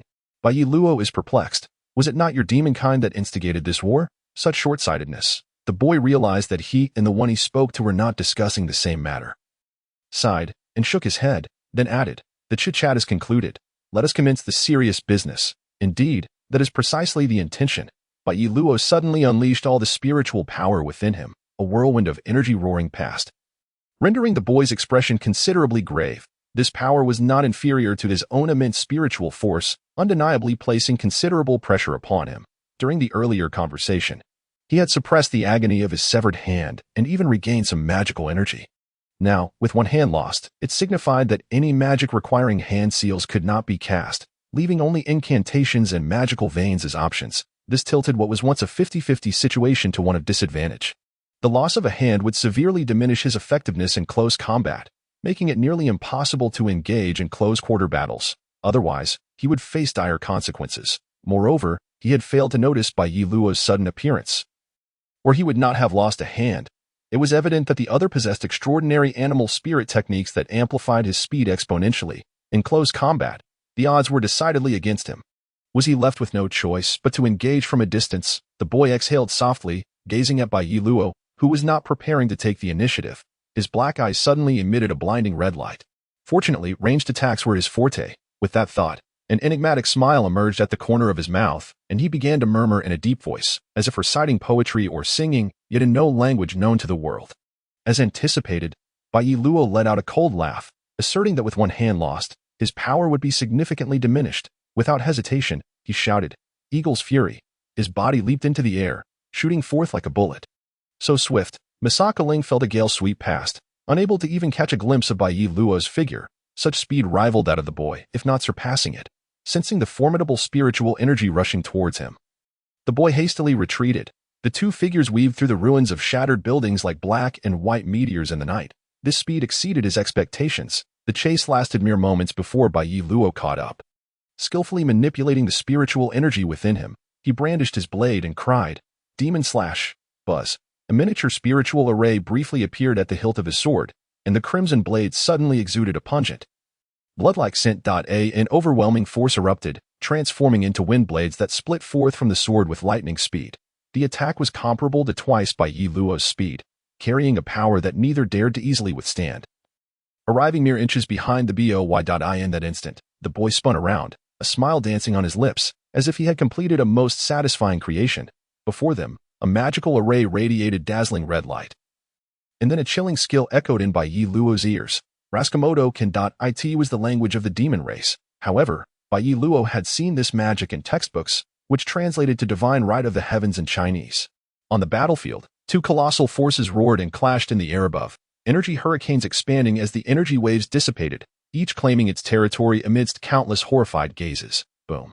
A tumultuous wave of blood surged forth like a tsunami, atop which a hand formed from countless drops of blood tore through space at great speed.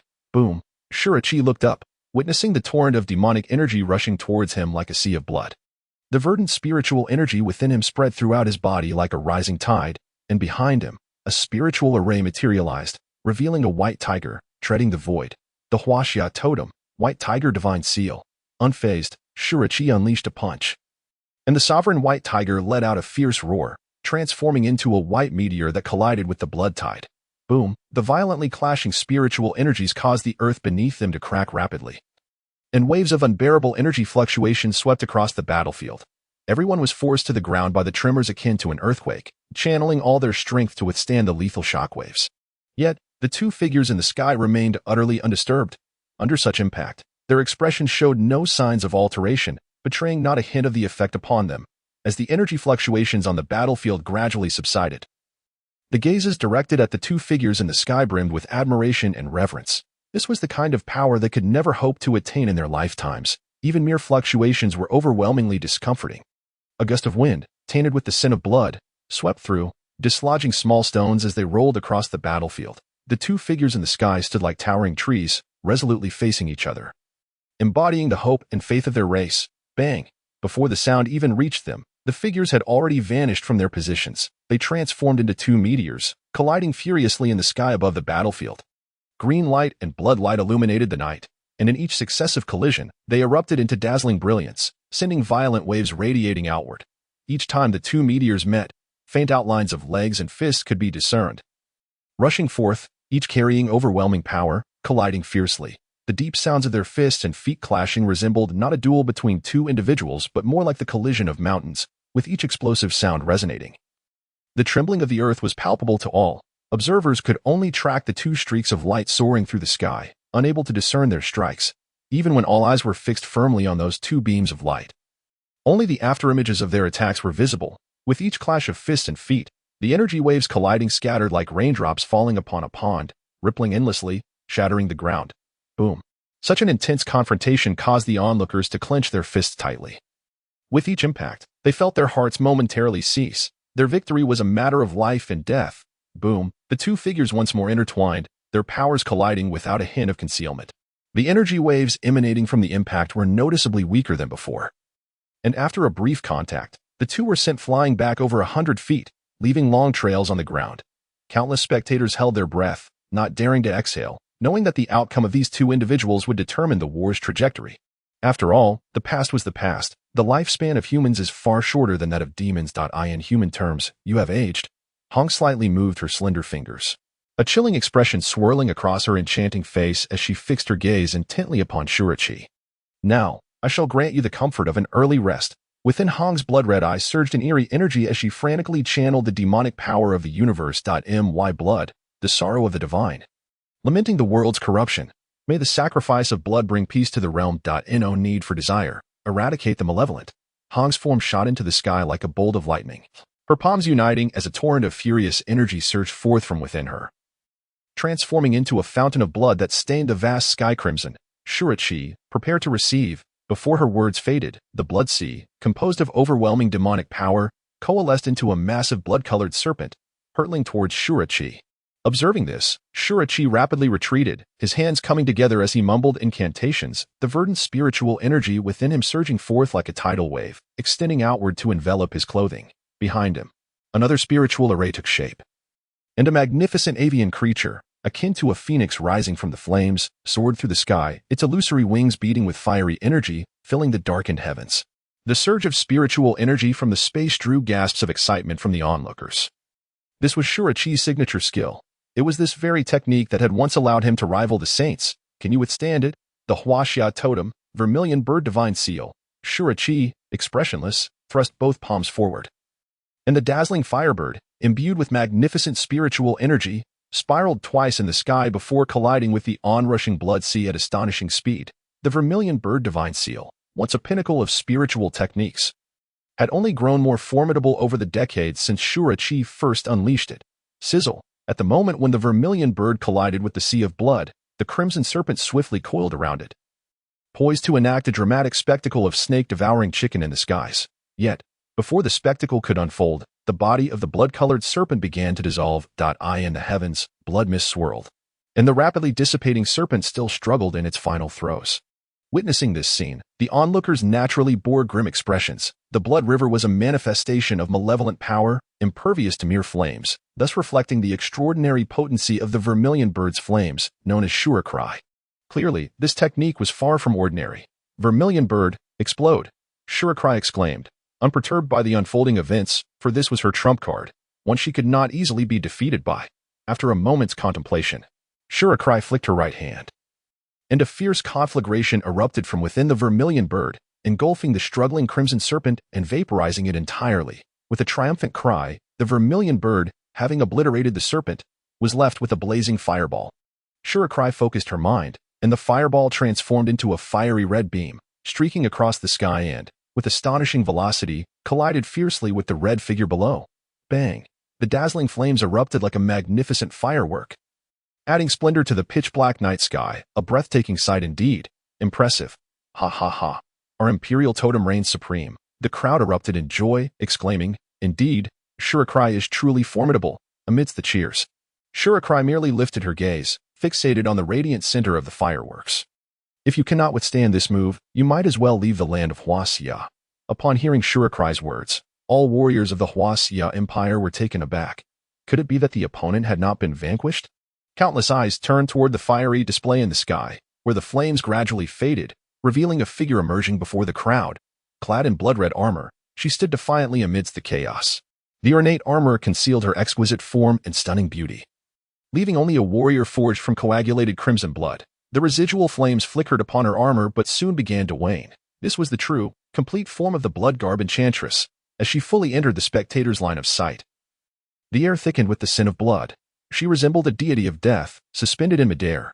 The surface of her armor, composed of countless droplets of blood, was adorned with numerous arcane runes, ancient inscriptions of the demon race, harboring tempestuous energies capable of challenging the heavens, radiating brilliance in the night sky. In the multitude of gazes directed at her, Shuracry too sensed the extraordinary nature of the armor, her eyes narrowing with intensity. The energy contained within was still dormant, yet once awakened, it would likely be beyond her own capacity to withstand. To become a saint, one must possess unique qualities. You have indeed compelled me to utilize the blood god armor. I must commend your prowess. In the skies, the blood garb enchantress moved her fingers, her gaze a piercing red beam that tore through space, locking onto Shuracy. It had been long since she had employed this power. She recalled the last time was a decade ago when she had sacrificed 30,000 lives to summon the Red Hand. Clenching her fists, the crimson magic surged forth in ripples across the sky. Today, I shall use it upon you. Boom. As the last word escaped her lips, two crimson beams erupted from her helmet, her murderous intent surging. With a single step, the very fabric of space trembled, and she traversed 1,000 meters in an instant, appearing above Shurikrai, unleashing a punch without an ounce of mercy. The blood-red gauntlet shimmered with ancient runes, emanating a faint glow. Even Shurikrai could perceive the boundless power emanating from it. Roar.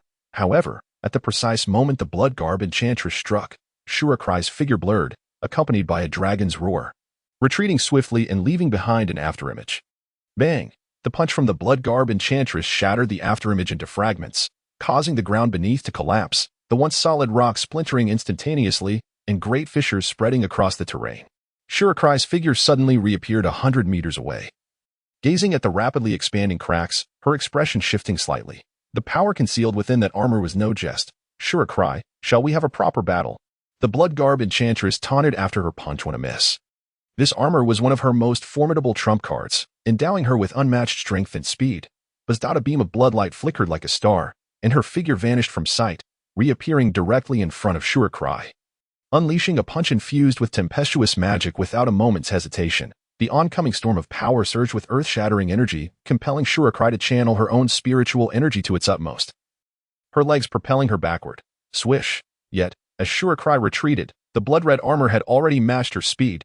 The ferocious gale of punches bore the forest to level mountains, striking in rapid succession. Swish, swish, across the vast battlefield.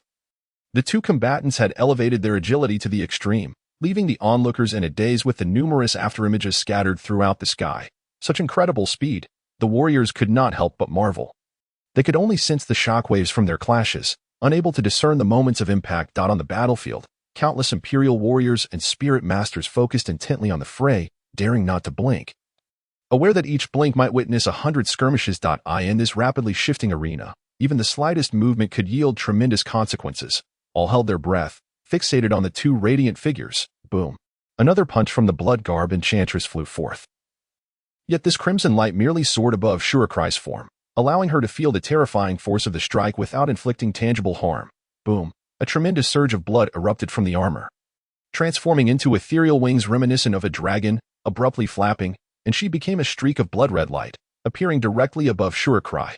Aged, indeed. After decades without battle, my agility has waned.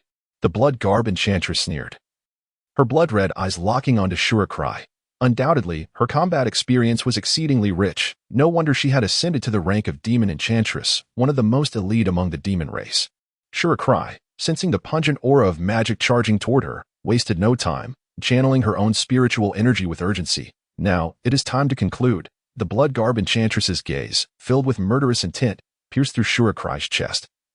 A gruesome and increasingly arrogant smile forming as her clenched gauntlet transformed into a long spear. In the eyes of the blood-garb enchantress, Shurikrai remained eerily calm, with a swift punch. The blood-colored spear manifested countless inscriptions, radiating crimson light and unleashing a potent magic that reverberated through the very fabric of space. The might of the blood god descends. Purge the filth of this world. Boom! The red beam, tearing through the air, erupted with a force beyond what this realm could endure, shattering all barriers as it surged towards Shurikrai's forehead. In that instant, the ground below collapsed, vast fissures spreading like a spider's web. Such overwhelming pressure was enough to obliterate Shurikrai's head. The game is over. The blood-garb enchantress rejoiced inwardly. This punch was destined to be lethal. The bloodlight in Shurikrai's eyes expanded rapidly. Yet contrary to the blood-garb enchantress's expectations, the corners of her mouth curled upward. Accompanied by this incredulous smile, black arcs of electricity surged across Shurikrai's surface, while a bolt of black lightning gathered at her brow. Brimming with immense spiritual energy, boom! A deafening roar akin to celestial thunder erupted unexpectedly from the sky, as countless black lightning bolts danced around her like sprites. Behind her, a colossal spiritual array materialized before the spectators. Stay vigilant, for I wonder if you have heard this saying, know yourself and your enemy, and you shall never be defeated. Thus, it is indeed time to end this. The Huasya Totem, the Azure Dragon Divine Seal. The black arcs of electricity danced across the surface of its skin like mischievous sprites, while the thunderous power within unleashed a sudden roar that echoed across the heavens with a clenched fist. Shurichi concentrated the most ferocious lightning energy into the core of his hand, causing the very fabric of space to warp. Boom! As he struck out, amidst the distorted vision of the onlookers. That fist, laden with the thunder of the heavens, collided violently with the crimson spear of blood. In that fleeting moment, the black lightning clashed with the blood-red light of the spear, creating a mesmerizing convergence. Bang! accompanied by the deafening sound that rippled through the sky. A wave of spiritual energy capable of sweeping across miles surged forth. The already shattered ground now resembled fragile foam, and below, the battlefield bore a massive crater akin to the impact of a meteor. Witnessing this scene, the warriors on both sides retreated without hesitation, their internal energies being sapped by the residual force. Fear gripped their hearts, filling their gazes with dread. The two violent and unmatched forces tore through space like two resplendent stars, colliding with a thunderous roar under the watchful eyes of countless spectators. Boom! In the instant of collision, a supersonic wave rapidly spread, the piercing roar causing the eardrums of the weaker souls to rupture, spilling forth crimson blood. Following this, an even more formidable surge of energy sway in this circumstance. There are indeed numerous individuals who harbor a restless eagerness, fully aware that they are up against an adversary whom even the blood lad had failed to conquer. Even in the face of death, they refuse to fall into the hands of humanity. Throughout both human and demon warfare histories, none of the captured have met a favorable fate. They endure inhumane treatment and torment daily. Experience is far more terrifying than descending into hell itself. Both sides understand this and resolutely refuse to become prisoners of the other. A desperate struggle still holds a glimmer of hope. Now, they await the command of the demon envoy. After the inquiry from Hong, the Azura wept in silence. If it truly comes to a life and death duel with Azura, the outcome remains uncertain. However, if he is determined to stall for time, Hong sees no way to counter it.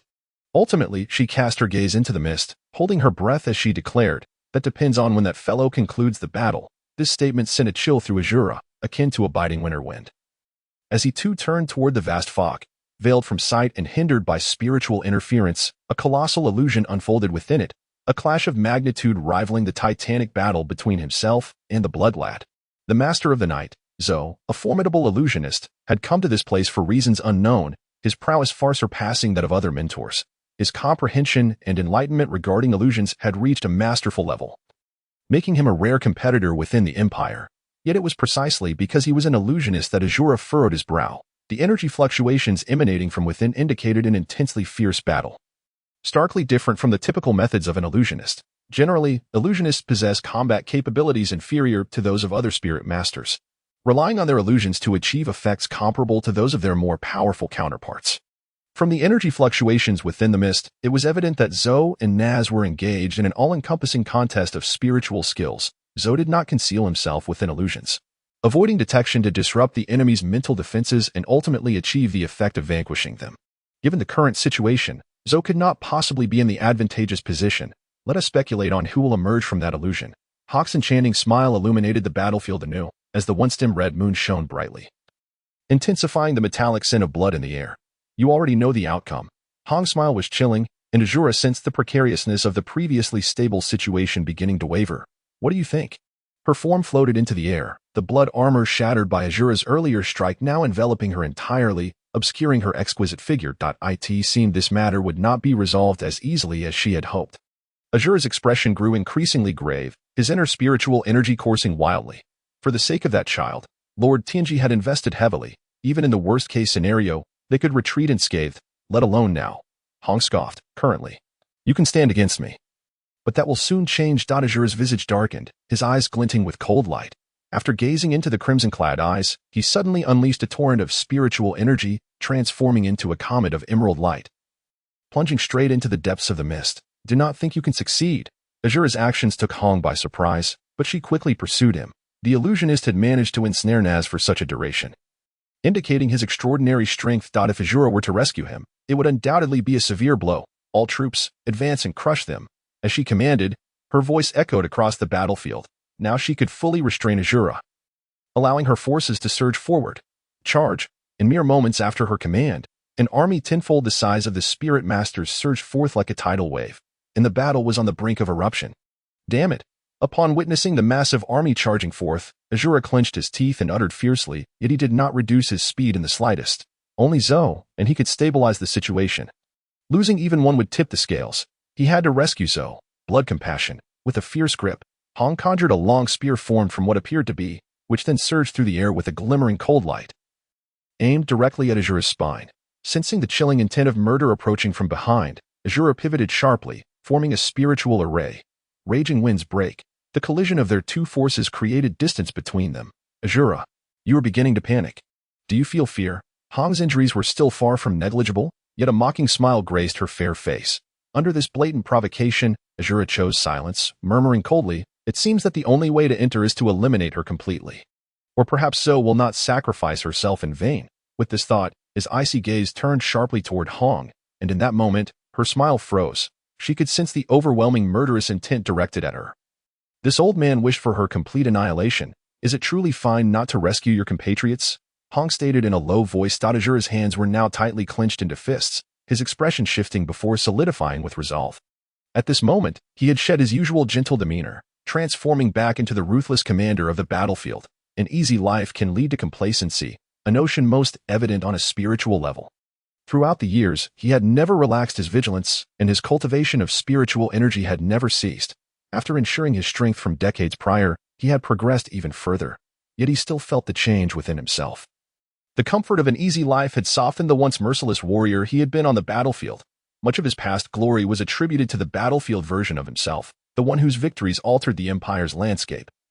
Marking the pinnacle of his life, the key reason for his success and difference, his rationality was unquestionable on the battlefield, with each of his decisions meticulously crafted without error.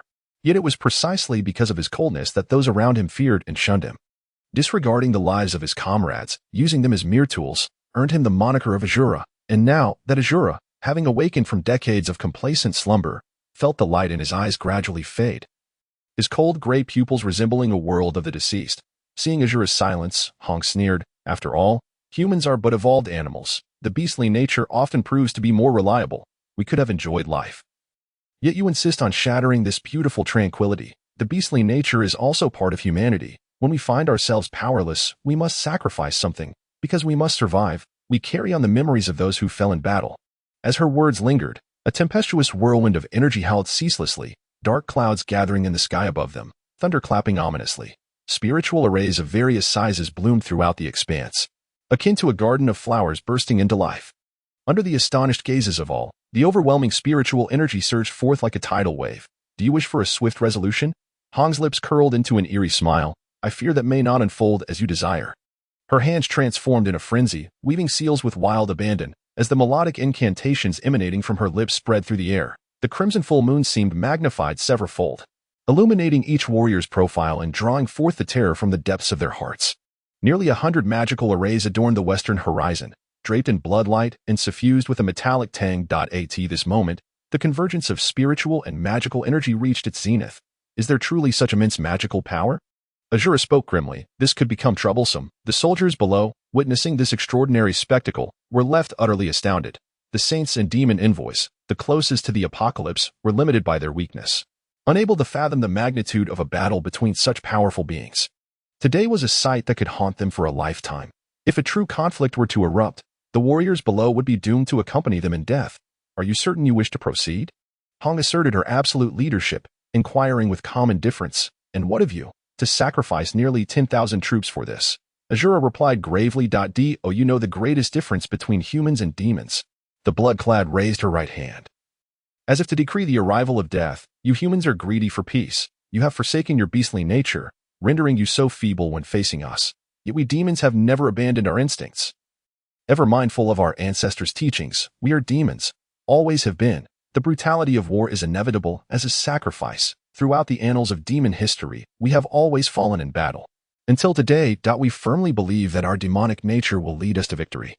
With a gentle sweep of her right hand, the resplendent moon trembled at that moment. A colossal wave obscured the entirety of their vision. A thunderous roar echoed in their ears. A shockwave shattered their final line of defense.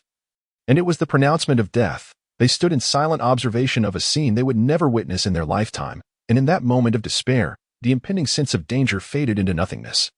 All were numbly attuned to the enchantment, as if an army of thousands charged towards the experts with a deafening clamor, entranced by the translucent giant wave radiating a dim red glow. They could not help but marvel at this exquisitely beautiful force, akin to ethereal energy, which could so easily claim their frail lives. Perhaps it was not such a bad fate after all. They relinquished their weapons, their minds devoid of thought, merely awaiting the arrival of death. Amidst the crimson tide, the echoes of anguished cries persisted, eliciting faint smiles upon their faces. At least one life for 10, this wave was not a loss. In that moment, a thunderous roar pierced through the air, awakening the awaiting souls. They raised their gazes to the horizon, where meteors streaked across the sky at an unfathomable velocity, heading straight for the towering wave. Indeed, The corners of their lips curled upwards in a mocking grin, as if the divine itself were ridiculing the frailty of humanity, humans, forever human, neither beast nor deity. They were pitiful beings struggling between humanity and savagery. Unable to forsake their essence. As they beheld the overwhelming magic, the speed of the Shurwep did not falter in the slightest. The verdant energy enveloped his being, transforming him into a radiant green silhouette. Chanting long forbidden incantations, his gray pupils shimmered anew, the emerald energy swelling within him, each organ and pore fervently surging with immense power, his bloodline ignited, his heart racing uncontrollably. Some lives could be sacrificed, for it was their own choice. Yet, why must the innocent become fodder for this war? What is the purpose of sacrifice? It is to ensure that those innocent lives transmit their will more effectively. These individuals are compatriots, kin who share the same blood. For what do we fight? Such seemingly juvenile words resonate deeply within every warrior's heart. Tales abound of predecessors who fought for the glory of humanity and of soldiers who survived the battlefield, declaring their struggle was for survival. Only those who perished in battle can reveal what they defended with their lives, abandoning all for the sake of those who come after them. They fought for legacy. The homes won through the sacrifice of their ancestors cannot be lost. The humanity guarded with cruelty by their forebears must not be forgotten. The unfulfilled wishes left behind by their ancestors must not be severed. Humans may forget themselves, but they must never forsake their humanity. Otherwise, they cease to be human. The people of Huaxia must not forget their roots. With a home in their hearts, they find a home everywhere. Without a home in their hearts, where can they reside? The indomitable spirits of their ancestors flow through the veins of every generation. They cannot be extinguished. They still watch. They still wait. They still guard every person of Huaxia. The younger generation will give their all, even at the cost of their lives, for the sake of this spirit that lies deeply embedded within humanity.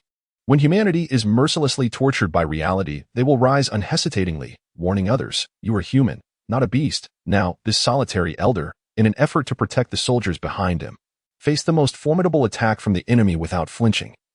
Soaring forth like an ancient dragon, unable to wield magic to counter the assault, for the explosion from such a clash could wipe out all life on the battlefield, he chose to shield everyone with his own flesh. As they witnessed the revered yet fearful hero stepping forth in the face of death, tears welled in the eyes of the strong soldiers and the suffering students, blurring their vision.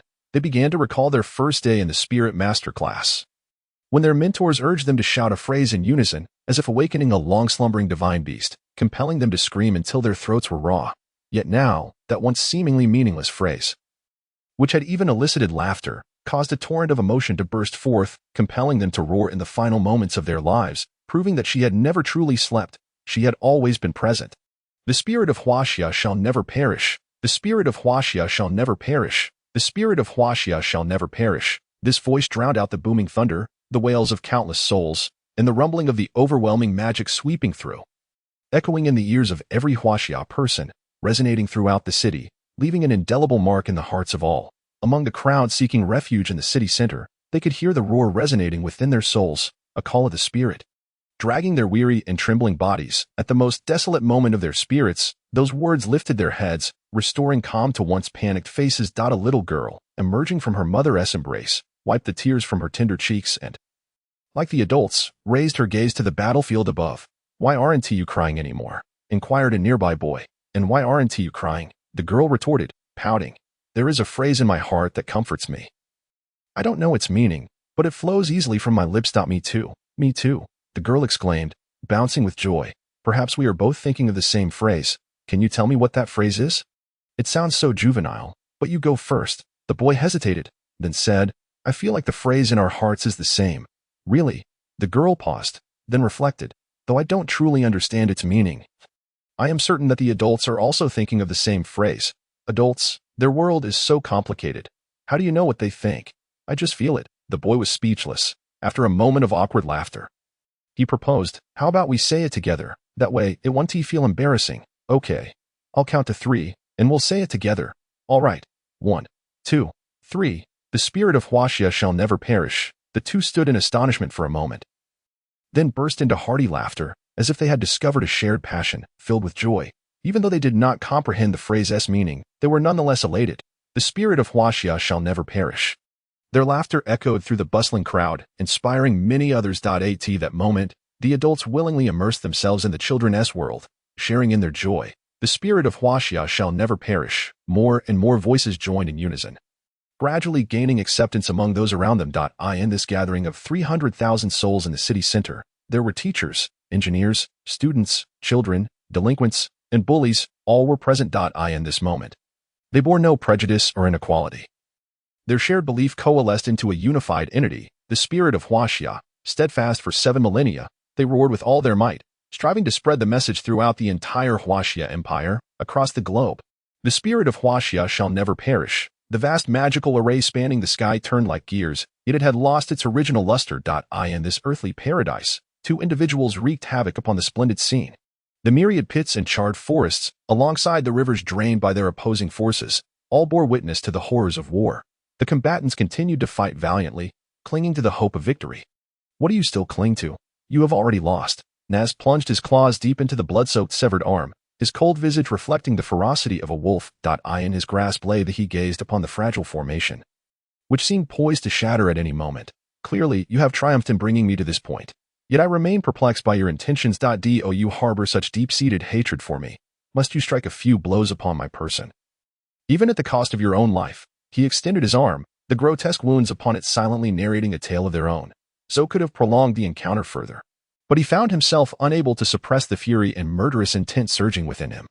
Illusionists, indeed, seem like fantastical entities. They claim lives in utter silence, with even the deceased unaware of any strangeness. Yet, at their core, they are merely spirit masters concealed within illusions, choosing to hide rather than confront their adversaries directly. Ultimately, they strike when their enemies' minds unravel. However, when faced with foes of overwhelming strength, the efficacy of illusions diminishes considerably. Relying solely on illusions makes it exceedingly difficult to subdue this demon. If time must be delayed, one must employ far more powerful means. Moreover, Zo's thoughts were in disarray, rendering the illusions nearly ineffective.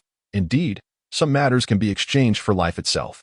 Zo tightened his grip on the beast, the haunting yet beautiful smile of the woman who perished in your embrace surfacing in his mind as he closed his eyes.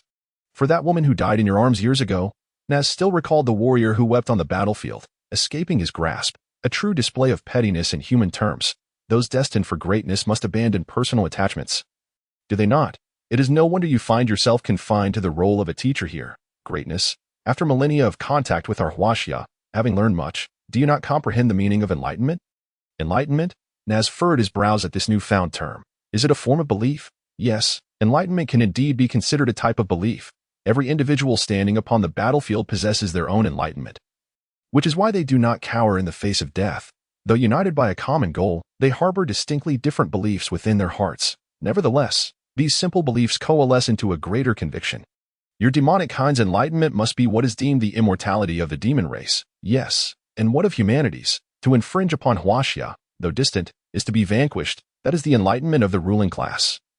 We commoners hold no rights or powers to adopt such a sentiment as our own. Your demon race achieves a remarkable unity, whereas humanity remains divided into 7 nations even to this day. Does it not? Thus, you humans possess disparate enlightenments. Such scattered beliefs are precisely why humanity faced defeat a millennium ago. Had you united back then, perhaps the present circumstances would differ. Nazlaminid. No. Your demon race has yet to conquer us. It is your disdain that blinds you. Zo opened his eyes, his gaze sharp and resolute. A millennium ago, you looked down upon humanity's lack of magical prowess. Can you see it now? A millennium ago, you scoffed at humanity's pursuit of comfort. Can you see it now? And now you mock humanity for its lack of unity. I hope you witness our unwavering solidarity as we utterly vanquish the demon race. By what right do you possess such unwavering belief? Naz's eyes glinted with malice. Zo pounded his battered left hand against his chest. Enlightenment. Humans and demons are not the same. We possess our own beliefs and ways of existence. Perhaps, in your eyes, our lack of unity, divided nations, racial prejudices, and religious differences constitute insurmountable barriers to achieving a higher unity. Yet, regardless of differing religious beliefs, regional origins, or skin colors, one undeniable truth remains. No one can deny their humanity. In this regard, we are far superior. We are humans who have transcended the realm of beasts. After a moment of silence, Naz's magical energy began to seep forth. You have imparted a valuable lesson upon me. The bell for class is about to toll, and this will be the final lesson of your life. Do you have no closing remarks? Having conversed with this admirable foe thus far is already the greatest concession he could muster. Now, he must turn the tide of battle. Closing remarks. In the final moment of her life, Zo contemplated a myriad of thoughts, parental love and loss, the companionship of relatives, the smile of a lover cradled in his arms.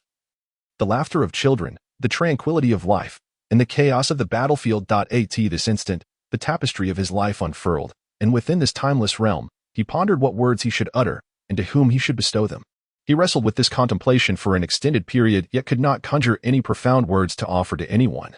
Thus, in the twilight of his existence, he wished to impart a singular phrase to all family, lover, friends, and those children alike, the spirit of Huaxia, forever unyielding. He did not raise his voice in a thunderous roar, nor did he expend every ounce of his strength.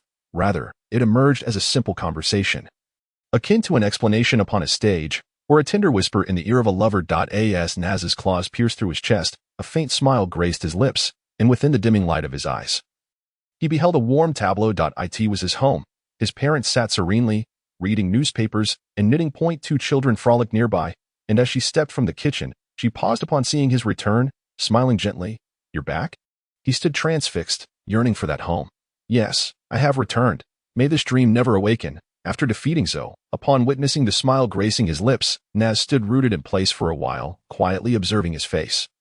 His heart stirred with an unshakable tumult.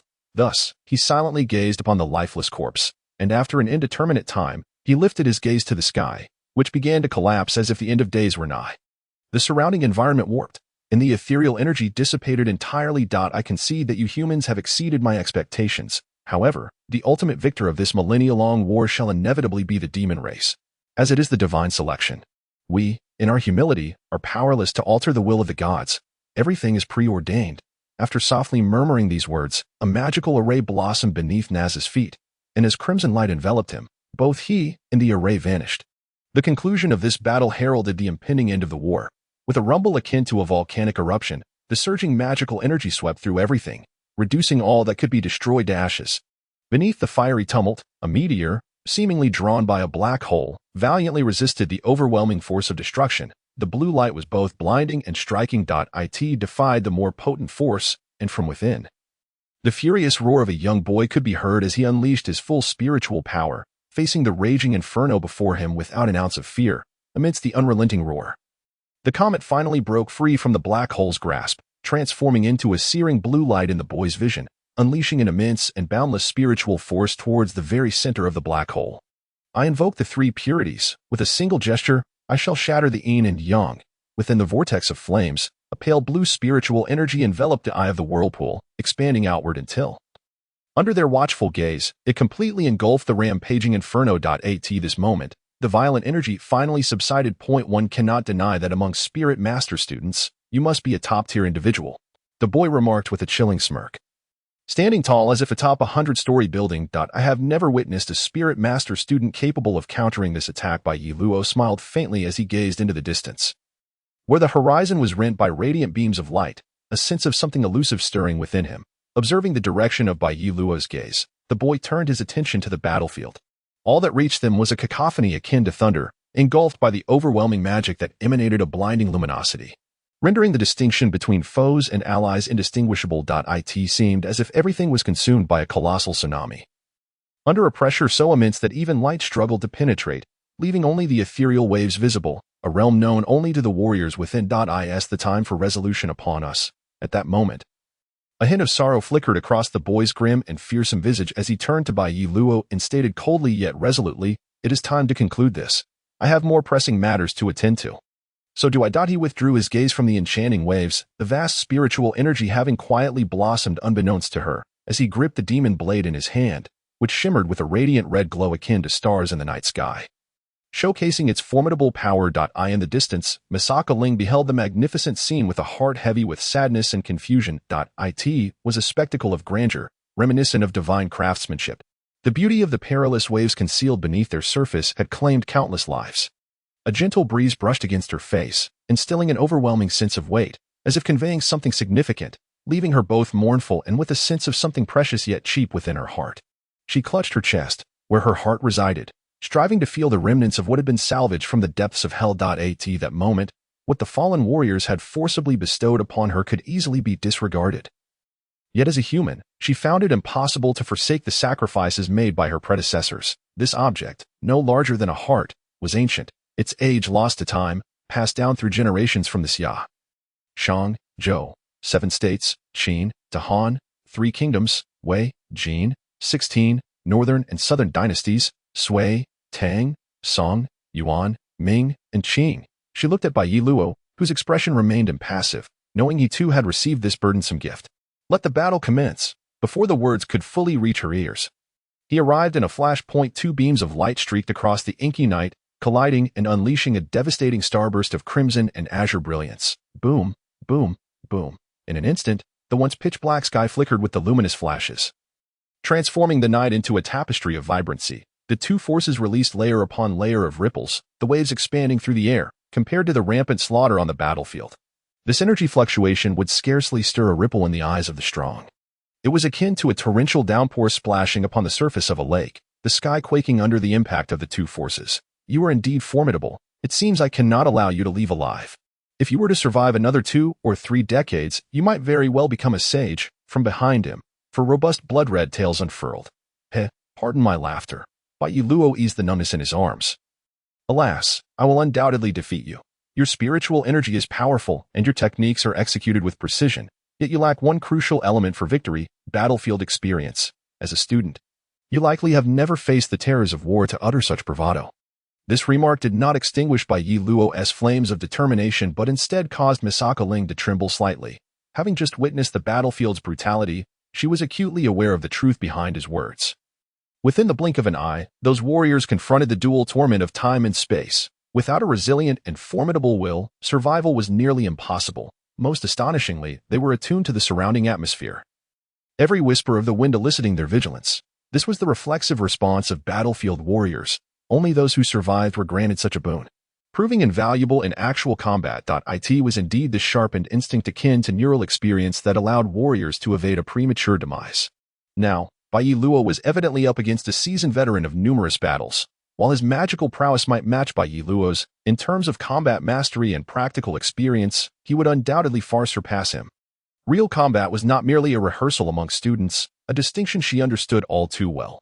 The flashy techniques practiced during training were nothing more than mere theatrics here, arrogant, ineffectual, and laughable. Every move in actual combat was aimed at your very life. Bai Luo, be cautious. Driven by concern, she could not help but offer a warning. The latter, hearing the distant cries, merely nodded in acknowledgement. This first battle outside his home was one he must win, and he felt confident in his ability to do so. Observing the unwavering resolve in Bai Luo's eyes, the boy merely shook his head. They say you are still too green. If you truly manage to survive my hands, it would signify a qualitative leap, though the odds of that happening are absolute zero. Even so, I must fight. Is that not so? Bai Luo revealed a rare, sorrowful smile, unwilling for Misaka Ling to witness his weakness. If he were to falter, who would stand before her? This battle was unavoidable. He had contemplated fleeing, confronted by an indescribable fear of this adversary, yet he could not show it. He was her sole savior.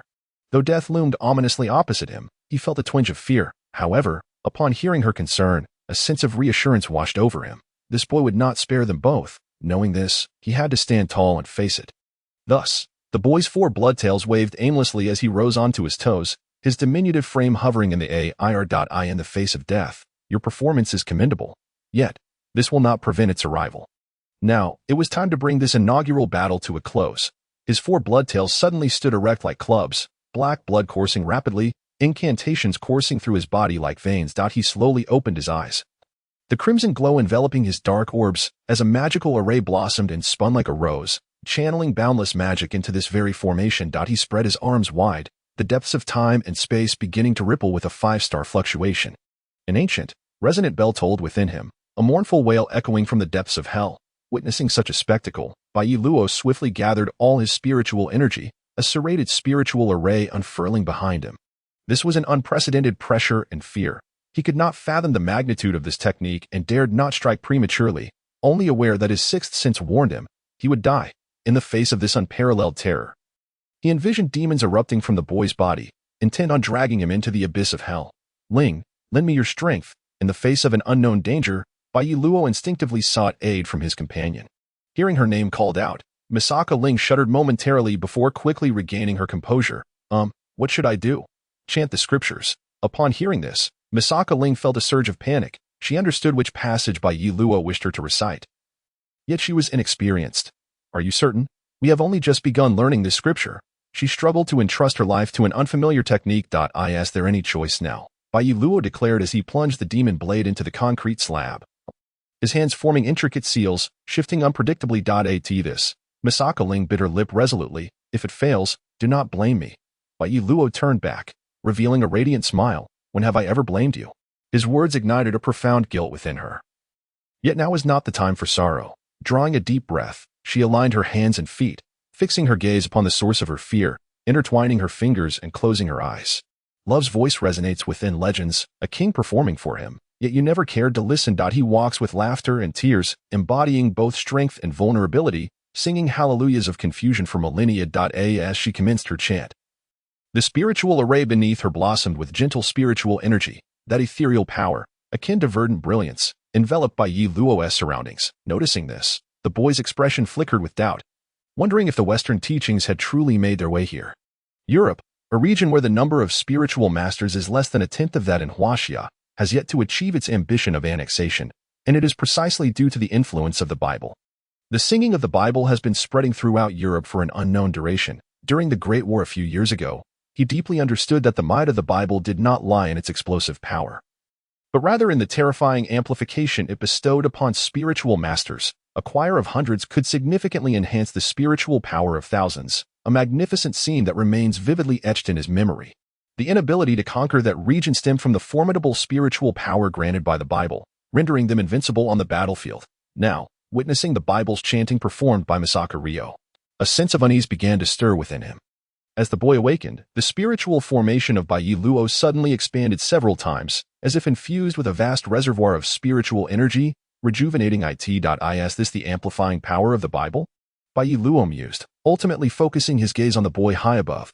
He realized that only by exhausting all his skills could he possibly withstand the impending force. The spiritual techniques taught by the academy would prove insufficient. Even under the Bible's immense amplification, unable to rival the howls emanating from the depths of hell. Thus, resolute in his determination, Bai Luo had already decided to unleash the spiritual techniques he had previously been unable to wield when he resolved to let Misaka Ryo make a desperate attempt. With a heavy sense of urgency, he knew he must employ the most formidable means to confront this cataclysmic onslaught. In truth, the narrative of their confrontation began the moment the boy took to the air. A mere 30 seconds passing. Within this brief span, they arrived at a decision that would determine their fates. At the moment both parties initiated their skills, the dread of death dissipated under an absolute confidence. The verdict was at hand, the abyss of demons, a cacophony of wailing spirits. At the instant the sound erupted, a black vortex twisted the very fabric of space, its dark maw quivering, from which emerged the soul-chilling screams of demons. It was akin to the opening of Pandora's box, as countless transparent apparitions surged forth, claiming the sky as if proclaiming the demonic spiritual power to the world. After a frenzied dance Rimini, Bai Luo turned around and inquired. Misaka Ling pondered for a moment before gazing towards the west. I intend to head to the battlefield. Although, as a mere student of spirit mastery, I may not be of much assistance, even if it means using corpses to construct a wall. I can contribute in some small way. The torment and fear she had just endured were sensations she wished to never experience again, yet she refused to let her loved ones face such horrors. What about you? She asked again. Bai Luo remained silent for a while, his gaze drifting towards the smoke-filled battlefield, and then questioned, Are you not afraid of death? Misaka Ling was momentarily taken aback. She had not anticipated that the usually humorous and extroverted boy would voice such a sentiment. In the face of danger, one's true character often shines through, capable of altering one's essence. Bai Luo belonged to the latter category. He had endured experiences so harrowing that even if he spoke of them, no one would believe him. I am afraid, Misaka Ling replied after a brief pause. But we have no other choice. Then I shall accompany you, Bai Luo declared resolutely. This time, it was not only for Misaka Ling, but also for himself. As she gazed into his steadfast eyes, Misaka Ling unexpectedly smiled. Once a skeptic of love, she now found herself believing in it, in him. On the battlefield, following the tsunami-like surge of magical energy, countless lives had been extinguished. Leah the frigid tempest unleashed a blizzard of white snowflakes, while the ethereal power of Shou Luoqi surged forth, resembling an insatiable maw that absorbed the raging storm into the spiritual array, accompanied by the rapid circulation of external spiritual energy. A white tornado manifested before the onlookers. Drawing upon years of cultivation, the ability to instantaneously alter the weather was already a remarkable feat. To sketch out a formidable spiritual array was indeed a daunting challenge. Even the aged visage of Xiao Luoqi turned pale, as beads of sweat, akin to gemstones, trickled down, solidifying into ice. With a resolute focus, Xiao Luoqi joined his hands, summoning forth the white tempest imbued with relentless icy power. "I shall take this," he declared, as the swirling storm approached. Hong Bing, with a chilling tone, unleashed a torrent of magic from within, waving her hands to transform that overwhelming magical force into a blood-red serpent. Beneath the icy expanse, the serpent, forged from magic, remained unaffected. With a sudden surge of intent, the colossal blood serpent shot forth like a bullet, carrying astonishing magical energy and an overwhelming momentum, colliding head-on with the white tempest. In that instant of impact, the flurry of snowflakes erupted into a vast dispersal, momentarily clearing the previously obscured view. Boom! The brilliance of white and red radiated, casting a dazzling glow, accompanied by ripples in space, followed by a deafening explosion and a fierce energy storm that swept through. The terrifying shockwave of the explosion was beyond the capability of either to easily withstand, forcing them both to retreat. Amidst the chaotic howls, Xiao Luoqi's gaze sharpened. After stabilizing his form, he darted through the air like a wolf in the snow, deftly maneuvering until he appeared directly in front of Hong. Under his piercing gaze, he struck without hesitation. Bang! Before the echoes of the previous explosion faded, another wave of energy surged forth. The immense force crashing against her chest caused the blood-clad mage to spit out a trickle of blood, her crimson wings fluttering rapidly to regain her balance. Although her blood armor had cushioned some of the impact, it paled in comparison to the resilience of a spirit stone in the presence of Xiao Luoqi. Observing the deep cracks spreading across her armor, Hong wiped the blood from her lips. "Experience prevails," she gasped, her voice barely a whisper. Hearing He's gaze suddenly sharpened, reminiscent of his sword that could slice through iron with ease. Behind him, the swirling swords came to an abrupt halt, all pointing uniformly at the Faceless One. Indeed, it would be quite difficult to extract him from this encirclement. The Faceless One shrugged, then revealed a peculiar smile. Yet it was clear that Lord Tianji had not instructed us to take him away. Upon witnessing this, Yi fell silent for a moment before inquiring, "Is sacrificing 10,000 demons merely to eliminate a single possibility truly the best outcome anticipated by the Demon Lord?" The Faceless One sighed, waving his hand as the golden light of the Buddha dissipated like dust. "If possible, I hope that young lad can lead us to prosperity. However, he steadfastly believes himself to be human. And we cannot ignore this fact. If you were to inherit the power of the Demon King now, we must be prepared to risk our lives to bring him back. But there are no ifs. Our purpose here is to eradicate a traitorous aberration. The gods will see this. Do you intend to head to the battlefield without even asking for my consent?" At that moment, the myriad gleams of light transformed into a starry sky just before dawn, while an overwhelming spiritual force surged like a tempest. Sensing the immense pressure akin to a mountain pressing down, the Faceless One asked expressionlessly, "Do you not wish to witness the choice he makes? Will he side with humanity or the demon race? If he chooses humanity, we can always engage in a fierce battle later. However, should he side with us, any resistance on your part would be in vain. Unless a candidate from your gods arrives. On what grounds are you so certain he will inherit the power of the seventh Demon King?" He questioned, the oppressive aura growing increasingly palpable. "With this, I have located our king. With this, we all understand that he is about to awaken. The gods have sown the seed within his heart, and when the time is ripe, that seed shall sprout. Before it does, we must confirm one matter, mustn't we? Otherwise, how are we any different from those two individuals of your?" He did not respond. A crow, shrouded in darkness, landed upon his right shoulder. The crow's eyes bore a commanding presence, exuding an air of disdain for all existence. It slowly lifted its gaze to meet the Faceless One's, and E mused that after so many years of dealings, it was the first time the Faceless One had resorted to such a desperate measure. The Faceless One shrugged, retracting the magical energies that lingered at the horizon.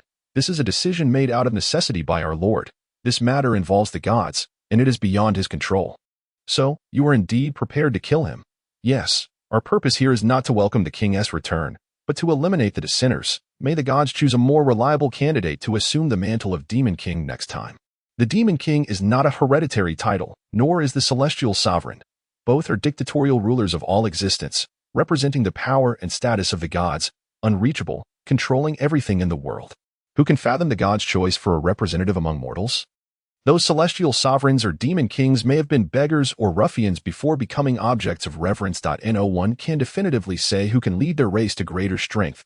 However, throughout history, the celestial sovereigns have never been ordinary individuals. It is as if they undergo transformation under divine guidance, or perhaps their innate potential is fully unleashed. They surpass the expectations of the people. Thus, Both humans and demons dared to believe that the gods are not toying with them, and with each successive celestial sovereign's ascension and remarkable talents displayed, the people began to fully trust the gods' choices. Until this day, the gods, devoid of any discernible pattern or intention, make the best choices without allowing either humans or demons to glimpse their motives. This time, the gods have chosen a mere 16-year-old child. And their choice is indisputable. Is it too early to say such a thing? The faceless one smiled, floating as if transcending to immortality, standing against the now blue-tinged horizon. It is not too early. You have only given us one night, have you not? The faceless one gazed towards the eastern horizon, where the sun was about to rise. Time is short. The war is nearing its end. He then shifted his focus to the city center, where nearly 30,000 souls survived amidst the battle involving saints and demon emissaries, a first of its kind. In an instant, over 900 swords suspended in midair transformed into golden dust, cascading like a waterfall into EES body. Subsequently, he leaped, aligning himself at the same horizontal level as the faceless one. It seems your celestial sovereign is also eager to witness what choice the one chosen by the gods will make. Upon seeing this, the faceless one tightened his wrist, his weary body invigorated by the abundant magical energy. He did not respond, transforming into a shooting star that streaked across the sky. The faceless one followed closely behind. Observing the immense magical power that now dwarfed his own, the ancient figure of Shura wept with grave concern. The circumstances had evidently shifted dramatically. The fact that this individual retained such considerable magical energy after battling with Natsu was beyond his expectations. He subtly moved a finger, feeling a wave of tingling sensations. After merely exchanging a single maneuver with Natsu, the latter's overwhelming strength had truly unsettled Shura, making it clear that facing such a formidable adversary in his current state would yield dire consequences. Old man, it is indeed admirable that you can push Red to such extremes. In my prime, I might not have been your match. However, on the battlefield, fairness is a luxury we cannot afford. Eye in the sky. Natsu descended, followed by a colossal wolf that emanated a fierce aura, its sharp fangs bared. The sight was reminiscent of a mythological Tengu devouring the sun, causing onlookers to blanch in terror.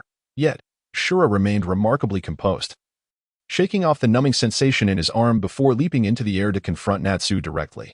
May I ask, are you the last trump card of the demon race? Shura inquired, his expression neutral. At this, Natsu paused momentarily before bursting into laughter. He was taken aback that this seemingly amiable old man would utter such audacious words, truly caught off guard. Indeed, I am the final trump card for this mission, Natsu replied after his laughter subsided. Aside from Bloodgarb and myself, there should be one more demon emissary, though I suspect the one sent from the Imperial capital is struggling to fulfill their role. I doubt they will make much of an impact. Now, if you wish to defeat me, our mission will be utterly thwarted. Is it time to fight now? Natsu did not underestimate the old man before him. Yet given Shura's current state, victory seemed unlikely unless a serious blunder occurred. Otherwise, Shura's chances of winning were almost non-existent. Shura nodded, unleashing all the remaining spiritual energy within him, enveloping his body in a layer of emerald flames. Observing this, Natsu smiled and extended his hand, saying, "Respect for the elders is a tradition of the demon race. Please. I do not particularly enjoy being referred to as an elder," Shura retorted, his eyes glinting with cold light. "Nevertheless, since you have said so, I shall not hold back." Boom.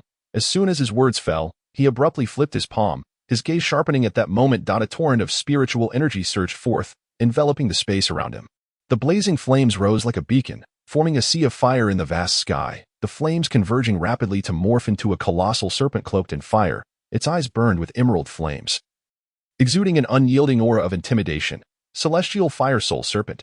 Shura's expression turned frigid as the flames in his hand erupted with brilliant green light. A fiery arc was drawn, and the serpent roared, its voice reverberating throughout the heavens like thunder, carrying an overwhelming force as it surged towards Natsu. The intensity of the aura was astonishing.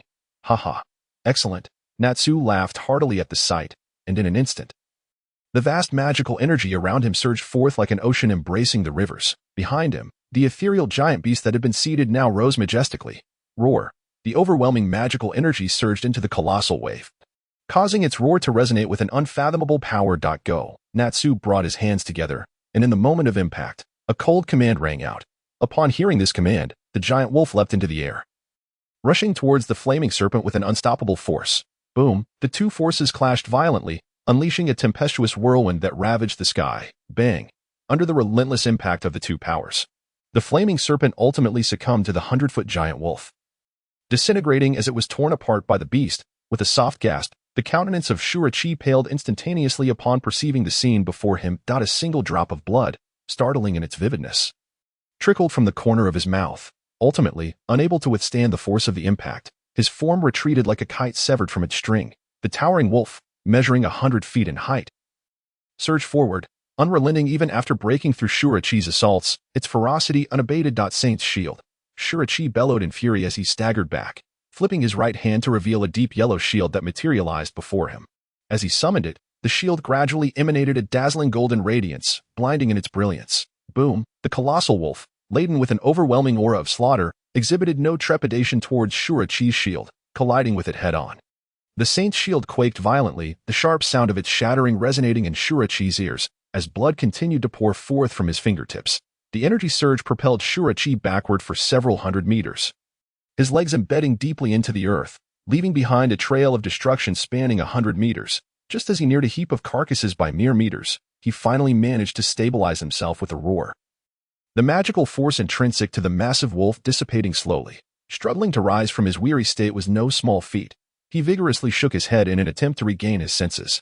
Age had undeniably taken its toll. The once mighty wolf behind Naz had finally subdued its rampant pride. Had it been 20 years prior, such a swift defeat would have been inconceivable. Upon hearing Naz's sigh, Shuro-chi stood. The minuscule remnants of spiritual energy began to swirl around him anew. His profound gaze emitted an unapproachable brilliance, and as he sought to rein in the chaotic energies within, he parted his cracked lips, uttering a chant that seemed to transcend millennia, akin to the lament of death or the salvation of angels. Beneath his feet, a black spirit array unfurled gradually, gazing at Shuro-chi. Naz's eyes finally revealed the ferocity befitting a wolf king, while the massive wolf behind him abruptly opened its eyes, a formidable aura sweeping forth like a tempest of magical energy. He sensed the power emanating from that spirit array. It was a force that Shuro-chi should not possess. "Ah, so you have such a trump card?" Naz remarked, astonished. "No wonder you still had the strength to confront the 7th Demon King back then." As Naz's words fell, Shuro-chi slowly lifted his head, his countenance marred by blood-red incantations. His scarlet gaze was hollow yet brimming with a murderous intent, a ferocity seeping from within, the sanguine runes sprawling across his body. The visage he presented was both terrifying and ghastly, instilling a chill even in Naz's heart. A gas of ethereal essence began to waft from his form, seemingly insubstantial yet brimming with divine wrath. Above his head, a pair of horns emerged, instilling dread. Shuro-chi's body radiated an endless aura of slaughter, his eyes fixated on Naz, compelling the latter to unleash the full extent of his magical prowess. Akin to a wild wolf acutely aware of impending danger, from a distance, Hong's crimson eyes slowly opened, and upon witnessing the scene, she too displayed a semblance of trepidation. The sudden surge of malevolence sent a shiver down her spine. In that moment, Shuro-chi appeared far more fearsome than before. He clenched his jaw tightly, as if suppressing something, his movement stiffening. Back then, it was this very technique that allowed you to survive under the 7th Demon King's reign? As Naz beheld this sight, his expression grew increasingly grim. He could feel the violent aura and boundless murderous intent emanating from Shuro-chi, and this malevolence seemed beyond his control. Were he to encounter a strong adversary without a threat to his life, Naz would never exhibit such a countenance, yet at this moment, the surge of Shuro-chi's presence, coupled with a chilling aura akin to a plunge into an icy abyss, genuinely unnerved him. Not enough. Shuro-chi's voice became hoarse. Back then, it merely allowed me to endure a while longer, but it will suffice against you. Boom. As his words fell, an explosive aura erupted from within Shuro-chi, akin to a tidal wave of crimson. In an instant, a mist of blood enveloped the surroundings, staining the heavens red. Cracks began to spread across Shuro-chi's skin, each wound glowing with a sanguine light, as if something were striving to burst forth from within, rendering his visage even more ghastly. Naz and Hong exchanged glances, both nodding in unison. This cataclysmic transformation instilled a sense of unease within them. Furthermore, they were not at their peak, and thus refrained from taking reckless risks. "I shall give it a try." Hong's gaze darkened. She called forth a long spear forged from coagulated blood, which materialized in her palm. Without hesitation, she hurled it forth, a sharp magical energy slicing through the air. This was all of her magical power. Though she herself found this method unimpressive, it was undoubtedly sufficient for probing.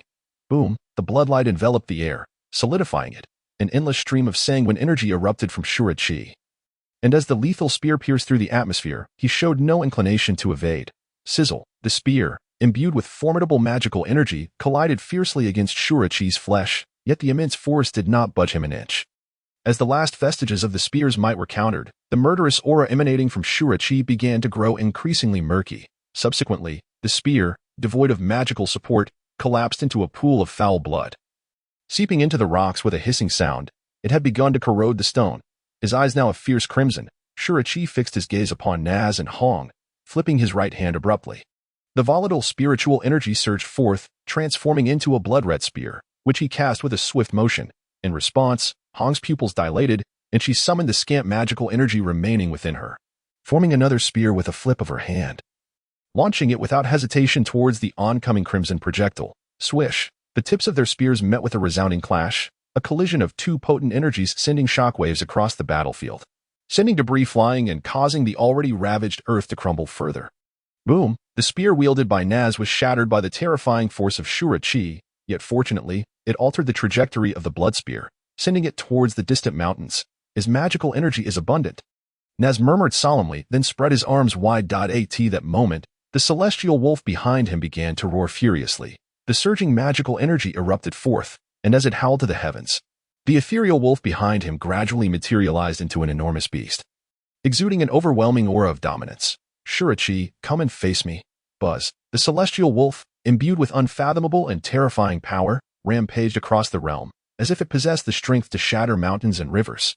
Gazing towards the sky, where the presence of countless celestial soldiers seemed to descend, Shurachi leaped into the air, his form soaring skyward as the earth beneath him fractured violently.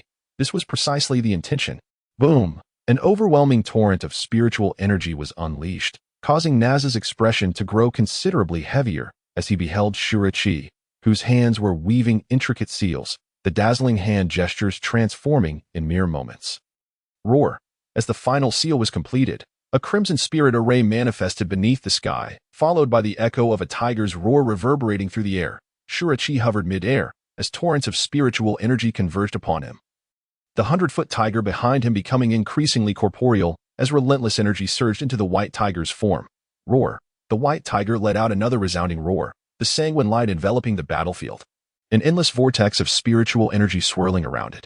It stood as a sovereign, treading upon the stars, unmatched in its supremacy, and with a single roar, all beasts trembled in fear. It gazed down upon the world with boundless murderous intent. In the distance, upon witnessing the 100-foot white tiger against the backdrop of crimson, Hong's expression shifted dramatically. This was incomparable to before. She even questioned whether she could withstand such a strike at her peak. Go! Shurachi commanded with a wave of his right hand. The white tiger leaped into the void, its body erupting with a fierce radiance, charged with unbridled fury as it roared towards the oncoming celestial wolf. Boom! The clash between the white tiger and the celestial wolf in the sky generated shockwaves that reverberated through the earth below, warping the very fabric of space. In the heavens, the wolf and tiger clashed. Sizzle! Each wave of overwhelming force forced the celestial wolf to retreat gradually, placing it at a disadvantage, while the powerful white tiger, fueled by immense spiritual energy, relentlessly pursued and tore at its foe. Truly, as the final trump card, it proved to be no simple matter. Natsu, witnessing this scene, could not maintain a favorable expression either, although he was aware that Shura's cry was not an easy technique to counter. He had not anticipated such a swift defeat. Block it for me, he exclaimed with a cold voice as he clasped his hands together, channeling an immense source of magical power into the retreating celestial wolf. Attempting to leverage his abundant magic to overwhelm Shura's cry, with a roar, the celestial wolf's strength surged even more violently in response to Natsu's frenzied infusion of magic. Observing this, Shura's cry deemed it unnecessary to prolong the confrontation. With a flick of his right hand, the towering white tiger instantly shrank, transforming into a tiger imprint that shot towards the celestial wolf like a meteor. This tiger imprint, imbued with the full spiritual power of the colossal tiger, collided fiercely with the celestial wolf. Boom! The concentrated impact force sent the celestial wolf staggering back. As the spiritual energies clashed, the celestial wolf's body rapidly disintegrated, ultimately tearing apart and transforming into a meteor that hurtled towards Natsu. Wolf blood spear. Natsu slashed his palm with his razor-sharp claws, warm blood gushing forth. He swiftly formed seals, magical energy surging from within him, as the magical array beneath his feet unfurled. In his right palm, blood coalesced into a spear, countless magical energies rushing into it, empowering it immensely. Instantly, the volatile magic began to erode the energy of the surrounding space, creating a swift arc of energy. Clearly, this was a formidable attack skill.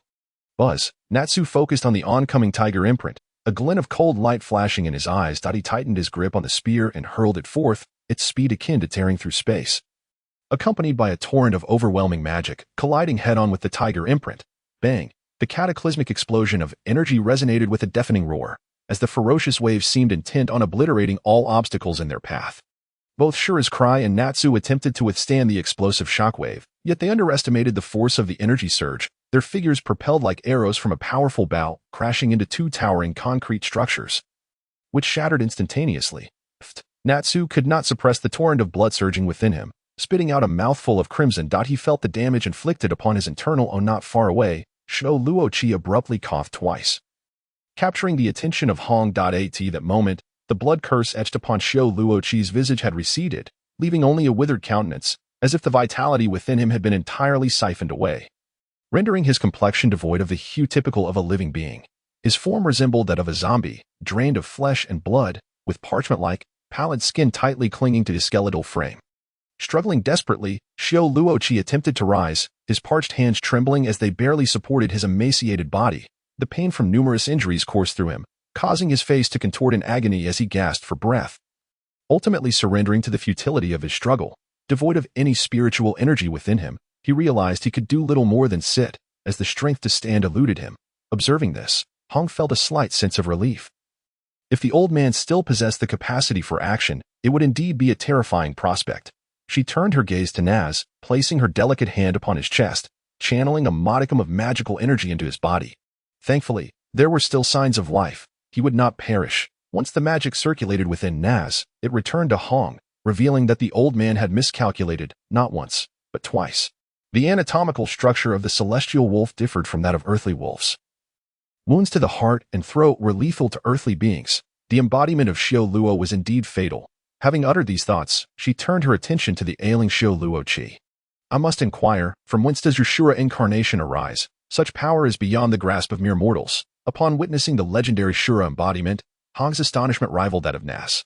This technique was one she had only heard of in ancient texts, vaguely recalling it as a deadly maneuver employed by a formidable figure centuries prior, forcing a demon lord into a corner, leading to mutual destruction through self-explosion. Sho Luoqi sat in silence, his eyes closed, emitting not a single sound, resembling an intact corpse seated before her. Was life truly extinguished within him? Hong approached, aware that a life spent fighting through divine power at the cost of one's own vitality is invariably fleeting. Deities would assist only twice, at most. Standing before Sho Luoqi, Hong's magical energy moved silently within her. I never anticipated you could drag both me and Naz to such a state. A century's worth of talent from the Huaxia Empire indeed deserves recognition. Yet, in the end, death is inescapable. Your legacy, I fear, shall remain unfulfilled. The seemingly lifeless shell of Sho Luoqi stirred slightly, as if unwilling to sever the chains binding him to death, with merely a flicker of consciousness. He compelled the parched muscles of his face to twitch, forcing open his dry eyelids. His eyes, akin to ants struggling against darkness, fought to open wide. How resilient the spirit truly is. Witnessing this scene, Hong stared at Sho Luoqi in astonishment, unable to suppress her admiration for the old man's tenacity, though the cold intent to kill in her gaze remained unmistakable. If this were among our demon kin, we would certainly proclaim it far and wide. Hong extended her right hand, a feeble aura of magic enveloping it. This was more than sufficient to bring an end to the flickering life of this elder. To struggle at the precipice of death, to endure pain, was akin to being torn apart by 5 horses. You cannot survive. In making a pact with the divine, one must pay the price. It is time to conclude this. With that, Hong stepped forward, the magical energy enveloping her arm like blood, the flicker of emotion in her eyes swiftly extinguished by a wave of indifference. Ultimately, she delivered the fatal blow. Stop! A roar echoed from afar. Yet it did not deter her. Instead, it elicited a strange smile from the corners of her lips. Have they arrived? But it is too late. With a swift motion, her slender hand, as sharp as an unyielding sword, sliced through Sho Luoqi's throat without hesitation, severing his airway. With a dull thud, his head, devoid of blood, fell to the ground in a parabolic arc, and at long last, his unblinking eyes opened, albeit slightly. Under the call of death, radiant light flooded in, accompanied by a sliver of morning sunlight, bringing with it the image of that child he had devoted his life to protect. This scene was unbearable for him. The formidable figure he had revered for 16 years met his end in such a pitiful manner. Bai Luo could scarcely believe that this enigmatic old man had departed from him. As waves of grief surged forth, he sprinted with all his might, tears blurring his vision, only to find the severed body before him. I in the year of the Demon Era, 1000. The exact date escapes me. But I recall that year when a companion entrusted me with the seed of hope that I must protect with my life, in the year of the Demon Era, 1004. That child has grown, possessing the same white hair and large eyes as his mother, yet he seems to regard me as his grandfather. Although I despise being called old, I find no offense in this. Secretly delighted to have become the child's father. I in the year of the Demon Era, 1008, on the 28th of the 12th month. I vividly remember that night, evading their surveillance, navigating through the blizzard with the small child in tow. Fearing my spiritual energy might harm him, I chose not to confront our pursuers, instead opting to hide, while he peacefully slumbered amidst the storm. Terrified he might never awaken from this slumber, I slapped him awake, only for him to retaliate with tears in his eyes, insisting on smiting me back. What a mischievous little rascal. In the year of the Demon Era, 1012. We relocated to a new city, preparing to settle down, when the little one announced that he had fallen in love just days after arriving. I responded with 2 swift slaps, demanding, "Do you even know what love is? You haven't even sprouted hair yet." His reply left me speechless. He said he couldn't define love, but he understood it as a form of homecoming, a safe haven, unlike our nomadic existence. This revelation startled me greatly. I exhaled deeply and promised him we would settle here, never to leave. Watching him dance with joy, I felt a warmth within me, perhaps a different kind of love that I had not experienced in many years. I in the early part of the year of the Demon Era, 1013. After residing in this small city for some time, I gradually became familiar with the neighbors. It was then that I discovered my mischievous boy had developed feelings for the class flower from the neighboring class, who had fled from the island nation, sharing a similar fate to ours. After feeding him some liquor to put him to sleep, I sighed, reflecting on the beauty of youth. That night, several men in black sought me out. I recognized them as superiors. Their visit was not to apprehend us, but rather to negotiate, which left me somewhat skeptical. Nevertheless, they merely presented me with a few demands before departing. Never to return. I in the year of the Demon Era, 1015, graduation season. That year marked the beginning of my mischievous boy's transformative journey. The mischievous lad, having graduated from middle school, has garnered the recognition of a spirit master student, and this summer he shall commence his training in the cultivation of spiritual power. I have long suspected that this boy is extraordinary, destined to fulfill my wishes and become the unparalleled hero of this world. That night, my grandson and I indulged in hearty drinks. Yet, after merely 2 sips, that rascal was completely inebriated, truly a source of embarrassment for me. I jestingly scolded him for his lack of ambition, while sipping my drink and gazing at the night sky. "Old friend, do you see? Your child has grown. He has inherited his mother's legacy, and I believe he shall become an exceptional spirit master." Someone nearby inquired about his father's legacy. I chuckled and shook my head, refraining from further comment. After downing a few more drinks, I observed the boy, who bore his father's visage, mumbling something I cannot recall. On the 2nd of March in the year 1016 of the Demon Era, I have not relaxed my efforts and training by Yi Luo over the past 6 months. His academic achievements stem solely from his diligence. And while I take comfort in his industriousness, I cannot help but feel a tinge of disappointment. His innate talent does not match that of his mother. Nevertheless, I have faith that with proper guidance, I can impart my lifetime of knowledge to him. Recently, an ominous premonition has plagued me, causing a few sleepless nights. I believe that what is destined to come will eventually arrive. On the 1st of April, Yi Luo confided in me that he is the Demon King. This revelation caused my cigarette but to fall from my hand, leaving me in a state of shock for a considerable time until he burst into laughter, calling me a foolish old man for being so easily deceived. It was April Fool's Day, you see. Upon hearing this, my blood boiled, and after administering a few well-deserved spanks to his behind, the sense of foreboding returned to my heart. By the 15th of April, that sense of foreboding had intensified. I sensed that a significant event was about to unfold, and leaning upon the surer pact, I vaguely felt that my life might be nearing its end. In this moment of leisure, I write down this seemingly inconsequential day. Is it perhaps my resistance to death? I cherish life, yet I do not fear death. However, before I depart, there remain many tasks to accomplish, particularly ensuring that the boy can stand on his own, for I cannot leave without a sense of security. I can only hope that this ominous feeling is merely a figment of my imagination. In this remote region, living in such tranquility and peace is indeed a rare blessing. Reflecting on those years spent on the battlefield, I am increasingly convinced of my beliefs. May there be no war in this world. In those days, only that rascal could achieve such a feat amidst the ruins. A few tattered pages flickered with a spark, accompanied by a whirlwind of power. revealing a journey without purpose.in by Yi Luo's anguished cries. Those remnants of paper carried the essence of that elder, scattering across the four corners of the empire. This was his first encounter with the terror of war, akin to a demon that snatched away his most cherished loved ones. He knelt in the sand, fingers sinking deep into the earth, his hands devoid of any spiritual power. All he could do was weep, staring at the grotesque remains, his body trembling in despair, shedding all defenses. On the brink of collapse, he had no strength left to resist, feeling the immense pain of losing his loved ones, every inch of his being enduring unbearable agony. His body seemed to have lost all functionality. Kneeling there, only his shivering form acknowledged that he was still alive, tears streaming down his youthful cheeks. Nearby, the crimson figure could have easily slain this vulnerable boy, yet she refrained. She gazed at the boy with a gentle smile. Empathizing with the immense suffering he bore, the mentally shattered child posed no threat to her, akin to an infant awakening from a nightmare, lost without his parents, left with naught but tears. This is the seventh Demon King.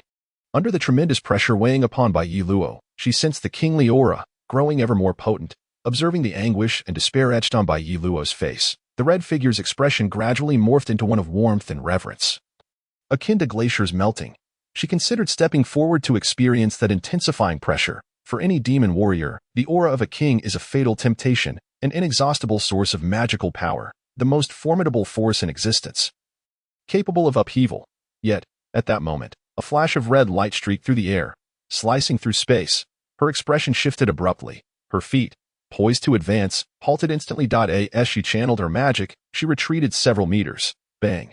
In the instant following her retreat, the ground where she had stood erupted violently, scattering sand and drawing her attention. The red streak had revealed its true form, a red-bladed katana, inscribed with countless intricate runes that flowed like blood. Half embedded in the earth, emanating an aura of dread, as though it were a demon-slaying sword from the depths of hell. The cursed blade Muramesa, how could it be here, in the midst of her confusion? A graceful silhouette descended, landing deftly beside the cursed sword. She possessed a beauty that rivaled the red figure, yet her aura was entirely different. The former exuded temptation, while the latter radiated purity. Standing at 1 meter and 60 centimeters, she emanated an undeniable authority that could instill awe. Misaka Ling scanned the battlefield, her expression growing colder upon witnessing the tragic scene. The descendant of Muramesa, the red figure observed the young girl effortlessly draw the cursed blade without losing any of her magical essence. Causing her eyes to widen in disbelief, her heart momentarily filled with trepidation. Fortunately, the newcomer was merely a young girl. Had a veteran appeared, she would have had little chance of escape in her current state. Even with hidden cards up her sleeve, seeing the astonished look in the red figure's eyes, Misaka Ling remained expressionless. She drew the cursed blade, covering its surface with magic, lowering her center of gravity into a stance akin to a baseball player preparing to catch. How intriguing, a visitor from the island. The red figure smirked, remarking how long it had been since she encountered the fighting styles of the Yellow Island. Which school do you practice, little girl? The banter from the red figure unsettled her. Misaka Ling could distinctly sense the woman's aura was exceedingly feeble. Though she could not ascertain the extent of her former strength, it was evident that, in her current state, she was significantly weaker than the ghoul she had previously encountered. Victory was not impossible. However, after a moment of contemplation, Misaka Ling hesitated to take a risk. This woman, having survived the horrors of war, undoubtedly possessed her own means. Furthermore, she had dispatched the revered Shura Chi grandfather, indicating she was no ordinary foe. Engaging in a contest of strength would prove challenging.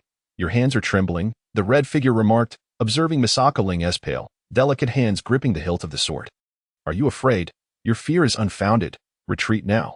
Even in my weakened state, I am not an opponent you can handle. Perhaps the boy behind you could, but judging by his demeanor, he has already lost his will to fight. How can one know without trying? Misaka Ling steadied her nerves, her focused and piercing gaze locking onto the red figure. Good girl. The red figure replied with an undeniable smile. Come, let us see what you can do. Misaka Ling gradually steadied her rapid breaths, the magic within her beginning to circulate throughout her body, like gas floating just beneath her skin. Teach me. A melodious voice rang out as her graceful form darted towards the blood-clad figure. The red blade slicing through the air with a faint whistle, advancing with purpose. 7 style, gentle rain of flutes. In that instant, as Misaka Ling summoned her strength, the cursed blade radiated a powerful surge of magic, releasing countless ethereal blades that flowed like children separating from their mother, each trailing a translucent aura, harmoniously thrusting toward the blood-clad figure. Faced with the multitude of flying blades, the blood-clad figure remained unperturbed. instead revealing a singularly smooth hand, radiant with a blood-red glow, enveloped in magical energy. Rather than retreating from Misaka Ling's formidable onslaught, she charged forward, her speed rivaling that of Misaka Ling. The clash of powers erupted. The red streak of the blade surged forth, with countless spectral entities blooming like flowers, exuding the overwhelming force of 1,000 armed Avlokiteshvara. In light of such an assault, the red figure had no opportunity to evade. Yet she did not intend to evade. In the blink of an eye, her powerful, magic-imbued hand extended toward the razor-sharp blade.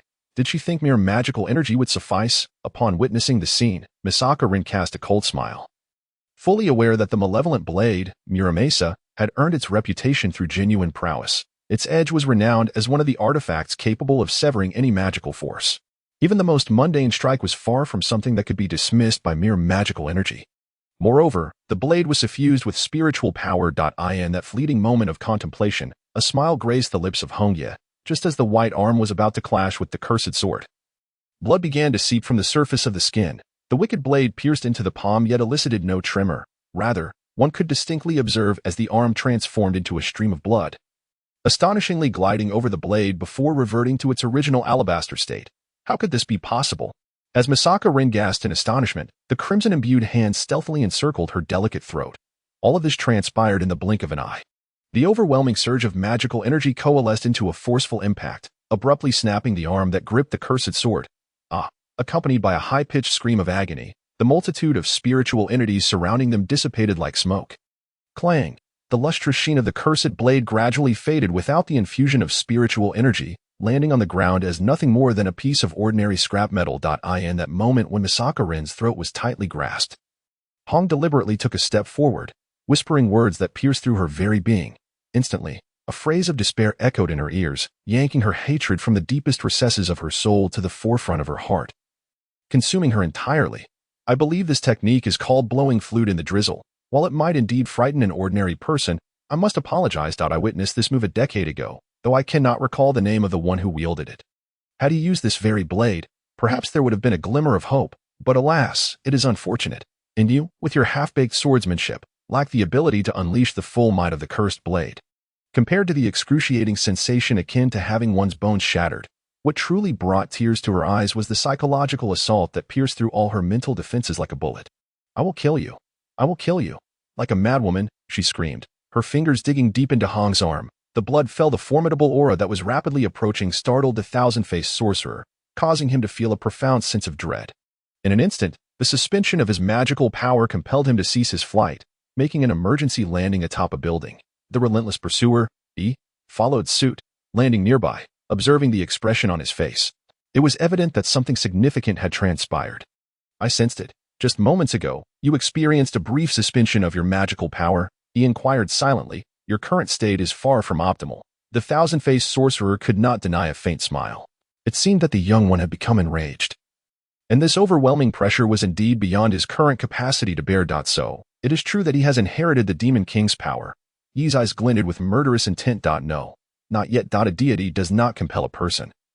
If he is unwilling, the divine will not impose it upon him. The thousand-faced sorcerer cast a slightly envious glance at Yi. Your brainwashing has proven remarkably effective, as he remained steadfastly on the side of humanity. It remains uncertain, he replied coldly. Being an enemy of demons does not necessarily make one an ally of humanity. He may simply be fighting for his own sake. Fighting for oneself? Are you suggesting that it's Shura's cry? That is indeed a possibility. Does this mean we are still on equal footing? The presence of Shura's cry faded entirely, and both could distinctly perceive it. A generation's pride, thus succumbing to the battlefield, may be the best choice. However, neither side was clear on just how much Bai Luo truly understood or whether he could be controlled, and neither could say for certain, but at least the current situation appeared advantageous for humanity. Having lived in human society for 16 years, a sense of dependence must inevitably exist. As long as he still identifies as human at heart, it would make things considerably easier. Their greatest concern remained the annihilation by the demon race. Should Bai Luo choose humanity's side, they would undoubtedly launch a final, desperate extermination. At that point, a bloody battle would be unavoidable. This is impossible, although he may not necessarily stand with us. His hatred towards you is undeniable. A smirk of sarcasm appeared on Yi's expressionless face. Can you erase this hatred? Upon hearing this, the thousand-faced sorcerer fell silent, gazing towards the eastern sunrise. which was both the clash between their fingertips reverberated with a sound akin to steel colliding, emitting a metallic resonance. Bai Yi Luo's gaze was frigid as he cast aside his demonic blade, both hands forming intricate seals. In an instant, a spiritual formation flickered into existence, his fingertips gleaming like gold as he unleashed the Spirit Emperor's finger, resembling two golden spears that sent spiraling marks of power hurtling towards the blood-clothed envoy. Whoosh! In response to this sudden and ferocious onslaught, the blood-clothed envoy merely chuckled coldly, curling her four fingers as crimson magic surged forth. Refusing to yield, golden light and blood-red energy enveloped their forms, each impact resonating with the force capable of shattering stone. Clang! In the final clash, both Bai Yi Luo and Hong were pushed back a step, droplets of blood already appearing between their fingers. To think that I, a dignified sorcerer, would be wounded by a mere student of spiritual arts is indeed the height of irony. As he spoke, the wound began to heal at a speed visible to the naked eye, causing Bai Yi Luo's eyes to widen in disbelief, although he had gained a slight advantage in spiritual energy. Facing such a battle-hardened foe rendered this advantage meaningless. If he could not unleash some formidable spiritual technique to thoroughly suppress her, the outcome would remain uncertain, aware that close combat would yield little benefit. Bai Yi Luo retreated several meters, steadying himself as a torrent of spiritual energy erupted from within him, overwhelming the surroundings. With swift hand movements, a spiritual formation blossomed beneath his feet. Oh, do you have an ace up your sleeve? Hong observed the majestic flow of spiritual energy swirling in the air, while the formation on the ground began to rotate, assimilating all the energy into itself. The residual spiritual energy in the air surged like a tidal wave towards Bai Yi Luo, lifting him into the air like the eye of a typhoon. In mere seconds, a dense aura of spiritual energy enveloped him, thick and palpable. Is that not the Huaxia Divine Seal? Hong sighed lightly. If it were not for the lethal move of the Huaxia Divine Seal, she would have little reason to be anxious, especially since her own trump card remained unutilized. As she began to calm her unease, the spiritual energy around Bai Yi Luo began to surge violently, flooding into his body. Hong fixated on Bai Yi Luo's elongated figure. Beneath him a massive spiritual formation slowly rotated. Above the formation, a spectrum of colors gathered, as if something was coalescing within, causing the very fabric of space to tremble, crack. Bai Yi Luo's hands came together, and he uttered softly, "One thought becomes Buddha, all things are void. My Buddha is merciful, 3,000 lotus of Buddha." Buzz. As Bai Yi Luo's solemn words echoed on the battlefield, he could not help but gaze upon the site where countless souls wandered without a home. It was as if the Buddha had descended, shedding a tear of repentance. The formation beneath him suddenly radiated dazzling multicolored light, a powerful tremor spreading wildly across the ground, while the seemingly gentle spiritual energy in the sky surged forth. Within the formation, a pure lotus of Buddha began to bloom, untouched by filth. Bai Yi Luo's hand trembled slightly as he wiped the blood from his lips. Even this minute action elicited an unbearable agony. His body nearly drained, having channeled nearly all of his spiritual energy into this endeavor, his mind teetering on the brink of unconsciousness. One speaks of forgiveness, the second speaks of anger, the third speaks of my Buddha. Anger cannot be forgiven. As Bai Yi Luo's voice resonated through the air, the pure seven-colored lotus of Buddha emitted an astounding wave of spiritual energy, boundless and infinite. Remarkable, how much he has grown in such a short time. Suddenly, a figure appeared before Hong like a specter. It was a 10-year-old boy. Upon seeing him, Bai Yi Luo's pupils constricted sharply. His arrival signified the fall of the saint, did it not? Dandan, you finally arrived. Hong unceremoniously tapped his head. Even if I hadn't come, you would have found a way to resolve this. The thousand-faced envoy cast a glance at the distant figure of Yusaka Ling, standing motionless like a puppet. I'll leave the rest to you, Hong said, turning away. I need to assist in no problem. The thousand-faced envoy snapped his fingers, and in an instant, a torrent of immense magical power surged forth from within him.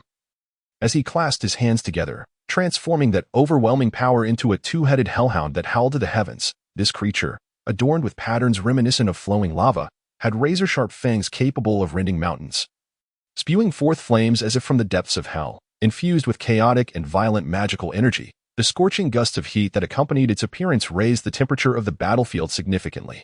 Come, let me see how much you can grow overnight, the thousand-faced envoy shouted. Boom, the colossal lotus of Buddha, carrying resplendent seven-colored light, pierced through the fabric of space at a speed of hundreds of meters per second. Abruptly appearing above the two-headed hellhound conjured from the envoy's magic, the lotus spun slowly, its petals unfurling gracefully, dimming the world around them, as the spiritual energy in the air swelled in response to the lotus's emergence. The spatial ripples emanating from the lotus provoked an enraged howl from the two-headed wolf. The intensity of that disturbance was astonishing. Roar. The two-headed wolf howled in unison, its massive magical power rippling throughout the sky. As flames erupted from its gaping maw like the opening of Hell's Gates, the purgatorial fire ready to unleash. Boom. Following that furious roar, the tumultuous power within the two-headed wolf burst forth like a volcanic eruption from its two cavernous mouths. Morphing into a dragon and a phoenix that soared towards the lotus of Buddha, the dragon and phoenix danced and intertwined, carrying the flames of purgatory, tracing a brilliant arc across the sky. Where it seemed the very fabric of space began to erode in their wake, leaving a molten scar etched into the heavens, the sacred seven-colored lotus of Buddha fully bloomed at this moment.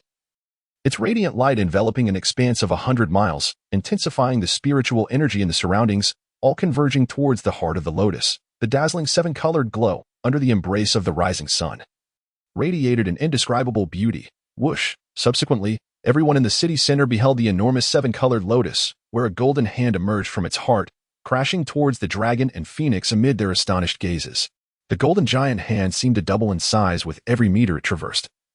Growing larger in the eyes of the onlookers, yet it possessed none of the overwhelming spiritual power anticipated by the thousand-faced envoy. It merely swept through the sky, meeting the dragon and phoenix in a collision.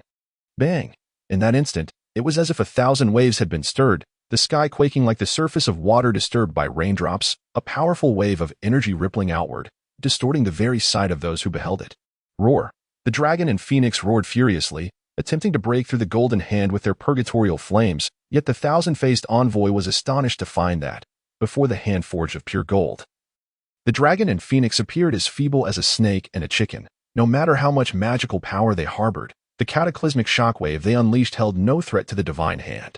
Incredible, as his spiritual power increased so dramatically, witnessing this scene, the thousand-faced envoy could not help but exclaim in admiration. I in the distance, Bai Yi Luo observed this spectacle with an impassive expression, and as his mind stirred, the golden divine hand began to unleash its own wave of energy. Whoosh! Countless scriptures materialized within the golden hand, flowing like 1,000 ravines, each inscribed with radiant golden light, expanding outward in rings of energy. Upon the emergence of this peculiar wave of energy, the ground beneath the thousand-faced envoy instantly erupted. As if the gravitational pull of the earth had intensified 100-fold, the cracked earth crumbled continuously, revealing a gaping pit resembling a handprint. Feeling the oppressive force, the thousand-faced envoy's pupils constricted sharply. The flames of the dragon and phoenix had long since vanished, and even the two-headed wolf conjured from his magic plummeted to the ground, letting out a roar of anguish. Unbelievable. In the distance, he bore a similarly astonished expression as the thousand-faced envoy.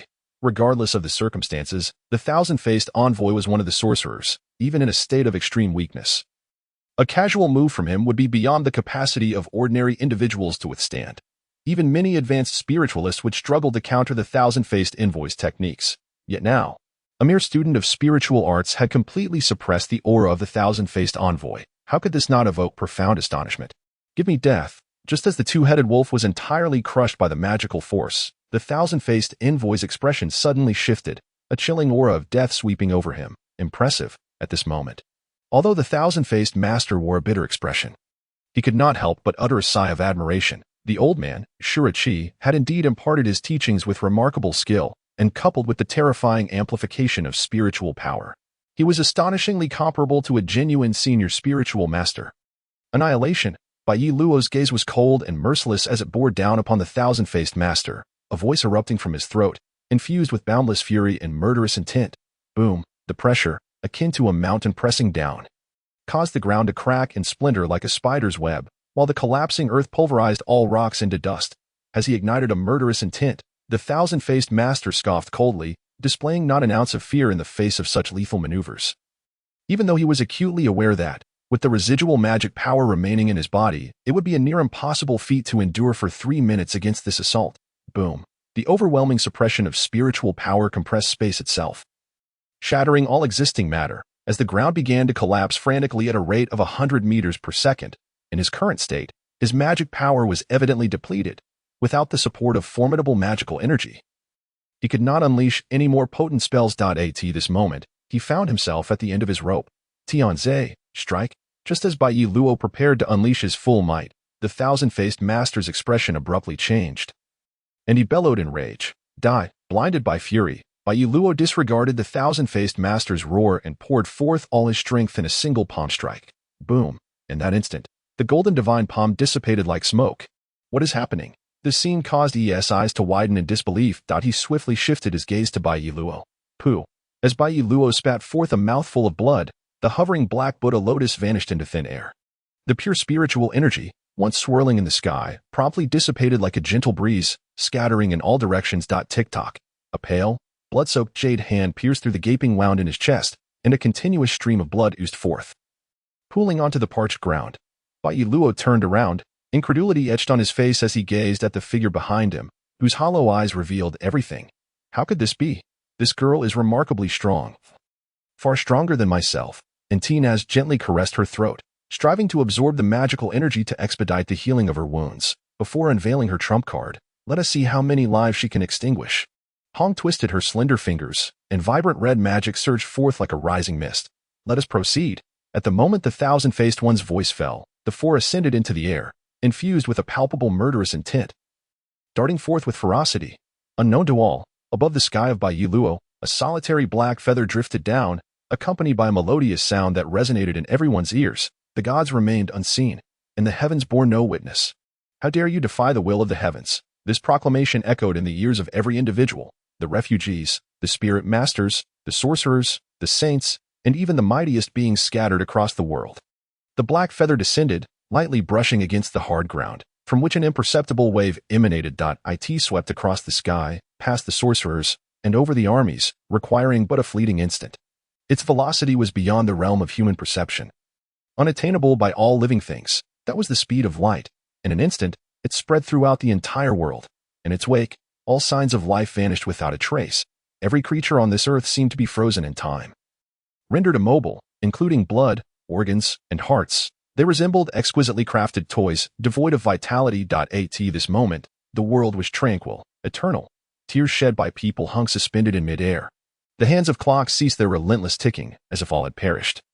Even machines, the entire world resembled a meticulously painted canvas, with birds in the sky, crowds in prayer, weeping children, and the smoke of war, intricately detailed down to the very cells and bacteria, an endless tapestry. This was the magic of the divine. Eternity, within the silent canvas of the world, she stood as the sole focal point. An infinite power in the sky distorted space. Each step she took upon the void stirred the dead realm into turmoil once more. She descended gracefully, the only hue in this monochromatic world. Her elegant form knelt before Bai Luo, her hands tenderly caressing his blood-stained cheek, her gaze soft as flowing water, while her pink lips curled into a smile laced with irony. Are you foolish? You could easily erase them all, single-handedly turn the tide of battle, yet you chose humanity over savagery. She fell silent for a moment, as if listening to something. This power belongs to you. Why refuse it? What do you think? The deaths of Shurachi and Masakoling, are they solely their fault? You live for yourself, not for humanity. Have you ever considered why the soldiers who perished on the battlefield fought? What drove the demon race to launch a self-destructive assault? She rose, circling the lifeless body, her expression unchanged. You know this. You are their king. This was an offensive they would inevitably mount. They understood this was a war from which they could seek refuge. Because of your singular decision, those warriors died with their eyes unclosed. Have you ever pondered whether your humanity would evoke guilt? He halted, his gaze fixed upon the already closed eyes of Bai Luo. You know what must be done. The god you have chosen of your own volition will not compel anyone. Even if you are the demon king now, the choice lies solely within your consciousness. Will you perish in pain? Or will you wield the power you ought to have to avenge them? Such notions are laughable. I hope you are not the only one to inherit the mantle of the demon king. What do you represent? The demon race knows, and humanity knows even better. You shall not suffer in agony, for they regard you as far more significant. Indeed, you are a crucial piece in reversing the balance of power in this world. Your presence will shift the equilibrium that once existed between the two, and they may view you as a hero, but equally as a foe. Your transformation overnight has taken me somewhat by surprise. I shall not answer your queries. It is for you alone to seek the answers. Now, my magic is waning, and it is time for you to choose. Does the so-called heavenly will not provide me with a third option? None, she replied coolly. Perhaps you are merely being restrained by them. Bai Luo scoffed. Are you provoking the divine? Bai Luo did not respond. He gazed at the horizon, then towards the remains of Shurachi.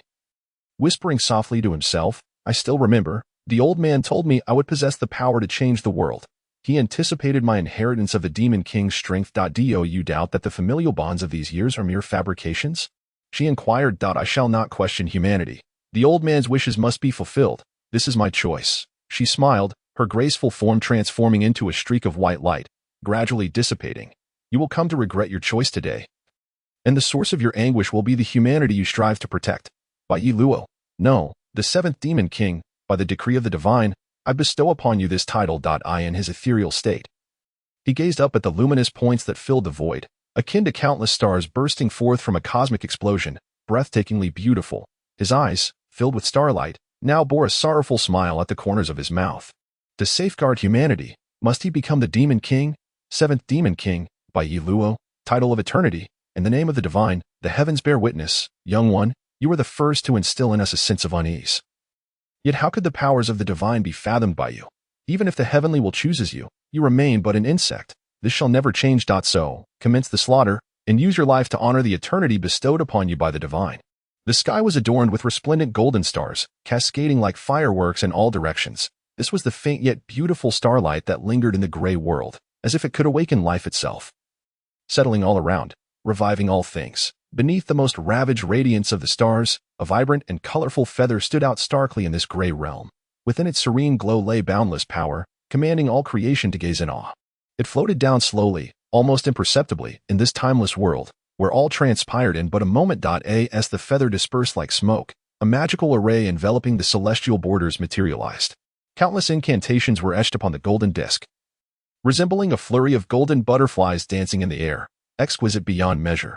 Only it operated in this world, becoming the sole source of luminescence in the solar system. Buzzing, a powerful wind swept across the land, eroding the vast spiritual essence of this divine territory, and the entire sky radiated a dazzling light akin to the sun. Beneath this brilliance, myriad beings began to stir. Time commenced its flow, observing the world. Rivers flowed upstream, all actions reversed, and lightning returned to the clouds. Should anyone bear witness, they would undoubtedly be astounded and instinctively recoil in terror. Humanity could not help but admire, revere, and worship the divine. For it wielded the power to govern countless lives. That was a force beyond human comprehension. Time was rewinding. You are as stubborn as that old man. 3 sorcerers encircled the battered form of Yi Luo. 8 slender black needles spinning in the air, their delicate magic unfurling like wisps of smoke. Hong slightly moved her fingers, seemingly freezing the 8 magical instruments, her eyes suddenly narrowing, raising her elongated arm. A solemnity akin to delivering a death sentence filling her heart. Yi Luo. No, the 7th demon lord, we, the blood-robe envoy, the wolf envoy, the thousand-faced envoy, in the name of betrayal, shall eradicate their corporeal forms, obliterate their intellects, and offer sacrifices to our revered ancestors in the divine. The heavens and the earth bear witness. In an identical scene and solemn vow, Yi Luo lay limply on the ground. Utterly unaware. He was oblivious to the immense power surging from an unknown source, infiltrating every organ within his body, as if it sought to conquer every pore. In the depths of his mental realm. Beneath a shroud of darkness, Yi Luo beheld a roaring inferno, akin to a wildfire, rushing toward him. It resembled flames emerging from the depths of the 18th layer of hell, capable of incinerating all the world's sins. He understood clearly that this was no mere spiritual energy. Such colossal strength compressed within him was akin to crafting a human bomb. When his battered form could no longer contain this power, it would inevitably explode outward. Having lost dominion over his own body, Yi Luo, in this moment, felt an unusual calm. He could see the 8 black needles unerringly aimed at his vital points. Should they strike true, his end would be assured. Just then, like flames erupting from a black hole, a silent tempest surged within his heart, swiftly engulfing his vision and enveloping his entire being. Yi Luo offered no resistance. Nor could he. This was the will of the divine. In the name of the demon clan, retribution was at hand. As the words fell, his red right arm swung down, and in unison, the 8 needles shot forth like bullets. A fatal strike, swift and fierce. Bang! In that fleeting moment, the 8 black needles detonated in succession, a striking black flame consuming them entirely, leaving no trace in the air. What is happening? The 3 were suddenly startled, inexplicably gripped by an overwhelming fear from the flames that had just appeared. Like a flash. Crack. A crisp, resounding sound of shattering bones immediately drew their focus to the wretched figure of the young man. Bang! In the distance, the forsaken Demon Blade village seemed to sense something, violently shaking as it was embedded in the hard ground. An invisible ripple of space emanated from within Yi Luo, expanding like ripples through 3-dimensional space, stretching hundreds of meters in an instant. This wave carried no mingled power, akin to a strong wind that vanished in a heartbeat. Yet, it instilled a sense of unease in all present.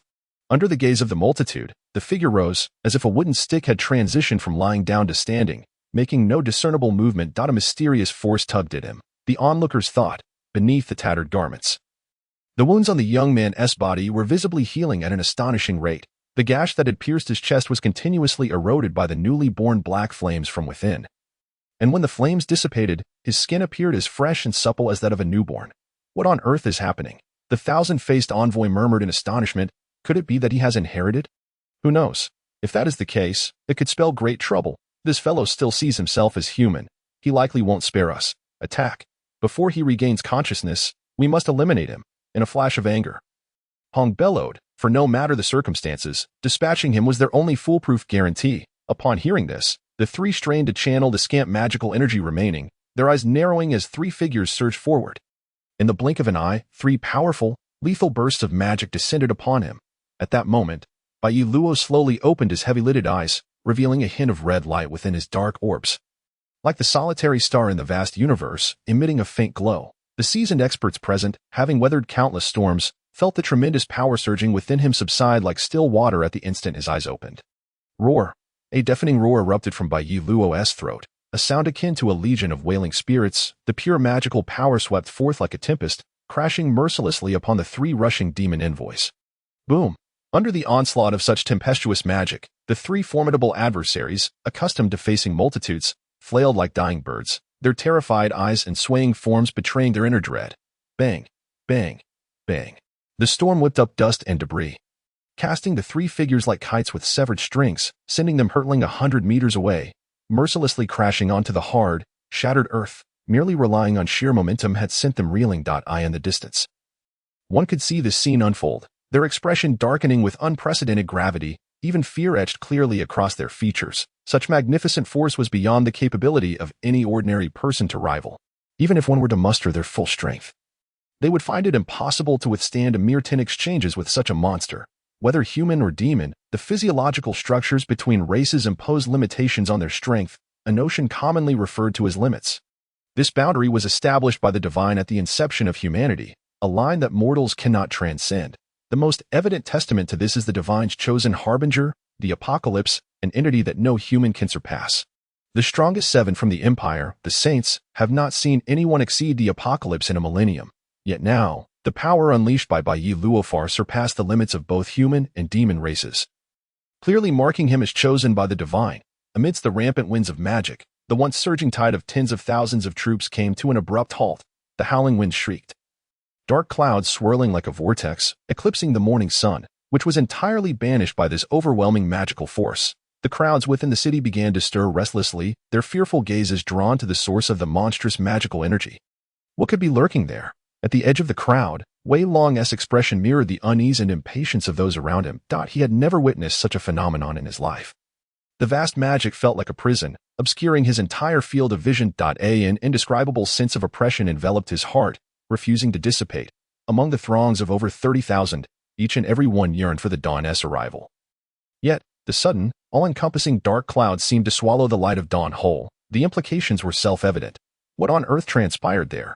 Someone murmured quietly. No one had an answer. All eyes were fixed on the vortex of dark clouds, where thunder rumbled ominously, releasing blinding flashes of lightning. 30,000 people, enveloped in a deathly silence. Even the toddlers taking their first steps ceased their cries, quietly gazing up with wide, innocent eyes, attempting to comprehend the calamity unfolding above. On the outskirts of the city, he gazed at the source of the storm, the shadow engulfed in black flames, leaving an indelible impression in his heart. He slowly extended his trembling hand, feeling the world weep around him. That is the demon lord. Countless fallen compatriots, their souls unable to find peace, seemed to gaze upon this youth who instilled fear among the living. The three demon envoys struggled to rise, blood spilling from their lips. No longer concerned, their eyes filled with a mix of resignation, trepidation, and yearning. At that moment, a sound erupted from Bai Luo's throat, akin to the wailing of 10,000 spirits, a piercing shriek that resonated deafeningly. Accompanied by this otherworldly sound, Bai Luo's body began to twist like a corpse reanimated, his movements entirely unlike that of a human, reminiscent of a demon clawing its way up from the depths of hell. Crack. Amidst the howling winds, the crisp sound emanating from within Bai Luo reached everyone's ears. Subsequently, they witnessed something protruding from his hunched back, an unknown form swelling ominously. That entity burst forth, Tearing through Bai Luo's bones and flesh, two bloodied appendages shooting into view before all. They were a pair of wings made of black flame, within which lay boundless darkness, yet glittering with countless specks of light. Resembling the cosmos, beautiful yet terrifying, as these fiery wings unfurled in the air, Bai Luo's contorted body ceased its movements. He stood motionless like a corpse, his pitch-black eyes obscuring any hint of consciousness that remained within. "Do you still intend to resist?" A voice, belonging to a woman, echoed in his mind, questioning him. Even at this stage, he clung to his humanity. Yet, it also exposed the grotesqueness of that very humanity. To escape reality and disregard the deaths of his fellow warriors. This is selfishness. Despite the ability to confront it, he remained paralyzed by fear and closed off. This is weakness. The death of Shurachi rendered him irrational, causing him to overlook Misako Ling's plight. This is wrath. And many other facets of humanity's ugliness have yet to manifest. Is such a thing truly worthy of your life as protection? The consciousness of Bai Luo sank completely into the sea of flames. Akin to a sleeping child who smiles at the sight of a beloved relative, she quietly observed everything until this ideology vanished from her view. Does such faith belong to humanity? What should we do now? The gaze of the thousand-faced one firmly locked onto the figure that instilled fear within him. This was beyond our capacity to resolve. Do not act rashly. Prepare to flee. Hong gritted her teeth and declared. Damn, how utterly pathetic. Nez rested his dislocated arm back into place, anger boiling within him. How would he explain this upon returning? Is there even a need for an explanation? Such immense magical power is palpable to anyone. Let us first consider how to survive the return. I only hope I won't be stripped bare when we get back. Enough with the chatter, it's coming. As Han's words fell, Bai Luo's hollow eyes abruptly opened wide. He extended his right arm, and an invisible surge of magical power erupted forth. Whoosh, not far away, the demon blade seemingly responded to his call, shooting forth from the hardened earth and landing in Bai Luo's grasp. The demon blade, tightly clenched in Bai Luo's hand, trembled incessantly, akin to an infant struggling against the captivity of an evil entity. Even one of the tin-slaying artifacts could exhibit such a demeanor. Daimu murmured. Bai Luo turned his face slightly, his right hand tightening, and the overwhelming magical energy surged in, causing this sentient artifact to finally quiet down. Thereafter, Bai Luo shifted his gaze to the three individuals. The dark glow in his pupils pierced through his own form, momentarily scattering the consciousness of the trio. Reacting swiftly, they exerted every ounce of their nearly depleted magical energy, seeking to mount a final resistance. Before being stripped bare, should I first consider whether the soul-devouring fire will incinerate me? Naz mumbled, twisting his neck and stretching his limbs. Feeling his bones gradually mending within, he found momentary solace. Believing that fleeing wouldn't pose too great an impediment, enough with the prattling.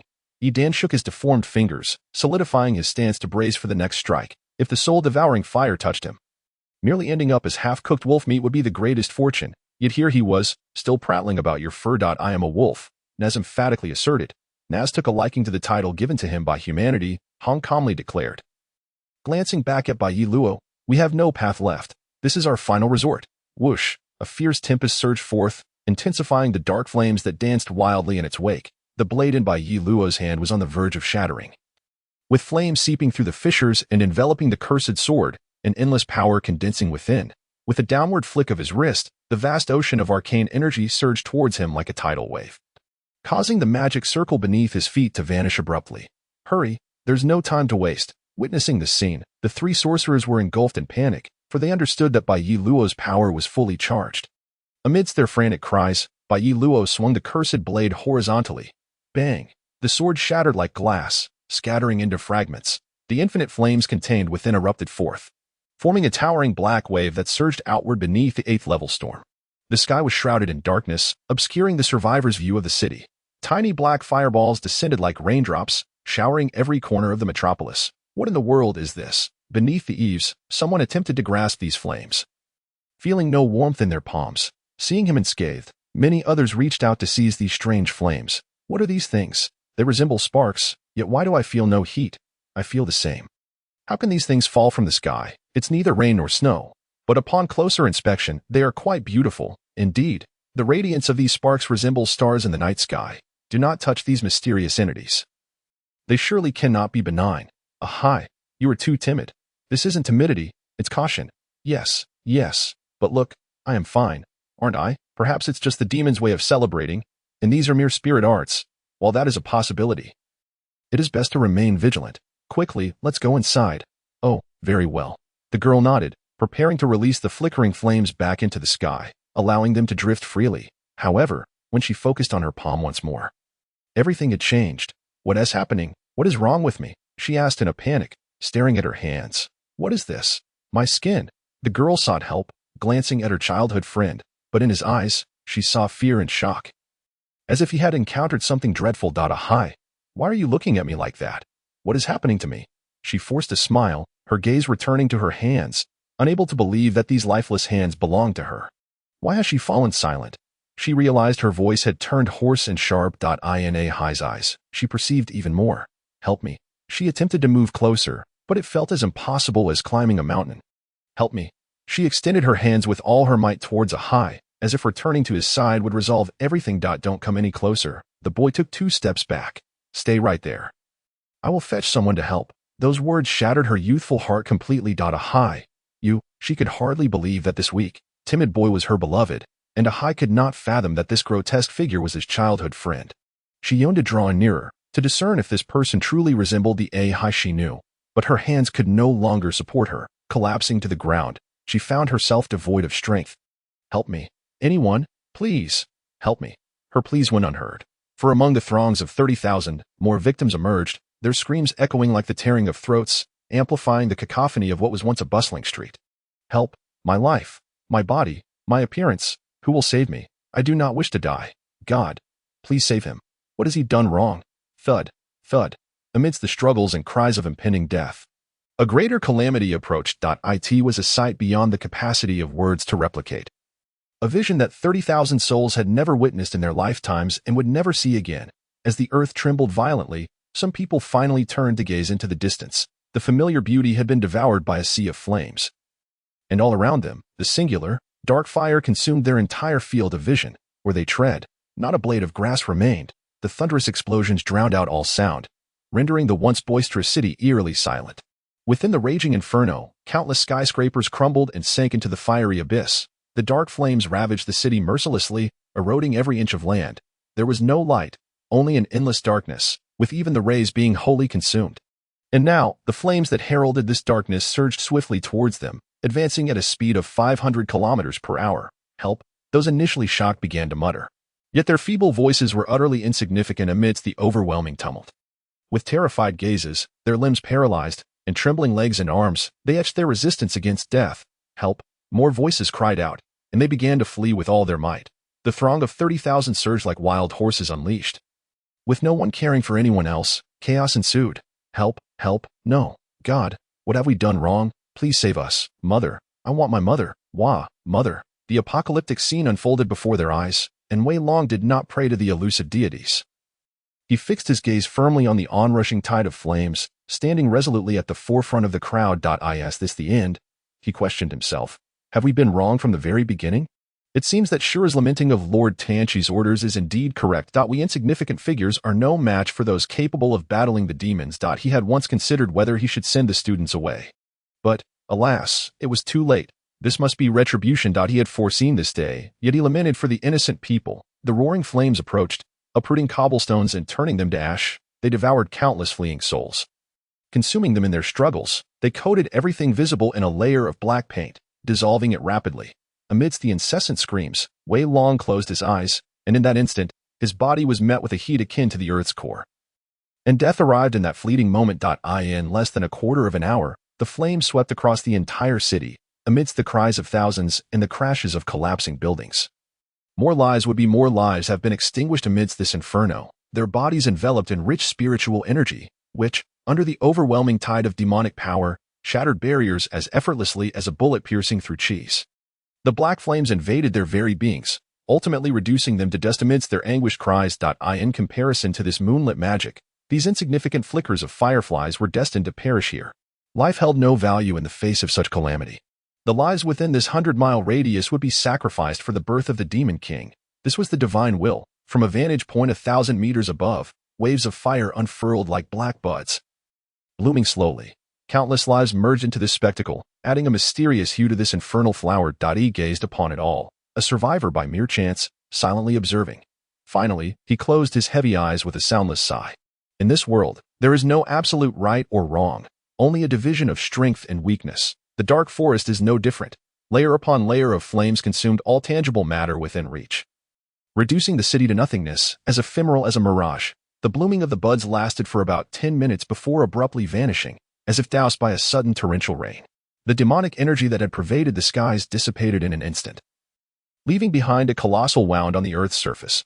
Like the scar left by a meteorite's impact, countless bloodstreams evaporated in the searing explosion. At the bottom of this pit, only a lifeless body lay quietly, its fate uncertain. The white hair was dusted with grime, and the once fashionable attire had become a disheveled mess, lying motionless on the ground as if destined to sleep forever. He appeared before this body, staring at the youth with a heart full of trepidation, before letting out a faint sigh. "Bring him back," a May voice in his mind responded. "Could it be too dangerous? I suggest we eliminate him here to prevent future troubles." Wouldn't that be playing into their hands? If it were not for the purpose of bringing back the Demon King, this war would be in vain. Our losses far exceed theirs. Those 3 demon envoys survived? He inquired. They escaped. Upon hearing this, he fell into silence for a moment, then added, "If this fellow stands with the demon race, our losses will increase manifold. It's a matter of luck." "Luck? You know I do not believe in such things." "I trust you do not either. This is a gamble devoid of skill. Lose, and we have nothing. Win, and we overturn the world. We can only see what this little fellow thinks. Who can say? Moreover, there is a deity meddling in our affairs. Must we gamble? This war, lasting over a millennium, needs to be brought to an end." After listening, he offered no response, hoisting the lifeless body of Bai Luo onto his shoulder before leaping into the abyss. "May your choices prove wise." Tick-tock. The surface of the water lay still and undisturbed, shrouded in darkness. Occasionally, objects resembling meteors, trailing long crimson tails, vanished from one side of the sky to the other. The dim heavens reflected upon the water's surface, obscuring the chaos above. The light here was faint, rendering distant sights nearly indistinguishable, yet this seemed of little consequence. Apart from the 2 of them, this place was devoid of life. "Old man, what brings you here?" Bai Luo questioned. "I do not know," Shou Luoqi replied, shaking his head. "Am I dead too?" Bai Luo murmured, staring at his own hands. "You shouldn't be. You inherited the title of the 7th Demon King.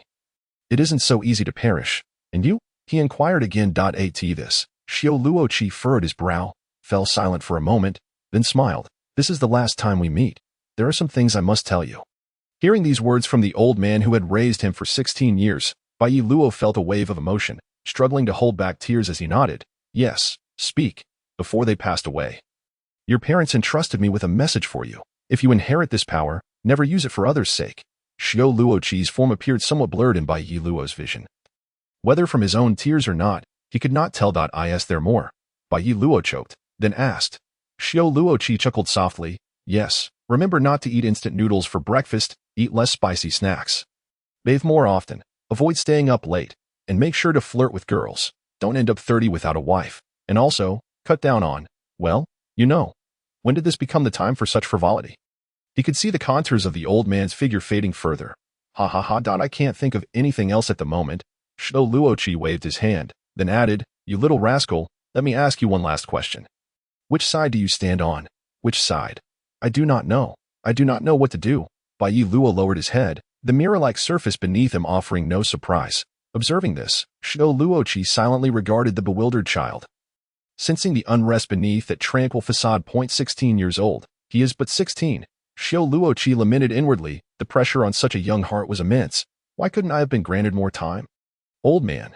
After a moment of silence, Bai Luo raised his head and asked, "How do you wish for me to choose?" Upon meeting the helpless gaze of this resilient little fellow, Shou Luoqi paused, pondering. "Indeed, how should I wish for your choice? You little rascal, are you afraid?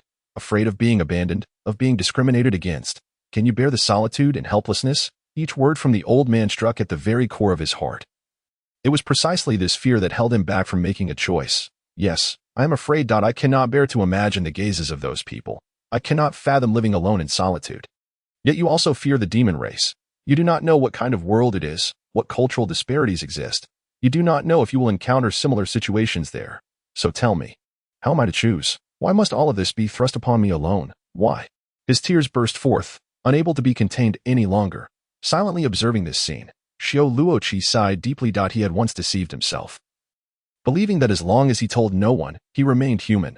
But But when faced with the reality of his demonic identity, he found himself lacking the courage and the mental fortitude. I once. Xiao Luoqi began. Hope you can do me a favor after you inherit this power. Bai Yi Luo looked at him. What favor? Peace. This is what your parents have always longed for. Xiao Luoqi said with a bitter smile. In nearly 1,000 years of war, we all believe you can bring it to an end. Defeat the demon race. Xiao Luoqi shook his head. There will be a better way. We all believe you can achieve it. How? I do not know. Are you also going to impose this upon me? Bai Yi Luo's tears stopped abruptly, looking at the old man with a helpless question. This is your mission.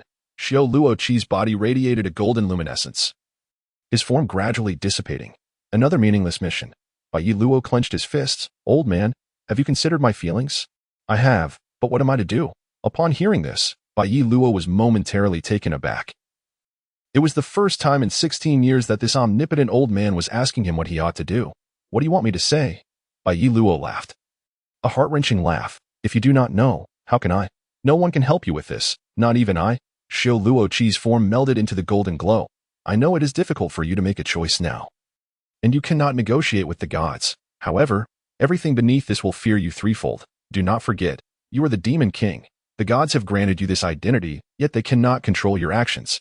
What to do? Only you know. I am the capital of the Huaxia Empire, at the underground base number 17 of the Dark Division. The 600 square meter subterranean chamber housed a mere 30 to 50 individuals, all adorned in fox masks and identical cloaks, making it difficult to discern one from another, yet they conversed with remarkable fluency.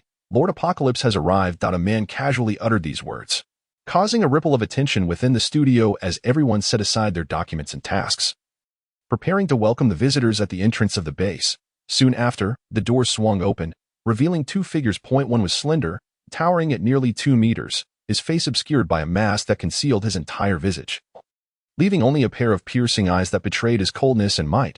Draped in a black cloak, 5 words emblazoned across it read, the herald of the anti-gods. The other was a robust elder, donned in a tailcoat, yet exuding an aura of menace. A deep scar marred his left eye, rendering his expression particularly fierce and terrifying.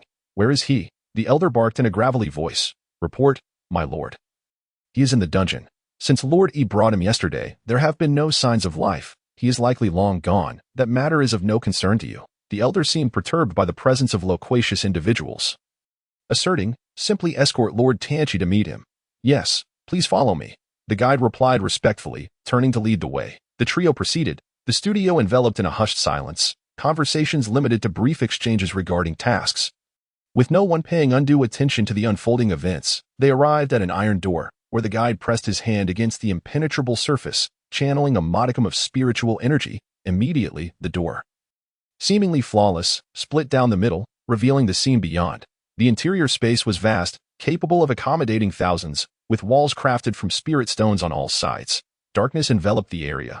Only the light seeping through the door's opening illuminated the gloom. On the fringes of the light, a silhouette stood motionless, barely discernible. Impossible. He should be dead.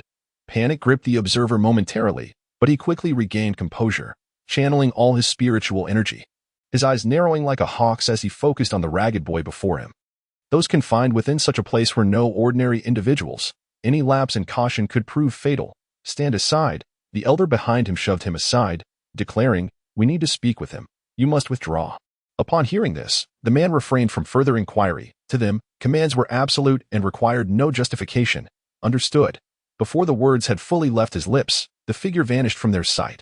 Once the distractions were dealt with, the elder stepped forward, bowing deeply. It is a pleasure to see you, 7th Demon King Bai Yellowa. Bai Yellowa advanced a step, merely a visible movement, yet he traversed past the elder, directly approaching Tianchi. You are the legendary Tianchi? The moment Bai Yellowa's inquiry resonated in their minds, the elder turned in alarm to regard the two. Despite Bai Yellowa's stature being somewhat less than that of Tianchi, the aura he exuded was unmistakably that of one who stood equal to the Empire's supreme ruler. Their sharp gazes clashed like blades, unleashing a tempest of power that swept through the underground base. The walls of the passageway warped under the onslaught of their energies. What is happening? Could Lord Tanchi be in danger? The overwhelming energy storm sent shivers of fear through the onlookers. No matter what occurs, do not approach the dungeon. This is Lord Tanchi's command. As the crowd readied to move, a voice echoed in each person's mind. Suddenly, a child, no older than 7 or 8, appeared out of thin air, obstructing their path, clad in a t-shirt and shorts, wearing flip-flops and holding a lollipop. His bright eyes radiated an air of arrogance.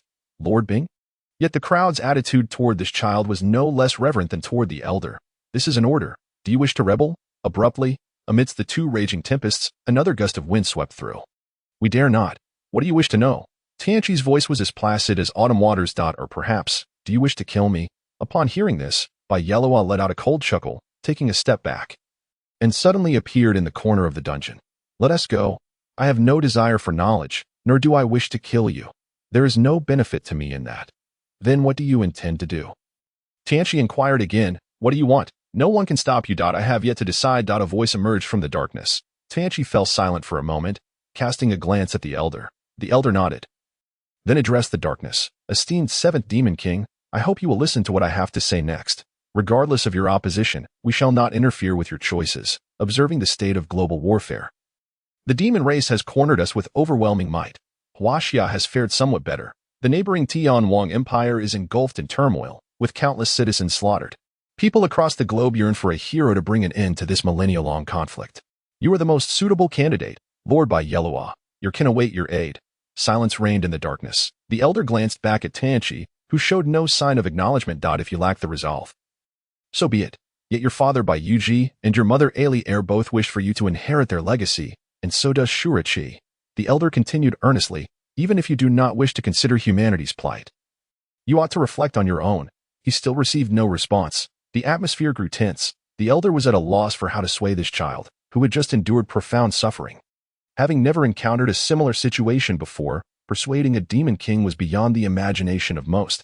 After a brief silence, the elder hesitated, turning to the man behind him. My lord, what do you think? The man stepped forward, gesturing for him to retreat. Yes. The elder bowed deeply, departing with the wind. Left alone with the two in the dungeon, an eerie quiet enveloped the space, the lights failing to penetrate the darkness. The man stood at the threshold of illumination, mere steps from the abyss. Are you planning to evade? He spoke, his voice youthful. Bai Yelua huddled in the corner, offering no reply. This is the choice of the divine. Evasion is futile. Tianqi continued. I too have felt lost, questioning the gods. Why me? Do you know what they answered? Because I want to. Is it absurd? The mightiest of humans are mere playthings in the hands of the divine. The gods afford you no choices. Everything is preordained. From the moment of your birth, the trajectory of your life was irrevocably set. Whom do you think you are deceiving with your evasion? Your parents? Or Shurichi? Bai Yelua lifted his gaze slightly, his eyes glimmering in the darkness, akin to ghostly flames wandering the earth, evoking an eerie sensation. We are all mere pawns of the divine. We only converse as pieces on a board. Tianqi settled into a cross-legged position. You are the demon king, and I am Tianqi. These identities have little to discuss. Now, let us cast aside these roles. I, Tianming, invite you, Bai Yelua, to engage in a dialogue. What do you wish to discuss? A voice emerged from the shadows. Matters concerning defiance against the divine. Tianqi replied without flinching. The mention of the divine conjured thoughts of the girl who had maintained an air of serene detachment throughout. A presence that now felt insurmountable. What did she say to you? Bai Yelua hesitated, closing his eyes as if to sink into the encroaching darkness. Tianqi made no haste. Instead, he waited calmly, uttering not a sound, even holding his breath. A witness. The prolonged silence stretched on, the darkness finally giving way to another voice. To become a witness to humanity's march towards extinction. He recalled every word spoken by that woman with clarity. And what do you intend to do? The man questioned. Bai Yelua remained silent. This decision would dictate the course of his life, and he was still unsure, thus he intended to evade for a while longer. Do you still plan to escape? Tianqi discerned his thoughts, asserting that evasion could indeed be a choice. With that, the man rose, his gaze locking onto the two glimmers in the darkness, though less sharp than before. It still bore a haughty demeanor that looked down upon all.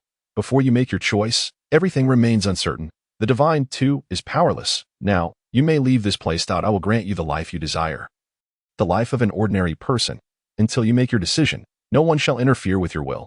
You may return to being that ordinary spiritual master student. This has already become his greatest wish, to revert to that reckless student. Oblivious to the world's vastness, wholeheartedly aspiring to be a hero. Is this not what he desires? Yet, he lacks the courage to return to the past, and he is equally apprehensive about facing the future.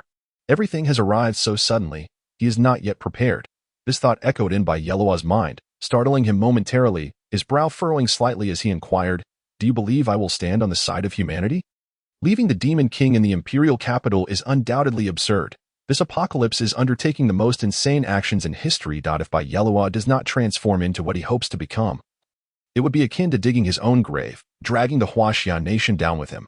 I can only hope and not believe that this is a gamble, where eternal glory or everlasting disgrace hinges entirely on your choices. The apocalypse turned, stating, if you wish to remain here, you may. No one will stop you, nor can anyone. If you have made up your mind, follow me and live the life you desire. The silhouette of this man reflected in Bai Yellowa's eyes, plunging him into contemplation. He could not discern this man's true intentions. Naturally, Bai Yellowa would not believe in the absurdity of destroying the entire world. The apocalypse cannot be a dreamer, otherwise, this nation would have long perished. From the depths of that man's eyes, he could only sense a chilling indifference, devoid of desire, with a gaze cold as ice, which was precisely why Bai Yellowa found it hard to trust him. Within the studio, all eyes converged upon the door leading to the prison. They secretly mobilized their spiritual energy, taut with tension. Similar incidents had frequently occurred here. Yet the magnitude of this energy fluctuation was unprecedented. What is happening inside? As the child referred to as Ice Lord leisurely spat out his lollipop, an elder materialized before the door in the blink of an eye, just a little brat throwing a tantrum.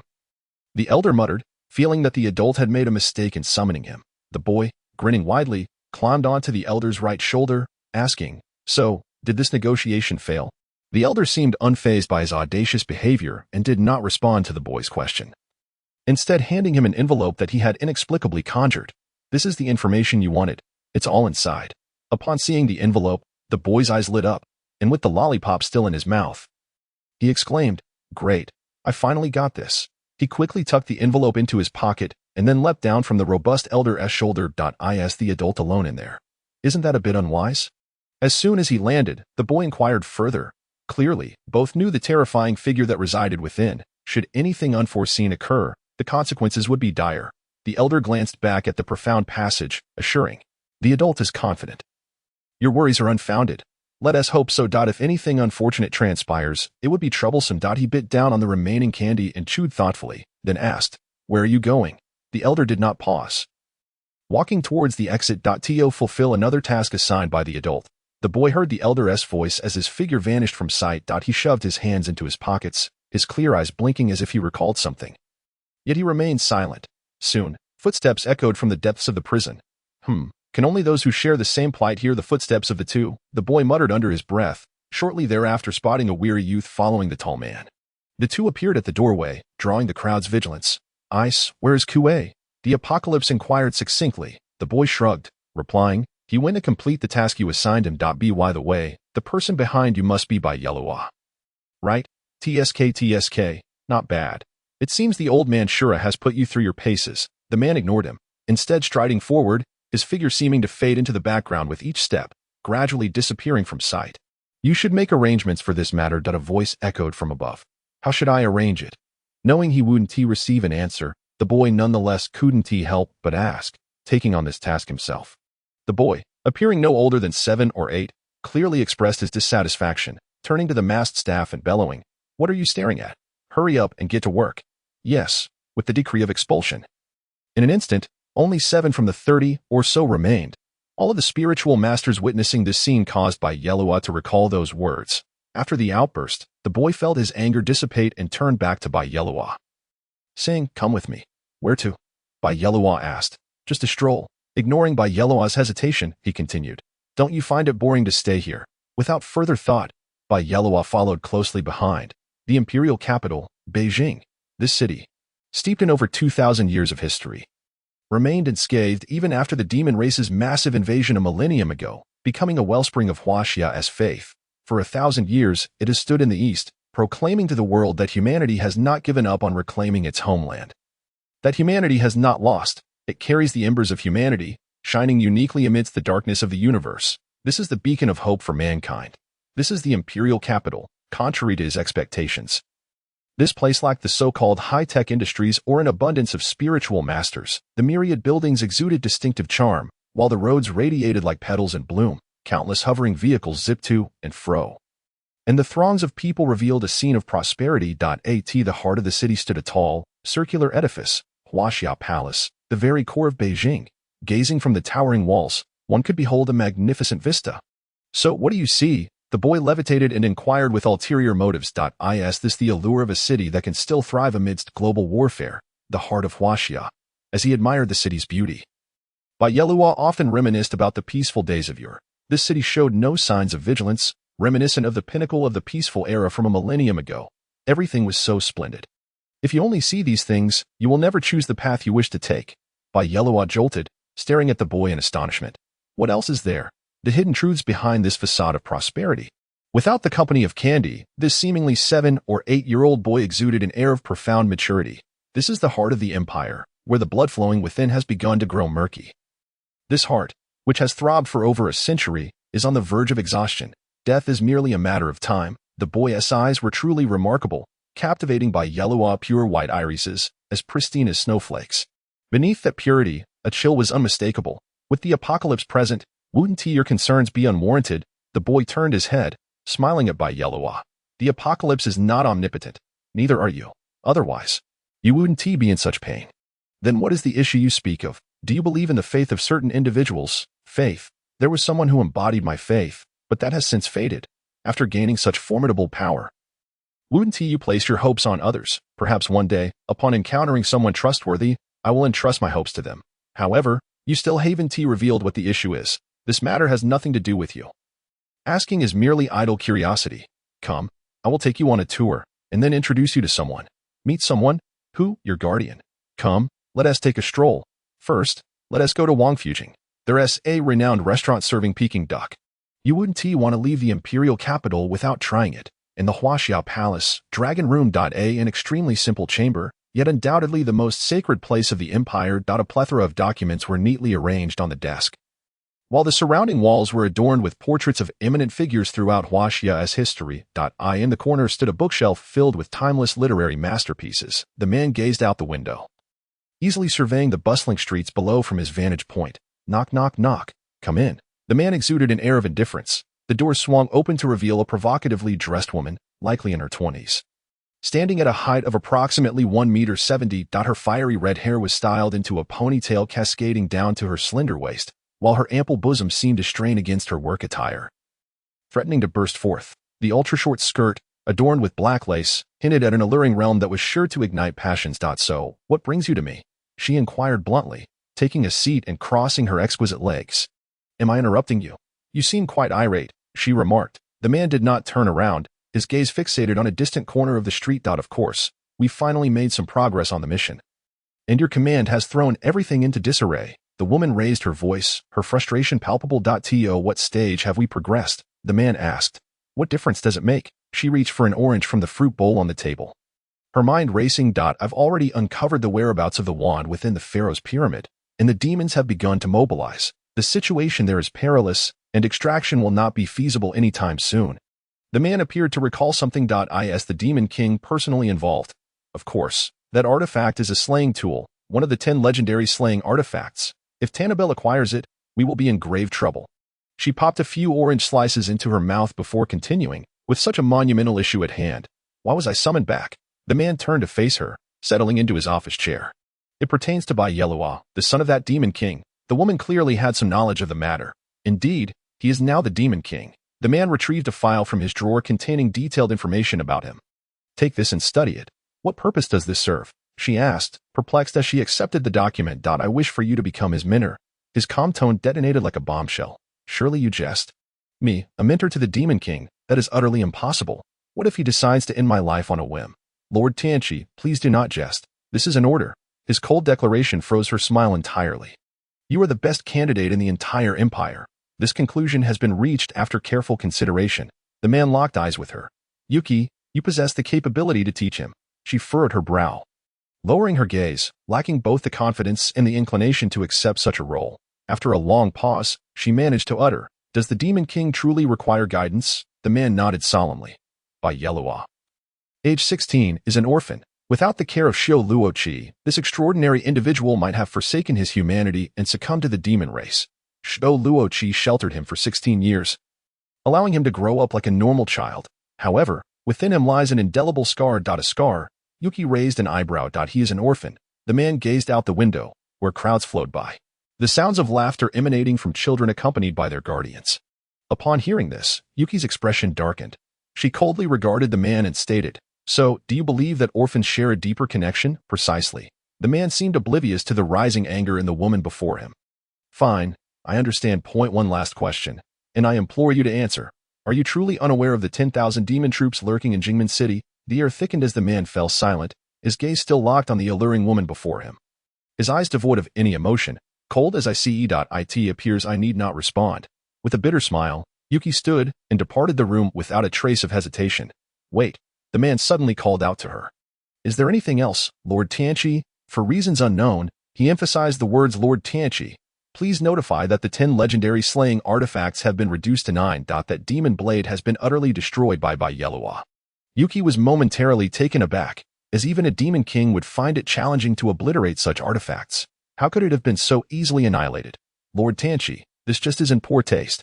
Noticing Yuki's indifference, a flicker of emotion crossed his masked visage, but it quickly reverted to his usual impassivity. "Please inform them." He turned away, his solitary figure evoking an inexplicable pang in Yuki's heart. "You always leave on such a note," she murmured before exiting. The spacious room fell silent as he stared into the distance, lost in thought. Somewhere around 1 or 2 o'clock, the sun blazed brightly.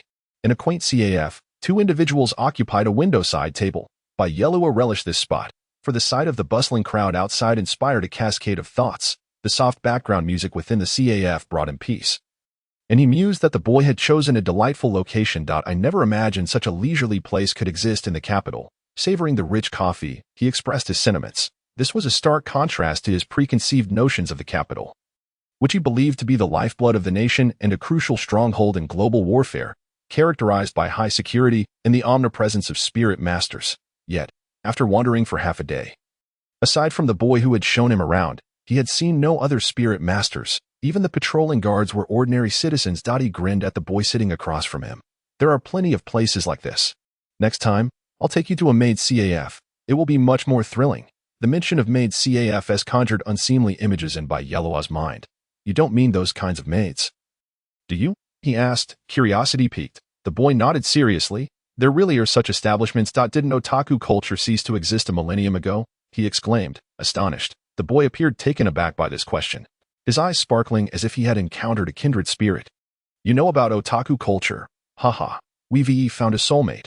Ahem. To be precise, otaku culture didn't vanish during the World War. Rather, it evolved into a different form of legacy. This isn't particularly important for us, so let's move on. Observing the boy dismiss the topic, Yellowa felt a twinge of disappointment. He glanced out the window, where the warm sunlight poured in, inducing a slight drowsiness. Taking a sip of his coffee, he inquired, "Who are we waiting for?" The boy lightly tapped the rim of his cup with his small hand, producing a delicate sound that harmonized perfectly with the CAF's music. "We're waiting for your guardian," he replied. "Guardian?" Yellowa frowned. "I don't recall having any relatives in the capital, so it must be either my mother or a surveillance agent she arranged. Is it a relative of mine?" he asked earnestly.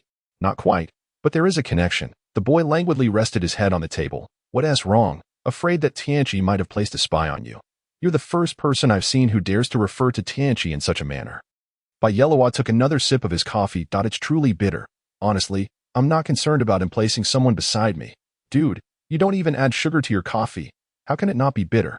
The boy pointed to the sugar on the table. By the way, how did you not notice the bitterness after taking 2 sips earlier?" "I was lost in thought." Yellowa placed his palms flat on the table and quietly channeled his internal spirit energy. A visible blue glow seeping through his skin. With a mental command, the energy coalesced into a transparent hand that gently lifted the sugar and poured it into his coffee. This seemingly magical display captivated the attention of several curious onlookers. "Cease at once. In the capital, using spirit energy in non-combat situations is illegal," the boy admonished, noticing the gazes directed at them. Yellowa shrugged dismissively. "I checked. The patrol officer is on the opposite street. He can't see me." "Have you considered the possibility of someone reporting you?" the boy inquired. "Is it a betrayal?" Yellowa cast a glance around, perceiving not only astonishment but also envy in the eyes of those nearby. However, he remained oblivious, pondering whether anyone could be so bored as to engage in such frivolity. Boredom. A bitter smile crept upon the boy's lips upon hearing this, as he straightened his posture and declared with righteous conviction, "To those who possess this object, it may seem insignificant, yet to those who yearn for it, it is a treasure beyond compare. You display it here without reservation. Have you considered the thoughts of those around you?" This utterly perplexing statement detonated in Bai Yi Luo's ears like a bomb, leaving him profoundly shaken, causing him to involuntarily halt the flow of spiritual energy within him. Before he could process this revelation, a middle-aged patrol officer stood before the two of them, asking, "Were you just using spiritual power?" Bai Yi Luo shivered, turning to find the imposing officer scrutinizing him. How could this be? He found it hard to believe that the very patrol officer he had seen on the street moments ago was now standing right before him. "Were you just using spiritual power?" the officer repeated, his voice low and gravelly. Without waiting for Bai Yi Luo's response, the boy let out a sigh and casually tossed a token to the officer. The latter's expression shifted dramatically upon seeing it, and he promptly saluted, saying, "I apologize for my rudeness." After the officer returned the token, the boy waved his hand dismissively. "It's not your fault. This lad has just arrived in the capital and is unfamiliar with the rules.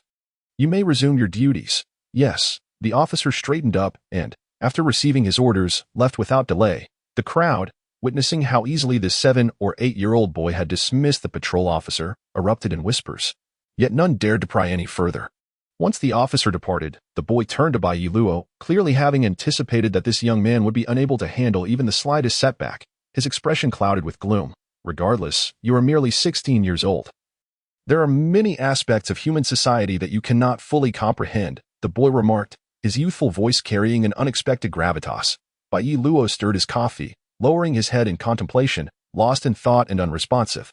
The boy, undeterred by this display of rudeness, stretched his arms and then focused his gaze on the entrance of the CAF. On this tranquil afternoon, savoring music was a delightful experience. It had been far too long since he had felt such leisure. He commented lightly, a smile breaking across his face. As the boy's words faded, Bai Yi Luo inhaled deeply, as if emerging from a mire, a sense of relief washing over him. He chose not to speak further but simply surveyed the CAF's ambience. He noticed that the patrons were subtly avoiding contact with them. Any approach appeared reluctant, their gazes averted. The atmosphere was heavy, akin to that of two policemen overseeing a group of prisoners, perhaps, in the eyes of ordinary people. "We are but uninvited guests," he mused quietly before downing his coffee as one would a fine wine. So sweet. "Bai Yi Luo, your guardian has arrived," the boy announced cheerfully as Bai Yi Luo finished his coffee. Guardian. The mention of this word caused him to pause, then turn to observe the woman who had just entered the CAF. She was a statuesque figure, her flowing red hair cascading like waves upon her delicate shoulders. Clad in an azure robe that accentuated her graceful form, her long, slender legs revealed beneath. Her features were striking, with elegant brows and scarlet lips, her skin fair as snow, a rosy hue enhancing her beauty. Her presence exuded an extraordinary aura, a chilling arrogance evident in her eyes that even a stranger like Bai Yi Luo could perceive. She resembled a domineering CEO radiating an air of authority. It was this very allure, combined with her breathtaking beauty, that attracted the gaze of many men. Her arrival shifted the focus of the crowd entirely onto her, yet she remained indifferent to the lecherous stares. Here, just as Bai Yi Luo was appraising the stunning woman, the boy rose and waved his hand, calling out to her. The woman directed her gaze toward them. Upon seeing Bai Yi Luo, her elegant brows arched slightly, and she approached without uttering a word. "Is he Bai Yi Luo?" she inquired, her expression impassive. The boy nodded and motioned for her to sit. No need. After casting a glance at him, the woman focused her attention on Bai Yi Luo. And under such intense scrutiny from this enchanting beauty, he felt his cheeks flush, rendered momentarily speechless. My name is Shi, the Xian Kangxi, daughter of Xiao Luo Qi. You may call me Sister Shi, from this moment forth. I am your guardian. Her voice was melodious, akin to the gentle breeze that stirs wind chimes during summer. Bai Yi Luo's heart raced, stunned by the proximity of such a stunning woman, his lips twitching involuntarily. After a brief moment of astonishment, he quickly turned to the boy, casting a questioning glance. The foremost thought in his mind was, she cannot possibly be his biological daughter. Absolutely not. Do not look at me like that. She is indeed Xiao Luo Qi's biological daughter. Do not be deceived by Xiao Luo Qi's appearance of over 100 years. He is actually just over 40. His transformation was the result of using forbidden spiritual techniques. A faint smile of bitterness appeared at the corners of the boy's mouth as he spoke of forbidden techniques, yet Bai Yi Luo remained oblivious to this. Upon hearing this, Bai Yi Luo furrowed his brow. But why have I never heard that old man mention he had a woman? This sudden revelation of kinship truly shocked Bai Yi Luo, although he shared no blood ties with Xiao Luo Qi. Their 16 years of companionship had long transcended such connections. Yet, what left Bai Yi Luo with a bitter smile was the realization that throughout these 16 years, he knew not a single detail of the old man's past. Not even that he had a daughter in the capital. It was, indeed, A cruel irony. How should I know? The boy waved his hand dismissively, then added, if you don't believe it, you can ask Tian-Chi. I have no desire to interfere in this matter. Hearing this, Bai Luo couldn't help but chuckle. That old fellow had indeed struck a stroke of fortune, having such a beautiful daughter, and one could only imagine her mother was equally remarkable. It was ironic that he had spent these 16 years evading with me while abandoning this mother-daughter duo. Returning his gaze to the stunning woman before him, he asked, are you truly Shou Luoqi's daughter? There's no need for me to deceive you, nor is there any advantage in doing so, she replied coolly. Indeed, in this capital, or rather, in this empire, anyone could serve as his guardian, for he had long been bereft of family. Do you have any questions? She inquired. After a moment of contemplation, Bai Luo shook his head. None. Very well, then let us depart. With that, she turned and walked away. Where to? Bai Luo hastily stood up. Home. The mere sound of those two syllables, accompanied by the soft music, struck him like a thunderclap, leaving him frozen in place. Home. Did he still have a home? That war had obliterated everything. After a fleeting moment of reflection, Bai Luo cast aside his sorrow and thanked the boy before promptly following after she. Soon after the two departed, a long-haired man took a seat across from the boy without asking if the space was occupied. He was handsome and distinguished, his long white hair cascading down, and his eagle-like, piercing gaze suggested he was not a benign presence. The boy glanced at him, smiled broadly, and showed no signs of reproach. For he recognized the man before him. Are you still so concerned about the capital? The boy asked. The man did not respond verbally, but conveyed his thoughts directly into the boy's mind. It was too hasty. His decision. Hasty, the boy was momentarily taken aback, then smiled and replied, I do not share that view. Tian-Chi's decision was made after careful consideration and received high-level approval. Although he is a demon lord, he is still just a 16-year-old boy at heart. What he needs most right now is to be given what he lacks, and allowing him to form attachments here is Tian-Chi's primary objective. The man remained silent for a moment before stating, but the risks are too great. A truth laid bare. Indeed, it is somewhat high. However, from my interactions with him over the past half-day, the risks are far less than you perceive. The boy stirred his coffee, as if pondering something. Bai Luo's character seemed somewhat weak. He was fearful of many things, hesitant to confront them, unable to sever ties. Such a person did not seem destined for greatness, but rather appeared to be a pawn for those who were. He has changed, hasn't he? The man fixed his gaze upon the boy's eyes, inquiring. A person can be capricious, how much more so a 16-year-old boy whose mind is still maturing? The boy replied after a brief contemplation. If he truly becomes the very thing he most dreads, Tian-Chi should be the one to resolve it. This matter is beyond our control. Do not entangle yourself in it. Heeding the boy's counsel, he remained unfazed, replying, I understand. By the way, may I inquire about something? Speak. Is it true that the cursed blade Muramasa was indeed destroyed by Bai Luo? Upon hearing this question, Yi's expression darkened considerably, and he nodded gravely. Yes. The boy inhaled sharply, fully aware of the significance of Muramasa. How could it simply be destroyed? Does this imply that Bai Luo's magical prowess surpasses that of other demon lords? The boy mused to himself, astonished. The slaying artifact, which even demon lords have failed to obliterate, has now fallen to a newly emerged demon lord with such ease. This suggests that the new generation's 7th demon lord is indeed more formidable than all preceding demon lords. Perhaps, he replied as he stood. Are you leaving? The boy asked. Shall we not converse further? There is no time. With this parting statement echoing in the boy's mind, he strode away. I see. The boy made no attempts to retain him.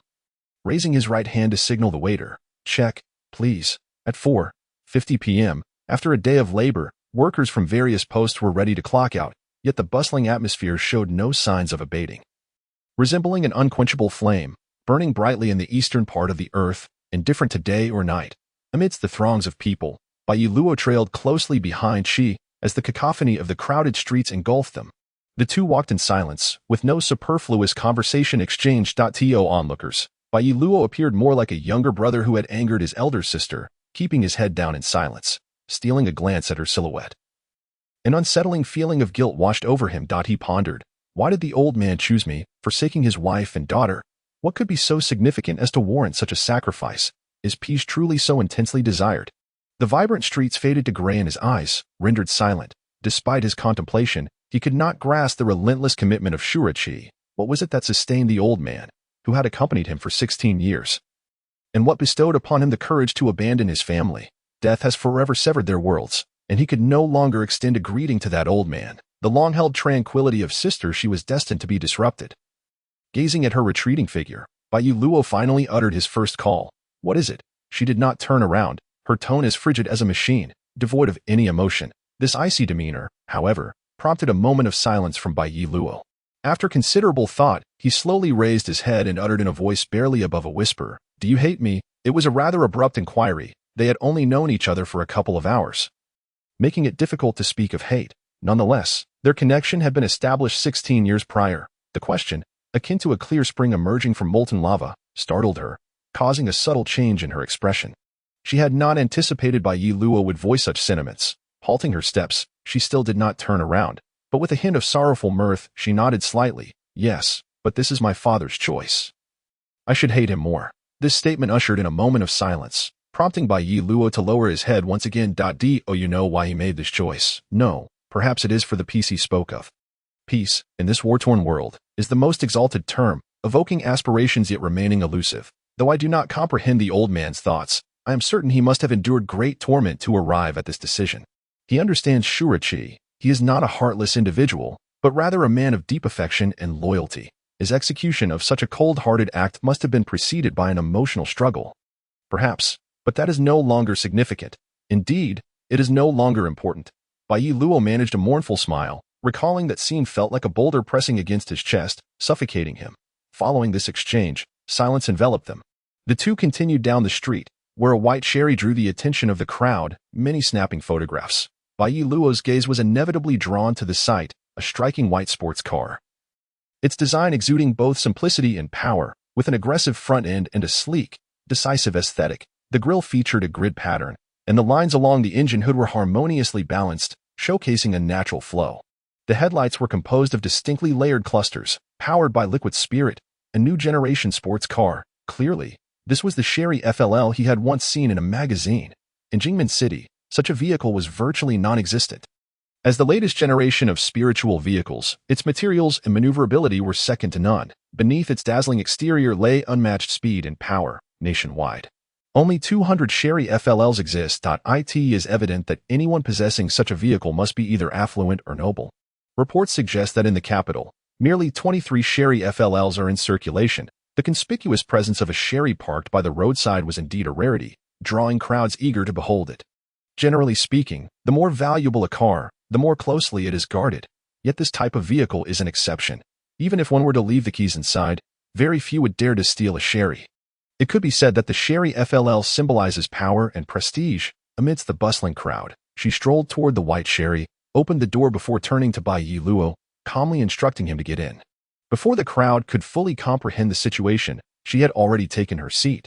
This is absurd. Bai Luo stood there, astonished, for quite a while before finally entering, all the while under the envious gazes of passers-by. His mind still struggling to process the events. Once securely seated, she turned the ignition, and the engine emitted a sound akin to a whistle. Sitting in the passenger seat, Bai Luo cast a bewildered glance at she. Feeling out of place within the Sherry FLL, akin to a rustic individual entering a villa, fearing to damage anything. Villa? The mere thought of it made Bai Luo raise an eyebrow, muttering weakly.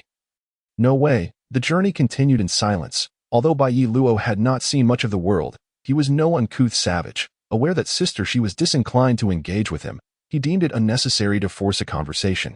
Observing the scenery outside, time seemed to fly by. Judging by the changing landscapes, they must have exited the city center. It's not as exaggerated as I thought, he sighed in relief, only to suddenly feel parched. Glancing at the impassive she, he abandoned the idea of inquiring. There's water in the glove compartment. Help yourself. She's unexpected remark left Bai Luo wide-eyed. How did you know? He could not help but ask. Just a guess. She maintained her distant demeanor, as cold as ever. Upon hearing her response, Bai Luo could only chuckle, retrieving a sealed bottle of mineral water from the glove compartment and uncapping it to savor the refreshing liquid. By the way, Sister She, how did you come to possess this car? Seizing the rare opportunity to converse, he pressed on. A gift, was her succinct reply. A gift. Bai Luo's lips twitched. That was quite extravagant. Well, we've arrived. Get out. She abruptly slammed on the brakes, causing Bai Luo to lurch forward, nearly spilling his water. Before he could utter a word, she had exited the vehicle and promptly stated, Your room has been arranged. Someone will come to show you around shortly. Tianjing School has accepted your transfer application. You will start attending classes tomorrow. There will be dedicated transportation at 6 a.m. and 4 p.m. Also, Here is a black gold card, which contains 1 million. Buy whatever you need, and if it runs low, just let me know. My code is 1127. Contact me with this code if anything comes up. Her words tumbled out rapidly, and before Bai Luo could fully grasp the information, she tossed a black bank card into the car and shut the door behind her. Seizing the card, Bai Luo hurried out, eager to seek clarification. However, when he beheld the scene before him, he was utterly astounded. What in the world? A villa? As nightfall enveloped the capital, the entire landscape of pan steel glimmered with brilliance. Tianjing School, located at the back mountain, appeared far more desolate compared to the bustling city. In the shadowy depths of the forest, the occasional calls of birds and the rustling of leaves send shivers down one's spine. My dear, why are you in such a hurry? A woman's coy voice emerges from the darkness. A moment of springtime revelry is worth 1,000 pieces of gold. How could I not be anxious? The man chuckles, deftly slipping his right hand into the woman's clothing amidst the obscurity. The woman, far from angered, gazes at him with sultry eyes, weakly raising her delicate hand to playfully strike his chest, murmuring, "Darling, you're hurting me. Ha ha ha. Do you not enjoy it?" "I do, indeed. Ah, little enchantress. Tonight I shall cherish you well." "Wait a moment, darling. I must ask you something. Be honest with me, or else." She leans close to his face, her breath fragrant as she whispers in his ear, "Tonight, do not expect to possess me. Come now. Tell me, is your school welcoming a transfer student?" "Yes, but why do you ask?" "Just out of curiosity. What is the student's name?" "I believe it's Bai Luo, my dear. With such a delightful atmosphere." Let us not dwell on trivialities. His hand begins to wander once more. Soon, their bodies intertwine in the darkness, accompanied by the eerie calls of strange birds and low, muffled moans. In the southeastern part of the capital, a throng of people gathers as the youthful spirit masters arrive as scheduled. Tianjing Academy, boasting a century-long history, stands as the largest institution in Huaxia, sprawling across a vast area of 1,500 square kilometers.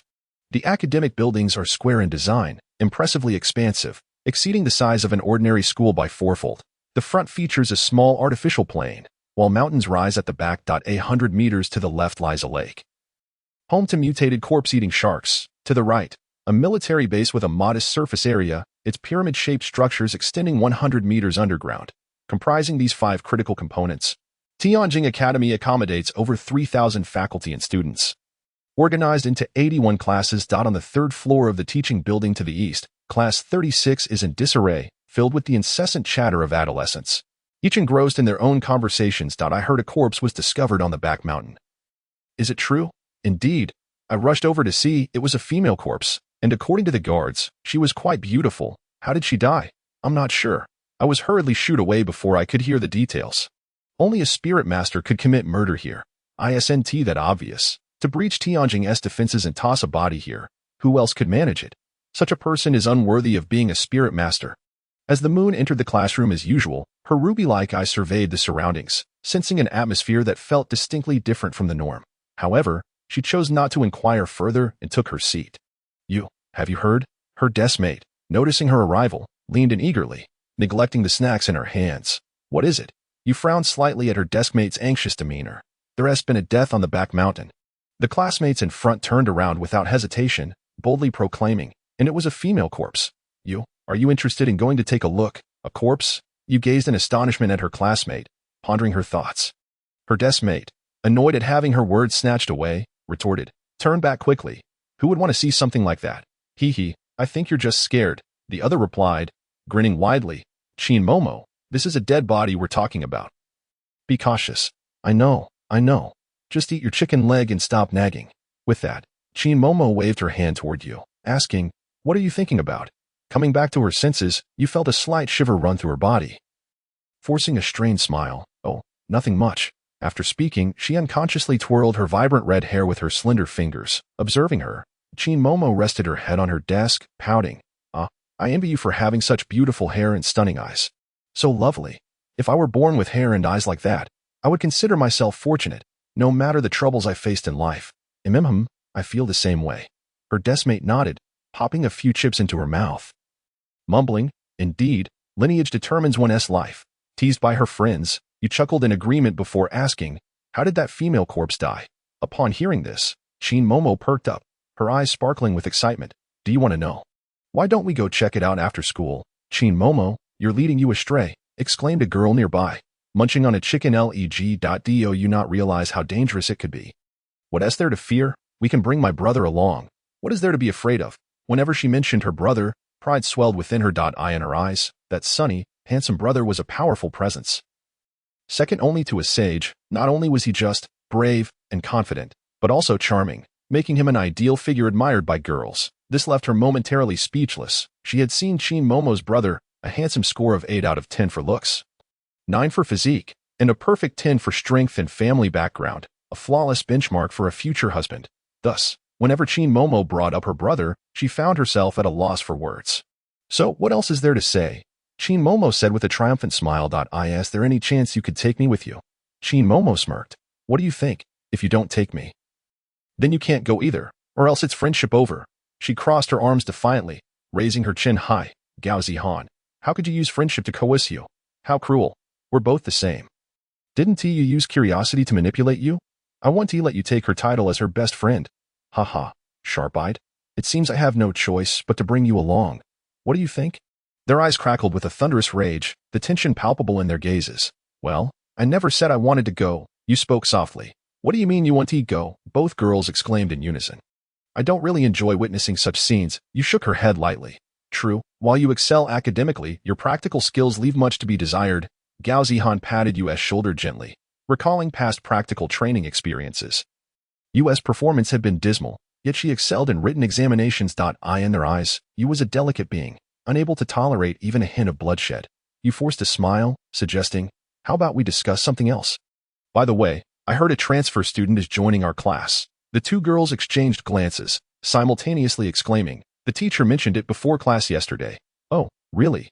You smiled. Twirling a lock of hair. I heard the new student is transferring from Jingmen City. Gao Zihan grabbed a handful of chips and popped them into her mouth. Jingmen City? Is that the one that was destroyed a couple of days ago? Qin Momo asked, startled. Gao Zihan nodded. According to reliable sources, no one survived among the 300,000 residents. He might be the sole survivor. What on earth happened there?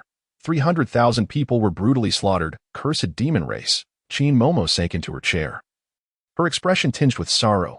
You remained silent, lowering her gaze, concealing her emotions. Whenever the demon race was mentioned, a surge of anger would rise uncontrollably, a common affliction among spirit masters. This fury seemed like a lineage inherited from their predecessors. A deep-seated hatred towards the demon race that transcended personal experiences. The one who should loathe the demon race the most would likely be that boy. By Luo, Gao Zihan lost her appetite. Putting away her snacks, his homeland was destroyed by the demon race, and his family is gone. How pitiful. After a brief moment of silence, the cacophony within the classroom diminished slightly, and the gaze of the students turned towards the young woman who had just entered. Clad in a pristine white suit that perfectly accentuated her tall figure, she appeared quite pleasant despite the absence of makeup. Her jet black hair was neatly styled, occasionally adjusted by pushing up her black glasses. As she cast a quick glance at her classmates, a smile gracing her lips. A 6-pointed star badge adorned her chest, signifying her status as a mentor from Tianjin. It was evident that she was a spirit master instructor. All right, everyone, return to your seats, she announced from the podium, clapping her hands twice, signaling the commencement of class. Once the students settled into their seats, the classroom could barely be considered quiet. I believe you are all aware of the events that transpired earlier today. Let me preemptively advise against any investigations, especially some of you who, under the guise of being spirit master detectives, seem to stir up trouble everywhere. Although she did not name names, everyone understood whom she referred to. With a glance at the troublemakers, she clapped her hands again. As I mentioned yesterday, we will have a transfer student joining our class today. He hails from the Bianshan region and is unfamiliar with this place. So I expect you all to assist him in daily life. Understood? Good. Hearing the enthusiastic response from the students, she nodded in satisfaction. Subsequently, she wrote the name by Yellow on the blackboard and turned to the door. Come in. Upon hearing the instructor's words, Bai Yellow took a deep breath, attempting to suppress his inner tension, and walked into the classroom with an indifferent expression. Now, let us welcome our new classmate. As the instructor's words echoed in the ears of each student, their gazes fell upon Bai Yellow. In that moment, their previously mundane expressions transformed into astonishment. Realizing the incredulous stares directed at him, Bai Yellow could not help but smile bitterly within. In the past, in order to evade the Empire's pursuit, Shurachi had taken him to numerous cities, and as he grew, attending school became inevitable, resulting in multiple transfers. Yet, each time he entered a new class, The peculiar gazes of his classmates made him feel utterly uncomfortable. It was as if they regarded him as an outsider, a sentiment few could comprehend. Now, strictly speaking, he could no longer be considered human, and the way his peers looked at him only deepened his sense of alienation. Surely the white hair must be dyed, he mused. The hair is acceptable, but what about those eyes? They do not appear to be enhanced by colored contacts. He envied those who were naturally gifted with dyed hair and captivating eyes. Could it be grayish-white pupils, akin to the moon? Gao Zihan, upon seeing the boy standing beside the instructor, nearly exclaimed, immediately nudging you. He can't possibly be your relative, can he? You shook her head. Her beautiful eyes fixated on the boy. A strange sensation erupting from her heart. It was an inexplicable allure that no one else could evoke. By Yelua, please introduce yourself. The murmurs from the students did not seem to bother the instructor, who had also been startled upon meeting Bai Yelua the previous day. Hearing the directive, Bai Yelua straightened up, facing the class. My name is Bai Yelua, and I am 16 years old. I hope to receive your kindness. Following his self-introduction, the noise in the classroom significantly subsided, particularly when he mentioned that he hailed from Jingmen City. The expressions of each student shifted dramatically. The news of the war that had occurred in Jingmen City was still fresh in their minds. It was referred to as the Battle of Absolute Desolation. The blood of over 300,000 compatriots had been shed on that desolate land, a sorrow that was indescribable. All right, that will be all for now. She gestured to the empty seat behind you. By Yelua, you may sit there. If you have any questions, feel free to ask you. Okay. By Yelua nodded and turned to look at you. Her striking hair color stood out, resembling a rose amidst a sea of black waves, beautiful and resplendent. The mysterious allure of her dark golden pupils was captivating, and her purple silk school uniform was beautifully accentuated on her figure. As he walked past you, her clear, sparkling eyes communicated a silent charm, and Bai Yelua could not fathom why this girl evoked such a distinct feeling within him. Perhaps it was simply because of her extraordinary beauty, stirring something within him. Now, let us commence with the lesson. The instructor continued after Bai Yelua had taken his seat, tapping the desk. In less than a re-time day, we will have the spirit examination, and all faculty and students must begin their review phase. Those of you who have not been paying attention must take heed. This is your final opportunity to learn. We shall begin our review from the foundational stage. Spirit power, as you all know, is the extraordinary energy absorbed from nature by spirit masters, transformed into power. An exceptional spirit master must possess not only formidable spirit power and control, but also a variety of spirit techniques and adaptability. At this juncture, the instructor glanced at the students, smiling as she asked, "Do you all remember what we covered in our first lesson? Those who know, please raise your hands." Students eagerly raised their hands in response. Wu Xiaoping, why don't you answer? A chubby boy stood up, wiping his nose, and spoke somewhat unclearly.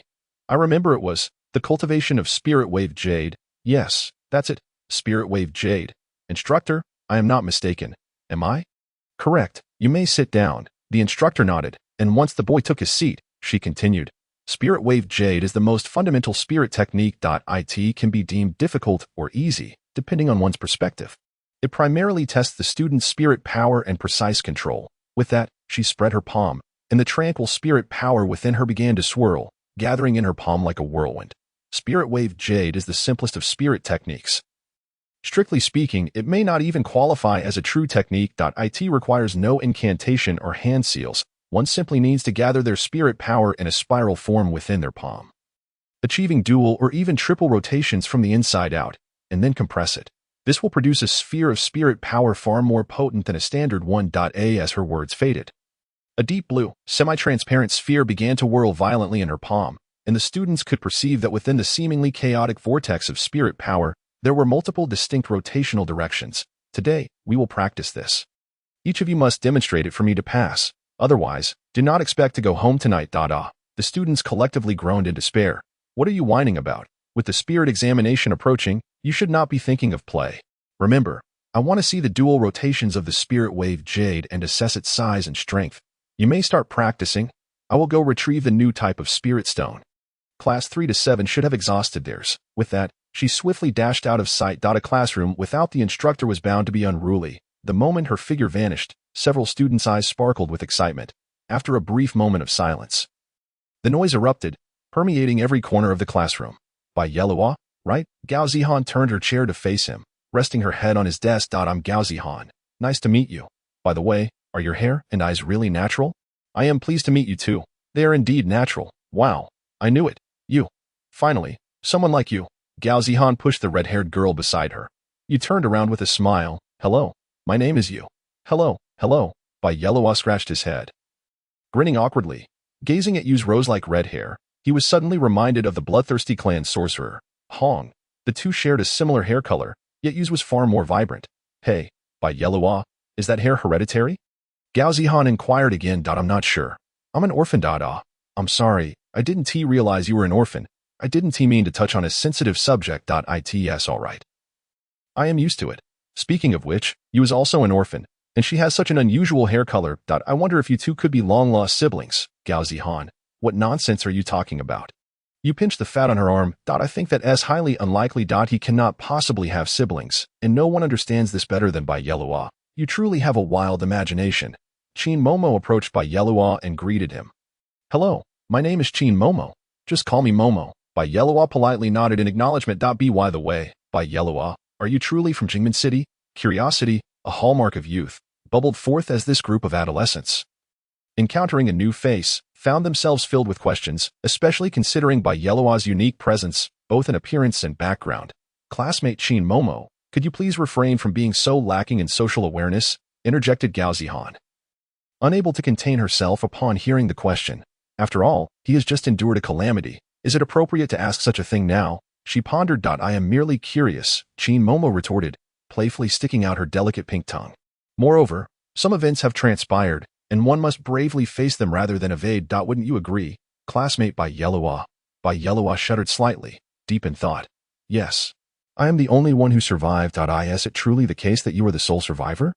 So far, that seems to be the truth. A conflict had taken the lives of over 300,000 people in a single night, a horrifying statistic. The blood of those 300,000 compatriots was shed upon that desolate land, perhaps still not completely vanished to this day. Across this vast land of the Middle Kingdom, any descendant of Huaxia who hears of this tragedy would mourn and pray for those suffering refugees.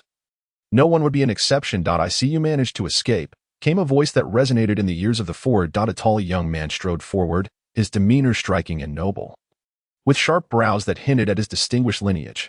His most striking feature was his naturally curly golden hair. The guidelines for spirit masters explicitly prohibit dyeing hair, and it was evident that his resplendent golden locks were not a natural occurrence. To the average person, dyeing hair is trivial. Indeed, even ordinary students today possess the right to do so, but spirit masters are bound by different standards. Spirit masters are the guardians of the empire, the heroes of the people. Any improper behavior, attire, speech, or mental health could undermine public support for the autocracy of Tianqi. In this society, where flattery for equality has ceased, only by allowing the weak to feel the greatness of the strong can they pledge unwavering loyalty. Those who disregard this rule are typically the highest-ranking officials of the empire or their direct relatives. Such individuals have made significant contributions to the empire, and even if they violate this rule, they can still command respect. Clearly, this elegantly approaching young gentleman hails from a prestigious family. Yi Bufan, how dare you speak in such a manner? Upon the man's arrival, Gao Zihan's usual composure faltered, her expression turning stern. I am merely stating the facts, Yi Bufan replied sharply, fixing his piercing gaze on Bai Yellowa with a cold smirk. Otherwise, do you truly believe that someone who is not even a lower-level spirit master could have survived that war? Perhaps he was just fortunate, Gao Zihan retorted. Hey, Yi Bufan, if you directly accuse Bai Yellowa of being a deserter, you better have evidence. Otherwise, it's illegal. After contemplating for a moment, she continued, moreover, Bai Yellowa's admission into Tianjing School is ample proof of his innocence. There's no need for your unwarranted interference. Gao Zihan's forthright response left Yi Bufan momentarily speechless. He shoved his hands into his pockets disdainfully, retorting, you never know. He might have used some underhanded connections. Do you think everyone is like you? Gao Zihan shot back instantly. Why? Yi Bufan's lips twitched in irritation as he glared at her. What? Do you want to fight? Gao Zihan defiantly stared back, unwilling to yield. I'm too lazy to argue with you. With that, he turned away, adding, those who live in a dream always have excuses. I stand by what I say. I don't believe he survived the war unless he can prove to me that he possesses such capability. The act of fleeing from battle has long been regarded as a disgrace. Should a soldier be labeled a deserter, even if they fled under impossible odds, it would haunt them for life. In the current urgent state of war, this term is particularly loathed. No spirit master marked as a deserter has ever emerged unscathed from the scorn and reprimands of the populace. People despise deserters as much as they abhor the demon race. The moment that person chose to flee rather than fight, it sealed their fate. There was no place for them in human society. Bai Yelua found himself inexplicably adorned with the dubious label of a deserter by this young noble, leaving him both amused and bewildered. Generally speaking, as Yu Bufan had pointed out, it is hard to fathom how someone who is not even a lower-level spirit master could survive the war, let alone be the sole survivor. The notion of him being a deserter seems plausible. However, Bai Yelua's situation is exceptional. Thus, being dubbed a deserter by Yi Bufan feels somewhat justified. After Yi Bufan departed, Gao Zihan's previously stoic expression began to soften. Bai Yelua, don't take it to heart. He is just like that, always full of himself. Moreover, due to certain matters, he's particularly sensitive about deserters. It's fine. Bai Yelua replied with a smile, shaking his head. By the way, do you not think I am a deserter? The three exchanged glances, all shaking their heads in unison. Why not? Because you're already a student of Tianjing. If you were a deserter, the higher-ups would never have approved your admission. Qin Momo replied matter-of-factly. Oh, I see, Bai Yelua mused, feeling a twinge of disappointment at her response. He wasn't quite sure what he was hoping for or why he projected such expectations onto strangers. The instructor has returned. A voice bellowed, breaking the atmosphere, and the classroom fell silent. The previously rambunctious students promptly returned to their seats, the demeanor they displayed being precisely what the instructors wished to see. Moments later, a figure entered through the classroom door. Observing the students seated upright, without a whisper among them, she merely raised her brows slightly, not saying much more. The instructor walked directly to the podium, muttering a few incantations, and a purple spirit array unfolded upon the desk. Likewise rising to the surface, a stone tablet, equal in height to the instructor, appeared before the students. The stone tablet was adorned with 7 gleaming rubies, dazzling under the brilliant sunlight. At its center was a concave area, roughly the size of 3 fists. Countless visible blue spirit paths radiated from that hollowed space, extending across the entire tablet. How peculiar. What has happened to the stone tablet? Could it have been damaged? But that seems unlikely. Which student possesses such immense spiritual power? It must have been the instructor's doing. As the students beheld the deformed stone tablet, murmurs of confusion began to circulate. The instructor rapped the desk and called out, quiet down, settle down. If you have something to say, raise your hand. Also, this pit was caused by Guo Xiaoming from class 37. Wow, Guo Xiaoming, that short, chubby kid. I've heard rumors about his abilities, but this is beyond just a little talent. Goodness, it's true that a fool can have good fortune. He always looks foolish, yet possesses such tremendous spiritual power. Perhaps when God shaped him, he traded 1/3 of his intelligence for spiritual energy. Alas, it's a pity he doesn't look great. Even with such strength, he won't find a wife, haha. A loud crash accompanied by ripples of energy reverberated throughout the classroom, causing everyone to shudder and immediately silence their chatter, bowing their heads in fear of meeting the instructor's gaze. Have you all finished? The instructor's eyes swept across the room. If you're done, is there anyone willing to try and see if they can punch a pit into the stone? No one responded. The school's spirit stones are recorded, and every class typically has 1 or 2 exceptional students. However, in our class, there isn't even a single person capable of causing such deformation to the spirit stone, leading me to question whether you all have been diligently cultivating your spiritual power over the past year.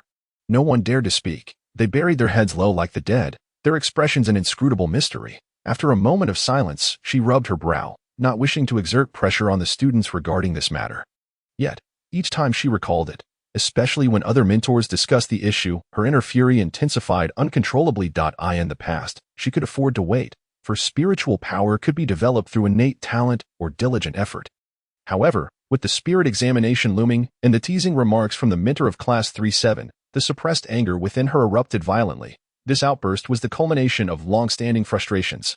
Bai Yeluo, seated towards the back, surveyed his classmates with a sweeping glance before lowering his own gaze. The sight of the teacher's wrath suddenly reminded him of Zhou, the mentor known for his explosive temper. All right, let the testing commence, she declared, her anger gradually subsiding. With a long sigh tinged with resignation, she instructed, when your name is called, step forward for your assessment. Those who fail will have to run 100 laps around the playground after school. Starting today, this time, the students did not stir up a commotion. They quietly began to channel their spiritual energy. She placed her right palm on the stone tablet, quietly circulating her own power, a blue glow enveloping her hand.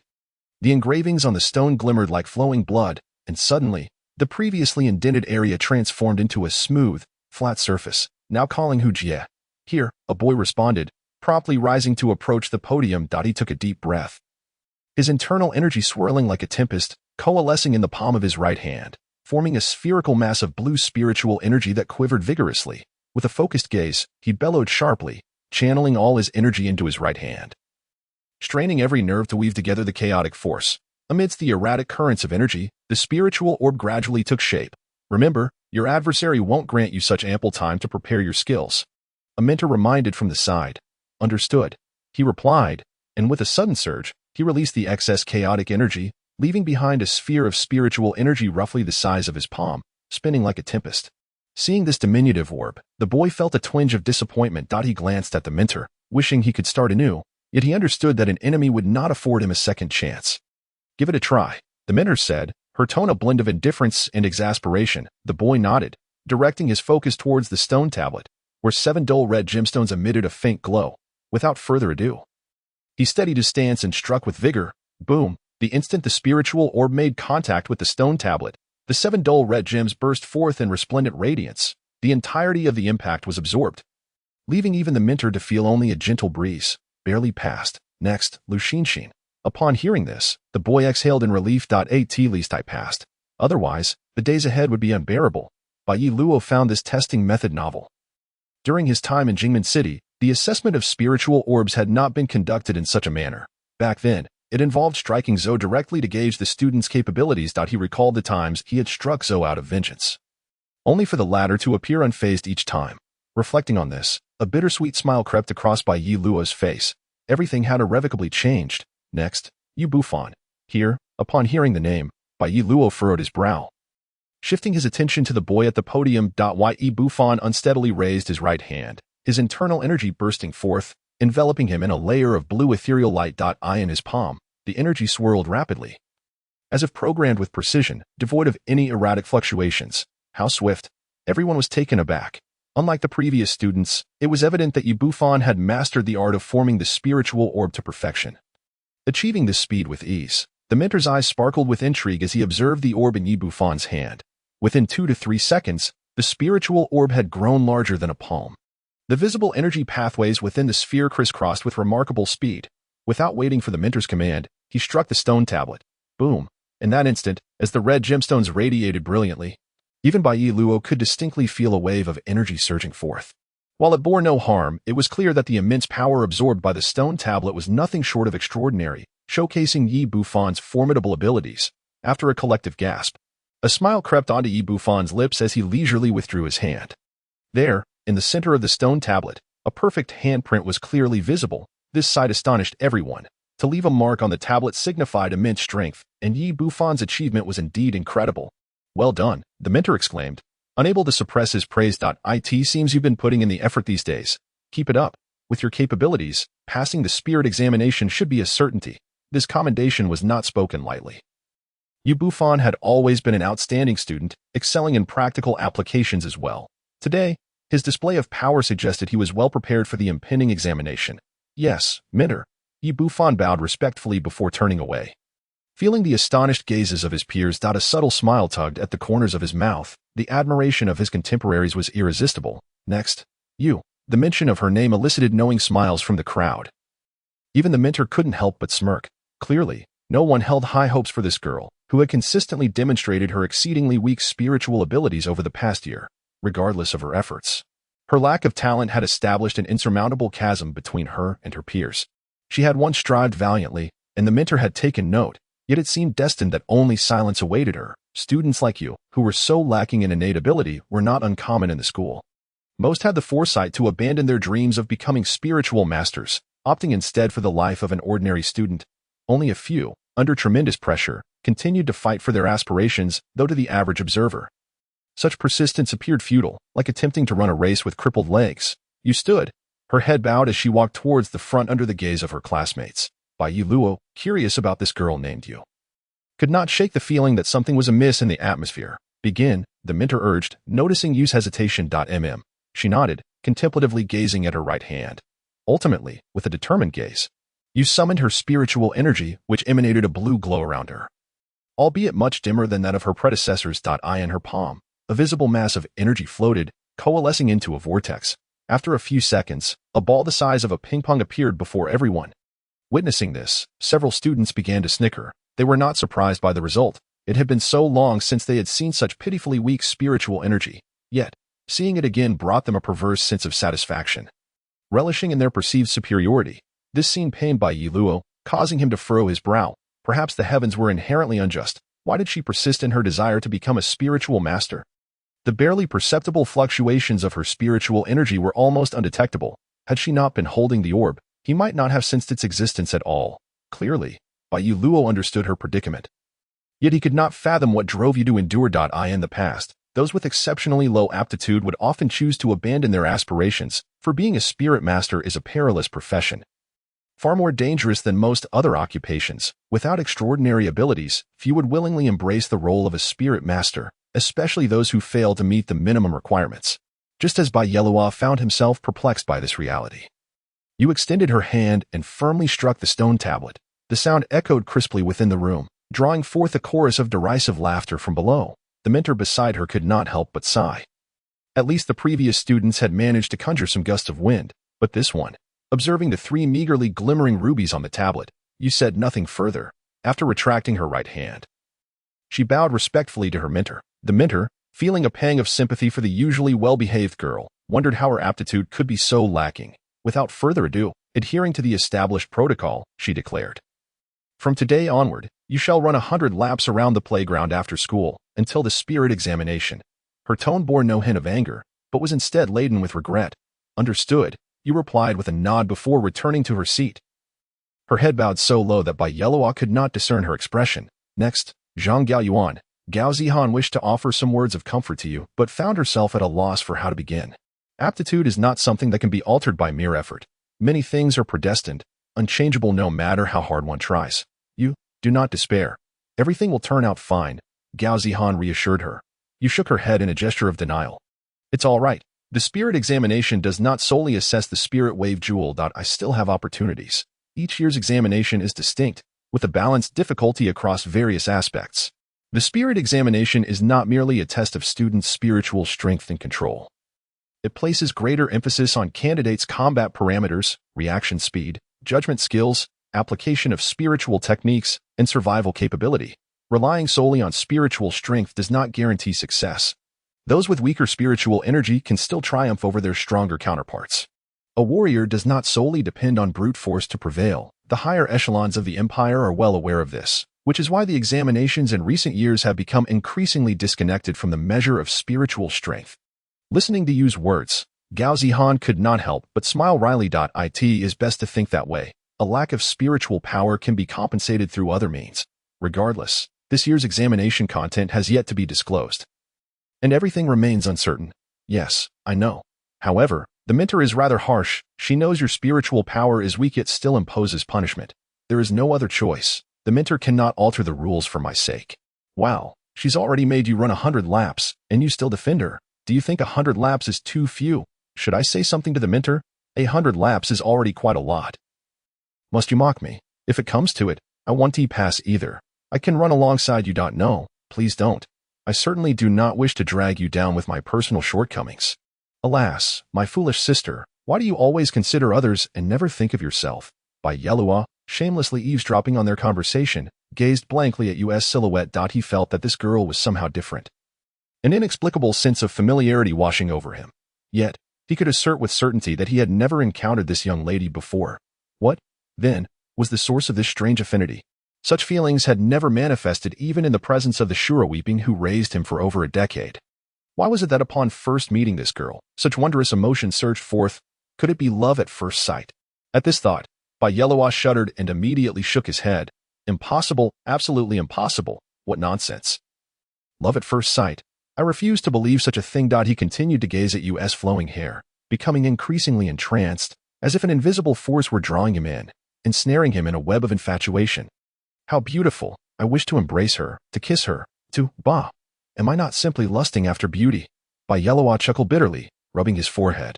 What is happening to me? No, this won't do. I cannot watch her, yet the more I try to resist, the more my body betrays me. I'm doomed, enchanted. Hey, you, have you noticed that Bai Yelua has been staring at you? Gao Zihan whispered conspiratorially. No way, you aren't tricking me, are you? Upon hearing Bai Yelua's name, You recalled his visage, which stirred thoughts of contemplation and unease within her. She could distinctly perceive that this new transfer student was unlike the others, a realization stemming from her initial impression of him, one of fascination, admiration, and reverence. She was acutely aware that such feelings were not something one could experience with just anyone. I swear, just take a look for yourself. I truly believe that boy has an interest in you. Gao Zihan teased, giggling. Are you as indeed stunning? As Gao Zihan's playful banter echoed in her ears, two rosy clouds appeared on Yu's cheeks. She shot a fierce glare at her friend before subtly turning her gaze towards the back. Coincidentally, Bai Yelua was utterly captivated, completely oblivious to the fact that the girl he was watching had turned her attention towards him. Thus, an awkward moment ensued. Both pairs of eyes, as radiant as gemstones, crossed paths, their brilliance intertwining and enveloping the atmosphere in an air of ambiguity. After a brief moment of dazed silence, both quickly averted their gazes elsewhere. Oh no, we're going to be mistaken for peeping toms. Bai Yelua panicked, his face flushed, heart racing, utterly flustered. Yu's cheeks, once rosy, now blushed deeply, spreading to her ears. So, was I not right? Gao Zihan nudged Yu's shoulder playfully. I told you he definitely has an interest in you. Gao Zihan. Yu pouted adorably, her lips forming a cherry-like shape. All right, I want to say another word. Gao Zihan chuckled, covering her mouth. After all, it's between the two of you. I think Bai Yelua is rather decent. Have you considered him? You shot her a look, urging her to experience it for herself. Next, Bai Yelua. At that moment, the mentor had called out Bai Yelua's name. Coming. Bai Yelua snapped back to reality, hurriedly rising. Casting a fleeting glance at you in the process, step forward for the test. Yes, as is typical of youth, Bai Yelua approached the unfamiliar with an insatiable curiosity and eagerness for knowledge. His arrival as a new student piqued their curiosity, especially since he shared strikingly similar features with you, distinctive hair color and captivating eyes, drawing the anticipation of many. All eyes followed Bai Yelua's leisurely pace, transforming him into the focal point of the class. Prove to me that you possess the strength to survive on the battlefield. A low voice echoed in Bai Yelua's ear as he passed by Yi Bufan. Bai Yelua paused for a moment, then smiled dismissively. He had no interest in how Yi Bufan perceived him. His mind was solely occupied with one matter: how to explain the earlier incident of peeping. You're too beautiful.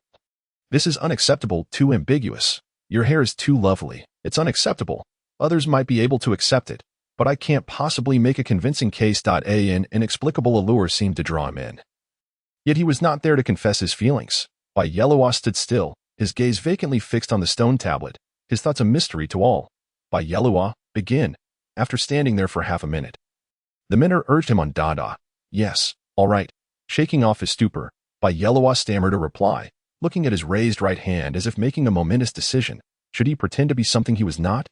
After facing death at the hands of the thousand-faced manipulator several times, his spiritual energy had grown increasingly profound, far surpassing that of his peers, most notably evidenced by the white tiger divine seal he had released.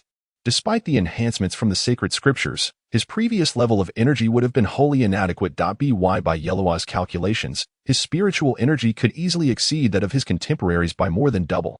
Such abundant energy would undoubtedly classify him as a genius in the eyes of others. The question remained, should he accept this title? He had always sought to grow stronger, to become as formidable as the old man. And now he had indeed become strong, even surpassing the old man. Yet, this power was not what he desired.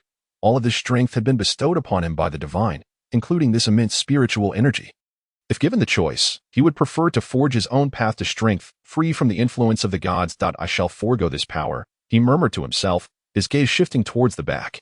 Noticing the red-haired girl gazing intently at him, a jolt of surprise coursed through his heart, quickly followed by a rush of fervor that propelled him to make an audacious decision. He spread his right hand wide.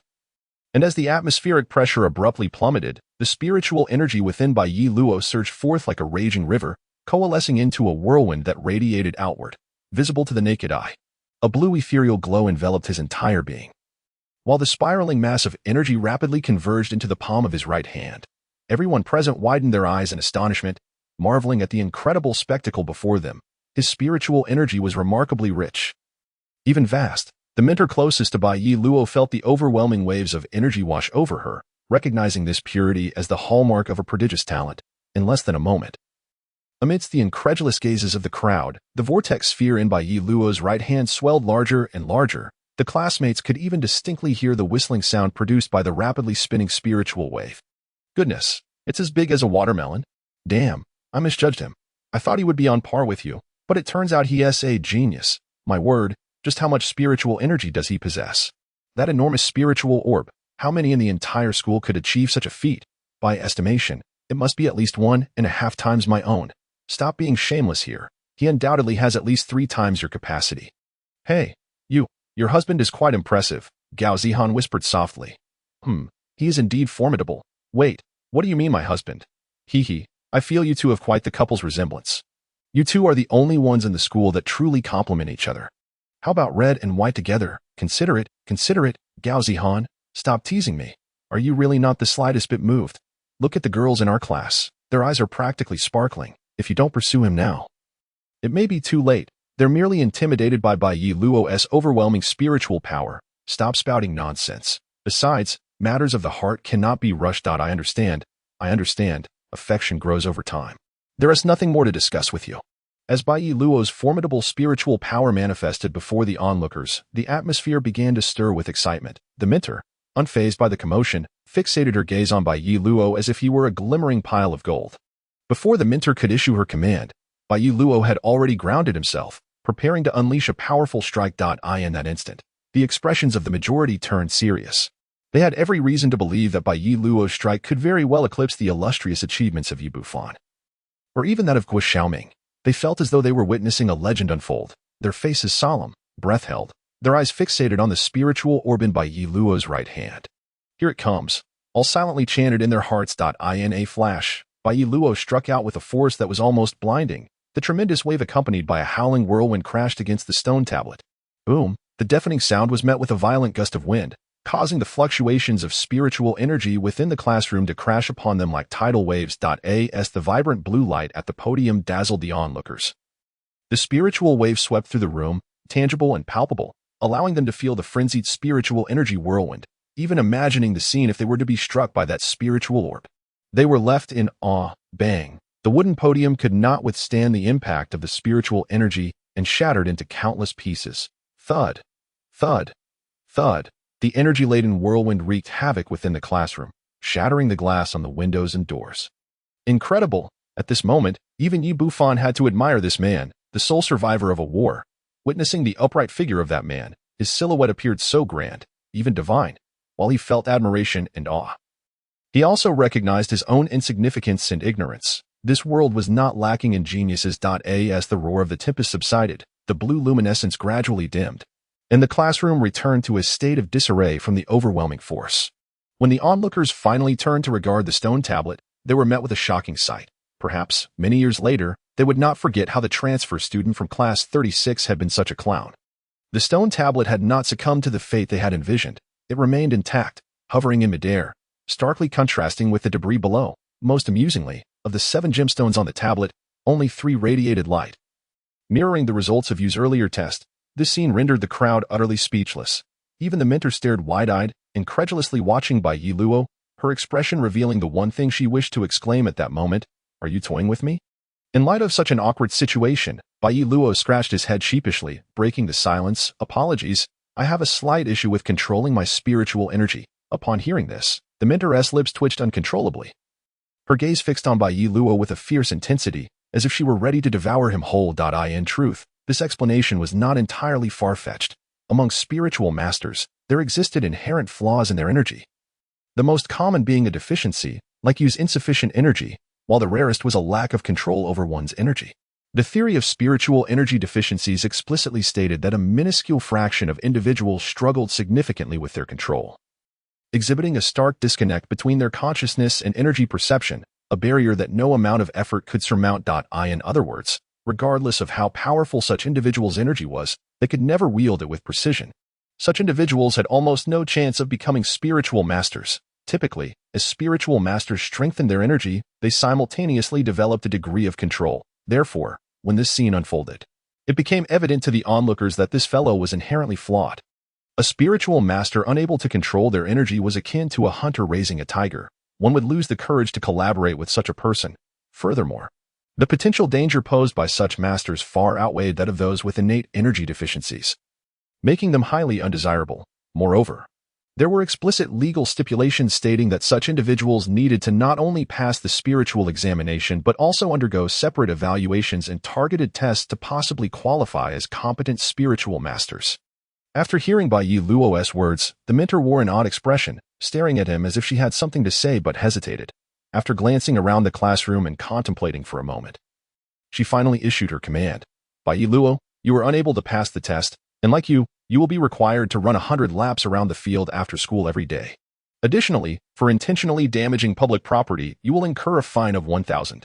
Please proceed to the finance office to register, and that is all for class. The mentor left without a backward glance, leaving Bai Yi Luo standing amidst the debris, sheepishly smiling as he murmured, maybe I went a bit overboard. Turning to face his classmates, he found himself at a loss for words upon seeing their astonished gazes. The once quiet classroom was now fixated on Bai Yi Luo, as if they were watching a circus monkey. Their looks were filled with ridicule and disdain, striking hard at Bai Yi Luo's heart. Pop! Eventually, someone could no longer contain their laughter, and the uproarious laughter erupted throughout the classroom. Ha ha ha. Bai Yi Luo, please take your seat and allow others to shine. Thank you for your cooperation. TSK TSK TSK. Just as I suspected, how could he possibly be that impressive? Oh, is this what they mean by God opens a door and deliberately blocks it, leaving only a window? Quite remarkable. Bai Yi Luo, I respect no one but you. Amidst the relentless taunts from his peers, Bai Yi Luo shrugged with a smile, unperturbed as he stepped down from the platform. Useless, I truly overestimated you. As he passed Bai Yi Bufan, a sharp glare shot from Yi Bufan towards Bai Yi Luo, his disdainful words escaping without reservation. To think he was once considered a genius, only to have his expectations crushed upon hearing of Bai Yi Luo's lack of control over his spiritual energy. Previously, when Bai Yi Luo unleashed his profound energy, it had a significant impact on this arrogant individual, even leading him to believe that Bai Yi Luo might surpass him and thus deserved respect. Especially given that he had survived a war through sheer skill. However, this sudden twist made Yi Bufan feel a deep sense of shame for ever harboring admiration for this coward. Such a notion was utterly inconceivable. Consequently, his pent-up fury was unleashed upon Bai Yi Luo. Upon hearing Yi Bufan's insults, Bai Yi Luo remained non-committal, merely casting a sidelong glance at him before refraining from any further response. Although Bai Yi Luo did not understand why he harbored such disdain for deserters, he recognized that the notion of returning alive from Jingmen City was hardly defensible. Perhaps the deserter was the only rational explanation he could muster. Thus, he felt no need to clear himself of this suspicion. After all, they loathed the Demon King even more than they did deserters. Upon returning to his seat, Bai Yi Luo sighed softly, resting his head on his arms atop the table. No one knew what thoughts occupied his mind, nor would anyone comprehend his actions. You gazed quietly at Bai Yi Luo, her beautiful eyes reflecting concern. Poor thing, your husband, Gao Zihan teased from the side.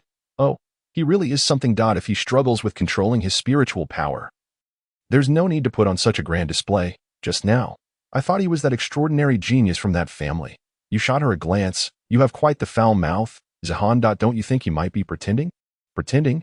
You mean losing control of his spiritual power? That is indeed a possibility. After all, a normal person wouldn't so ostentatiously make a fool of themselves, Gao Zihan mused. Then why would he do such a thing? It offers him no benefit, you pondered. Well, there must be some advantage, Gao Zihan remarked, scrutinizing Yu's graceful figure with a sideways smile. Perhaps he does it for you. For me? You pointed to herself, shaking her head in disbelief. That's impossible. What does this have to do with me? The benefit is clearly you. In the entire class, only you, and he have failed. You get to stroll on the playground every afternoon, undisturbed. Just think about how thrilling that is. What nonsense are you spouting?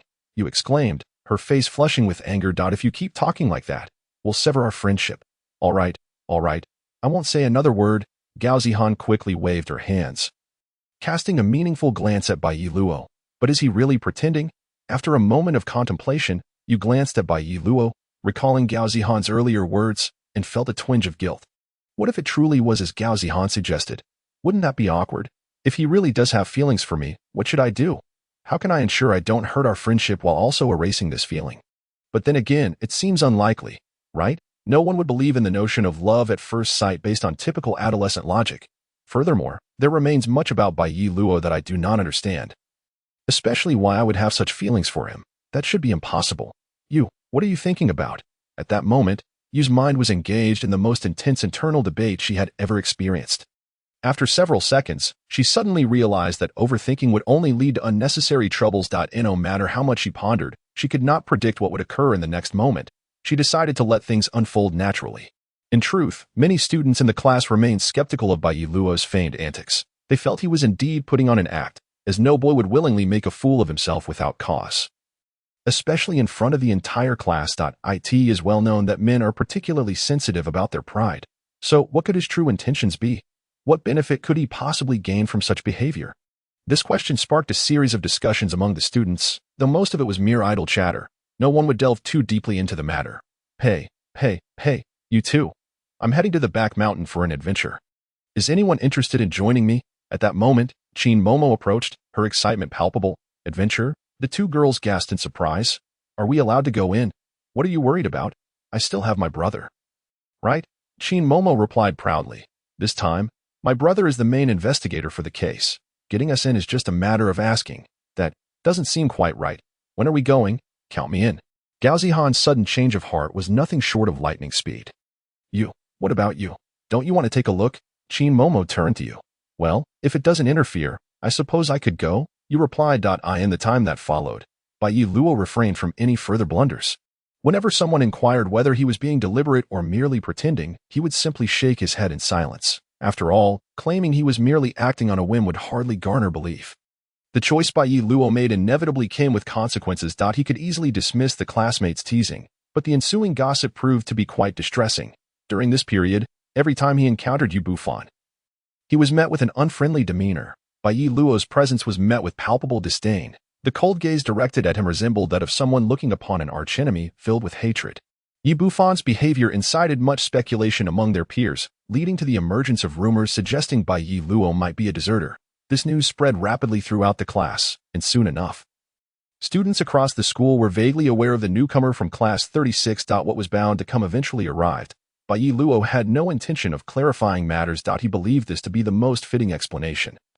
Nothing resonated more with the notion of surviving from a battlefield than the label of a deserter. He had once considered that his formidable spiritual power could silence those gossiping about him. But that power was not truly his. Perhaps this was a form of avoidance as well. 18 noon. Qin Momo and her friends guided Bai Luo around the school, allowing him to familiarize himself with the campus environment.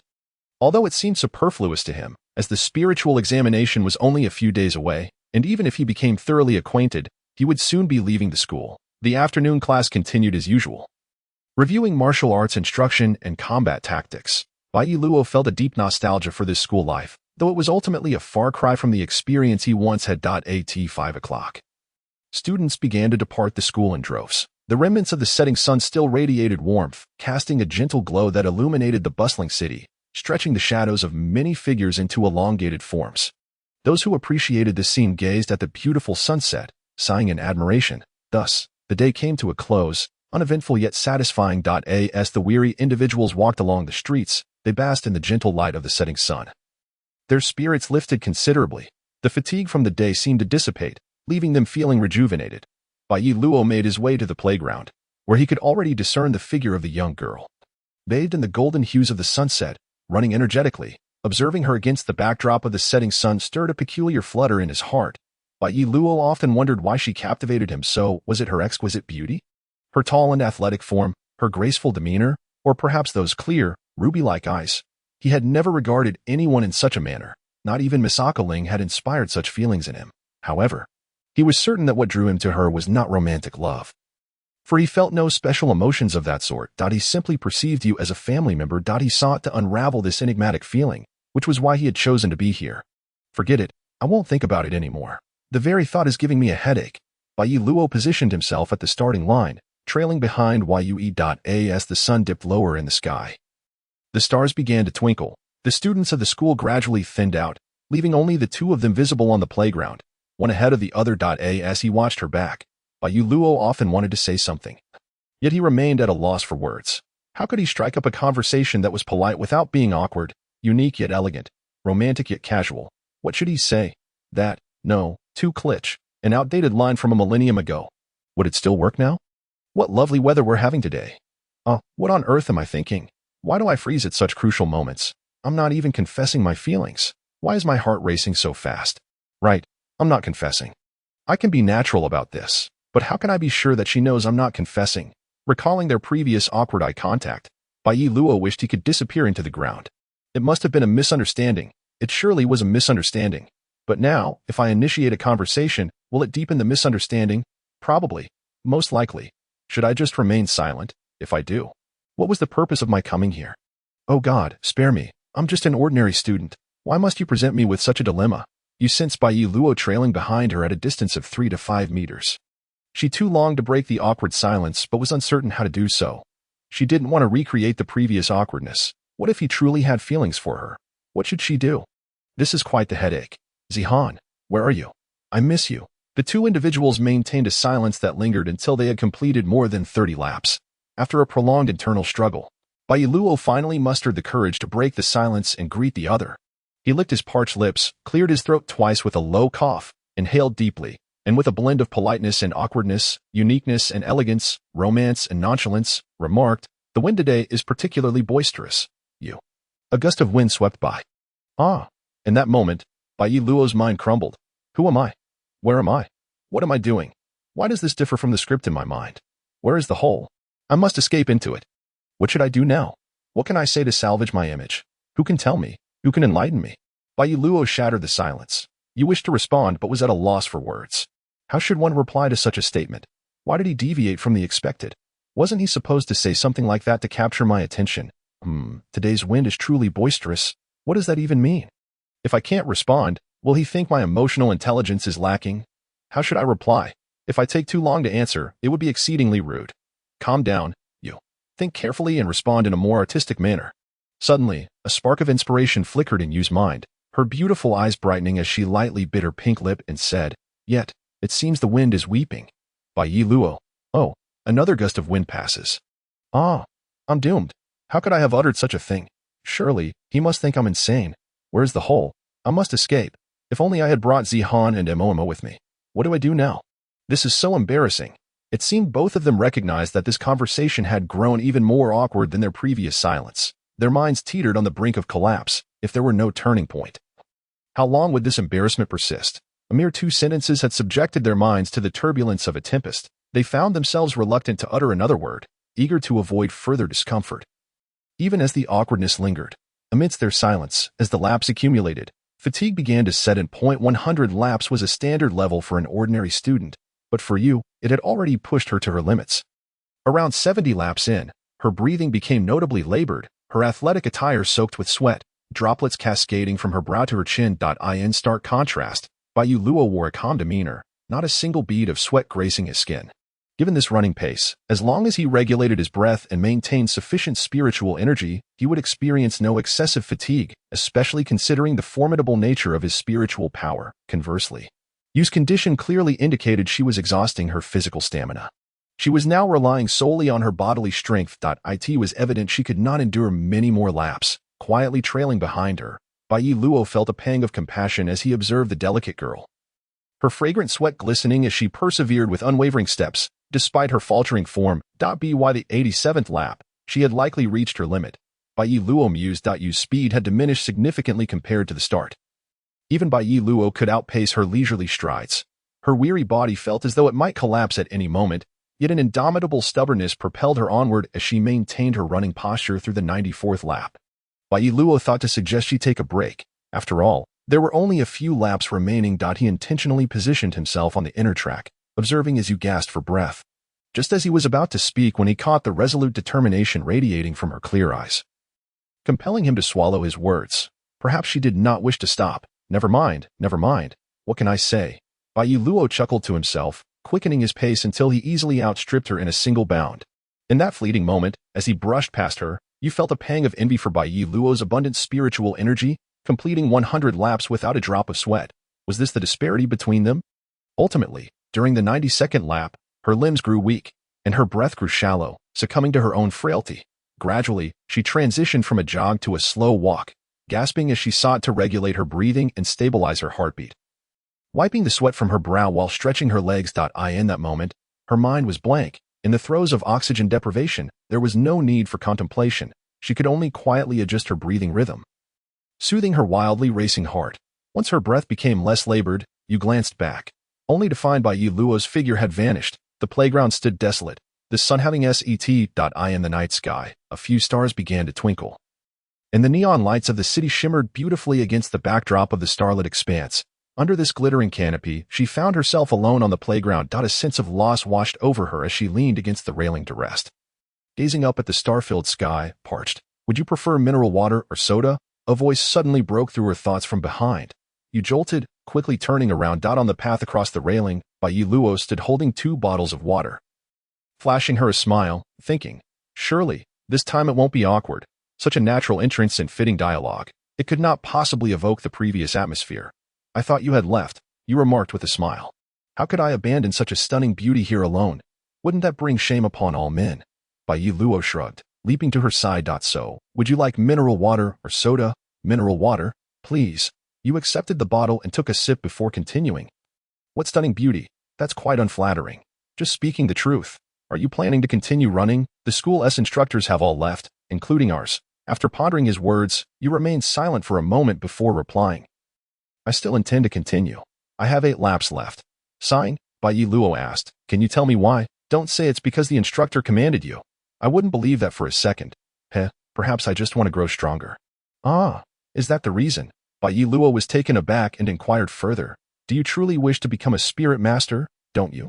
You countered, blinking her eyes. It's a dream for so many. I don't mind. I used to aspire to that, but due to certain circumstances, I now find the allure of becoming a spirit master has diminished. I see. Actually, I too have my reasons for needing to become a spirit master. A hint of sadness flickered in Yu's deep-set eyes as she gazed up at the starry sky, her eyes sparkling like stars, exceedingly beautiful. Reasons? Bai Luo looked at the enchanting girl, fully aware that she was reluctant to elaborate. Yet he couldn't resist asking, but whether he was inquiring about her or himself, he wasn't certain. Yu smiled softly, her laughter seamlessly merging with the vast starry sky, creating a perfect picture that captivated Bai Luo's gaze. It is the wish of my parents. This. Bai Luo's head drooped. Are you living for those who have passed? To an outsider, it might have seemed a rather abrupt and nonsensical question. Yet, in uttering it, both seemed to grasp a shared understanding. This girl or boy before him shared a similar past. Indeed, both for the sake of their parents' wishes and their own redemption. Yu smiled brightly. Redemption? A bittersweet smile graced Bai Luo's lips. I too should perhaps find a purpose to live for. Whether it be for my father's wishes or my own redemption, it must be better than drifting aimlessly through life. Well then, enough of this. There are 8 laps remaining. I must take my leave. You handed the mineral water bottle back to Bai Luo and waved goodbye. Bai Luo gazed up at the night sky. The deep blue expanse filled with stars, each twinkling like diamonds, casting a silvery glow. It is said that the stars above are the souls of the departed. He wondered if one of them belonged to his father. Father, should I heed her words and fulfill your wishes, or live a mundane life instead? He glanced at the girl sprinting away, a smile unconsciously gracing his face, as if a string deep within him had been plucked. An unfamiliar sensation coursing through him, yet different from before. In the realm of the demon world, the city of myriad demons loomed. 2 crescent moons hung in the sky, like a pair of eyes observing all creation. A violet mist permeates the sky, draping it in an enigmatic and ethereal veil.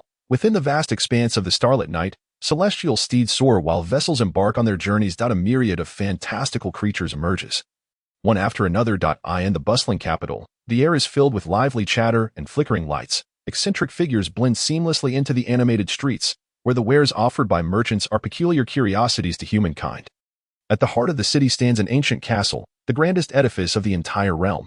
Its history can be traced back 11 millennia, constructed by a demon king, the first to heed the divine mandate. Approaching this castle, under the fragmented moonlight that shatters the mundane, a haunting fragrance wafts through the air. Cold gusts of wind sweep from the castle, sending shivers down the spines of many a demon. There are no guards present. Before the iron gate stand 2 long-gone statues of demon kings. It stands in the most prosperous city of the demon realm, yet an oppressive silence envelopes its surroundings. Throughout the demon world, aside from the 42 demon envoys, only the demon king may enter this ancient city of 1,000 years. It is fortuitous that they have gathered here again due to the betrayal of the 7th demon king. Within the castle's grand hall, opulent decorations exude a strong European castle style. One wonders how the ancestors of the demon race could possibly resemble the architecture of medieval Europe. The marble-like floor, exquisite stone arches, and intricately carved statues evoke images of royal castles in Europe. A long table is laden with red candles and dining plates, with century-aged red wine placed at various spots. You are late. Tianji. A handsome man, akin to a prince, reclines upon a crimson throne. His golden hair, as noble as his eyes, flows elegantly around him, while his robust physique is revealed beneath a flowing robe. He leisurely swirls a wine goblet gifted by humans a millennium ago, now filled with human blood. Grev Islam, first Demon King, title, Emperor, not too late. After all, there are still others who have yet to arrive. Responds a tall woman adorned in a deep blue gown, marked only with snowflake insignias, reminiscent of a snow maiden in a wintry landscape, perfectly matching her cold yet graceful demeanor. If one looks closely, one can see a layer of frost upon her pale skin, as she stands amidst the dim glow of flickering firelight, exuding a unique beauty akin to drifting snowflakes. Tianji, third Demon King, title, Cold Desolation. I've been waiting here for ages. Is it not late? I should have simply sent a brother in my stead. A brutish orc gnaws on a chunk of meat, his words slurred. His massive physique, deep blue skin, and pale yellow eyes radiate menace, towering at a height equivalent to 3 stacked men, his body a testament to solid muscle. Shimen Kai Timi, 6th Demon King, title, Berserker. Is this a gathering of Demon Kings? Sending someone in my place would mean you think little of us. A shadowy figure, a girl in a tattered red dress clutching a worn doll, interjects with a sharp voice. She approaches slowly, tenderly soothing her doll, her deep black eyes seeping with dark fluid. With golden, curly twin tails, she appears diminutive and fragile. Aishalu Lily's 4th Demon King, title, 10,000 Thoughts. I was merely jesting. Why must you take everything so seriously? Shimen bellows. Grev has to return to entertain his ladies. Why did you not mention that? I had not arrived earlier. Aishalu leaps onto a chair, declaring that should he dare repeat himself, she would not hesitate to engage him in combat.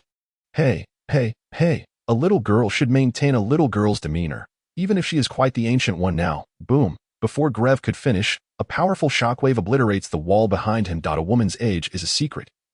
Best not to provoke her wrath, or she may truly strike hard. Tianji chuckles from the side. Grev's mouth twitches. All right, I will be cautious. This time I am in the wrong, but should there be a next time, I would not mind a battle. I heard Tianji's plan has failed. Is it regarding that fellow named by Yi Luo? Shimen inquires. Ha. I have always said, just send me to deal with him directly, and all this trouble would be avoided. Tianji never misses, and yet this time he is called upon us. Has that Bai Yi Luo actually become the 7th Demon King? Aishalu questions. That is not the most severe outcome. Tianji states, raising his goblet and draining it. That fellow has destroyed the demon blade Muramisad. At this revelation, the brows of all present furrow in concern. Is the news credible? Do not deceive us with mere rumors. Grev warns, his eyes gleaming with suspicion. The testimony of the faceless envoy, the crimson envoy, and the werewolf envoy. If their words are false, you may kill them all. A raspy voice emerges from the shadows. I can assist you with that, but I would prefer to keep their brains. You know how much I adore them. Saku, 2nd Demon King, title, Void. Yet you should have consulted me first. Tianji retorts with a cold smile. Just jesting.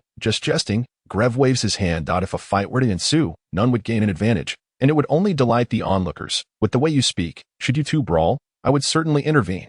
Shimen scoffs, knowing full well that he is the one most likely to incite chaos. An imbecile who only knows how to resolve issues with brute force, even with the divine mandate, merely a slight increase in strength. Should the 6 present truly engage, this hulking oaf would undoubtedly be the first to perish. By the way, where is Shabi? Has he not arrived yet? Aishalu inquires. I have repeatedly emphasized, my surname is Li. Given name Taibai, courtesy name Jinxing. The name Shabi is a relic of the past and need not be mentioned. A voice resounds from the entrance, where mist swirls, revealing an elder gliding through the air, holding a Buddhist whisk, exuding an air of immortality. Li Taibai, 5th Demon King, title, Wind's Rest. You have finally arrived. Have you come to show off your mastery of a few phrases of Huaxia language? Grev quips. Who cannot speak Huaxia? It's as simple as saying hello. Ha. The crowd exchanges glances, a shared expression of exasperation. Aishalu whispers to Grev. Did you inform him? Humph. Would I be so base? Grev huffs. I merely spoke Huaxia fluently. It is rather amusing. I might teach him a phrase or two. Since Li Taibai has arrived, let us commence the meeting. Tianji announces, rising to his feet. Who will govern Huaxia? Who shall control Huaxia?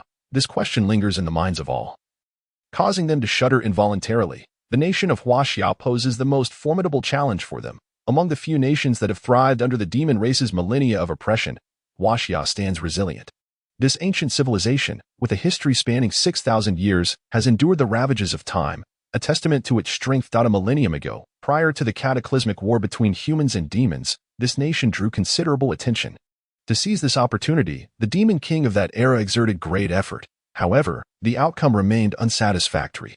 Even now, this prize remains untouched. Across the globe, only Huaxia flourishes in abundance, casting forth the light of the East amidst the darkness of war. Do not look to me for assistance. The situation with the Tsar is already burdensome enough. Those people are indeed a battle-hardened race, exceedingly troublesome, and they have yet to breach Moscow, Grev speaks, for decades. Their weaponry has surpassed ours, one must admit. Humans excel at imitation. Is America truly that formidable? Aishala scoffs. You have seen their nuclear arms. One of those could obliterate countless soldiers. Yet the situation in North America remains stagnant. Leaving no time to address Huaxia, unless someone is willing to take my place. Everyone chuckles, none responding. The nuclear arms of America, witnessed firsthand during decades of warfare, are indeed a formidable sight. Yet, it is fortunate that their creation is arduous, requiring rare materials. Otherwise, even if the 6 demon kings were to mount an all-out assault, capturing them would be no simple feat. So, does that mean neither Grev nor Aishala can go? Then I cannot either. Shimon exclaims, those black-skinned folk in Africa have retained many ancient curses, and they are quite repulsive. The environment there is harsh, and my brothers have suffered greatly. They would never agree to an expedition to Huaxia. Only I, the old man, possess the leisure to indulge in such matters. Li Taibai stroked his long beard and spoke languidly. Shaku, do you have any objections? I have no objections, a voice as sinister as a devil's echoed from the shadowy corner. There are numerous affairs in South America awaiting my attention. I have no time for this. What about Qianji? You are aware of the European Bible. If we cannot devise a solution in just one day, my army will be unable to cross the Danube River. By the way, have you resolved the issues concerning the nations in the Yan'an region? You overestimate my capabilities. I am merely maintaining a temporary hold. For a long time, I dared not venture into invasion, fearing that should the fish perish, the net would break, allowing certain petty individuals to take advantage of the chaos. The petty individuals Li Taibai referred to were well understood by all present. The one the Demon King must be wary of is none other than the Demon King himself. Although these 6 Demon Kings stand united on the same front, it does not imply a bond of brotherhood. They are not immune to infighting. Such occurrences have transpired in the past. It was shortly after the outbreak of the World War. At that time, human society was paralyzed, and the demon army launched a massive invasion, swiftly seizing control of vital cities and ports around the globe. Human resistance was akin to striking a stone with an egg. At that time, the 7 demon kings deliberated over the division of territory, none wishing for their dominion to be merely a small patch of land or a region with harsh climates. From that moment, Huaxia became a delectable prize for the 7 demon kings, leading to enmity and fierce conflict among them. Each demon king aspired to become the sole dictator of the entire world. It was amidst this chaos that the apocalypse was born. The momentum of the demon clan gradually waned, resulting in today's predicament. Since Li Taibai is willing to assume command of the Huaxia front, I shall not impede him, though I must remind you of one matter, which is the second reason for calling everyone here. Speak. The black flame utilized by Bai Yi Luo should not be soul-devouring fire. It is likely even more formidable. After all, that brat destroyed the demon blade Muramesa, a fact that you all cannot feign ignorance of. Can you? If it is not soul-devouring fire, then what is it? Asked Grave. 4 words. No comment. Tianji replied coldly. Tianji, this matter is of great significance. What do you mean by no comment? Do you intend to become our common enemy like that brat? Qi Ming placed the morsel of meat he held down, and a torrent of vast and potent demonic energy erupted from his skin.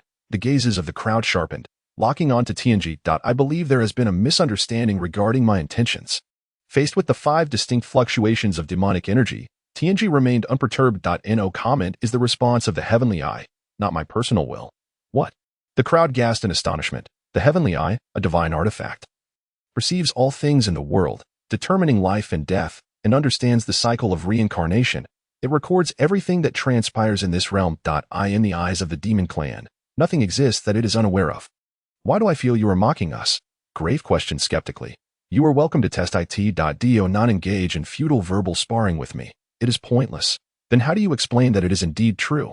Acehel murmured to her doll, Little Bear, is there truly something in this world that even the Heavenly Eye cannot perceive? What is the background of that Bai Yi Luo, that even the Heavenly Eye cannot discern? Qi Ming could no longer remain seated. For thousands of years, our demon clan has relied on this artifact to fend off numerous invasions. This is the first time I have heard of such a no comment response. No way. I must go see for myself. Everyone present is aware of his background. Since Tianji has said so, it is undoubtedly true. So what exactly is happening? Don't tell me the heavenly eye is malfunctioning. Grafe mused while swirling his wine glass. Or perhaps someone has seized control of the heavenly eye. Shaka conveyed a piece of information. I concur with that notion. However, if that is the case, it becomes troublesome. How so? Do not speak in riddles. I do not understand. If you think it through, you will comprehend. Tianji strolled to the window, gazing at the moonlight. If there truly exists someone capable of controlling the heavenly eye, it can only be him. God. The word exploded in everyone's mind, an oppressive sensation akin to that from the depths of a black hole instantly enveloping their bodies. They would rather believe that the artifact was malfunctioning than hear that word. Damn it. Qiming crashed down into his seat. Why must I become involved in this matter? Did we not sign a pact a millennium ago? Do gods also breach contracts? A millennium ago, when the gates of the demon realm opened, a pact was forged between gods and demons, one stipulating that there would be no armed conflict or any form of material destruction between them. The agreement did not specify the usage rights of the heavenly eye. This does not constitute a breach of contract. However, it clearly indicates that this time, the gods do not stand on our side. This statement genuinely shook the hearts of all present. If the gods were to intervene, even the demon kings would be powerless. This matter has become quite complicated. Without knowledge of the nature of the black flame, there is a significant risk. Why would he do such a thing? Li Taibai inquired. Who can fathom the motives of the gods? Grafe replied with a bitter smile. Perhaps the gods are simply bored, being the rulers of all things, beings who have reached such a level that no one can comprehend them. The current situation is dire. If we allow that brat to roam free and the Huaxia apocalypse persuades him, it could lead to immense trouble. A chilling voice reverberated around them. Shaku is correct. If left unchecked, the current situation will be reversed. Shall we take a gamble and jointly eliminate that menace? My little bear says that is unfeasible. Each region possesses a teleportation device, and their reinforcements arrive too swiftly. Your proposed gamble places the lives of the entire demon clan at stake. Grafe's suggestion clearly did not garner the approval of the others. As Acehel pointed out, the remaining human nations around the world each possess such a teleportation device. While it may not transport an entire army, merely sending the divine representatives of each empire would dramatically alter the battlefield. Had I known, I should not have allowed that old man to leave the valley alive. Why did the gods choose him? It feels as though the gods are deliberately opposing us. The gods, claiming to be the rulers of the universe, adhere to the truths of the cosmos, survival of the fittest.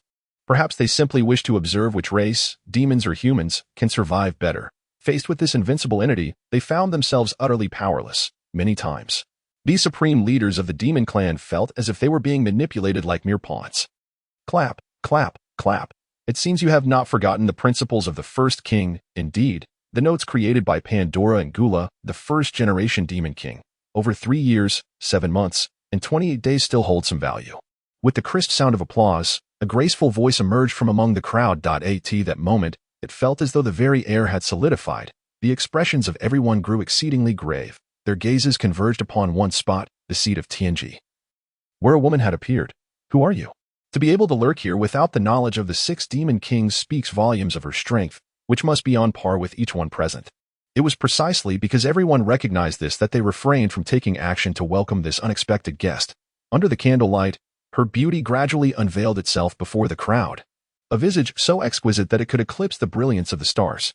It seemed impossible to find another woman so breathtaking in this world, as lovely as a painting from a dream. A somewhat frivolous smile blossomed in the firelight as she gracefully raised her hand, and a previously untouched goblet of red wine floated into her palm as if commanded. After taking a delicate sip, her smile faded. The quality of this wine is rather poor. Do you not have any magic power to enhance it? Upon hearing this, the crowd exchanged glances for half a second. Respectfully, we shall comply. Before Grafe's words could reach the ears of the demon kings, 6 surges of overwhelming demonic energy erupted freely within the hall. Cracks appeared on the surrounding walls and glass, and various objects began to tremble. Crack. The cement floor began to splinter, spreading like a spider's web.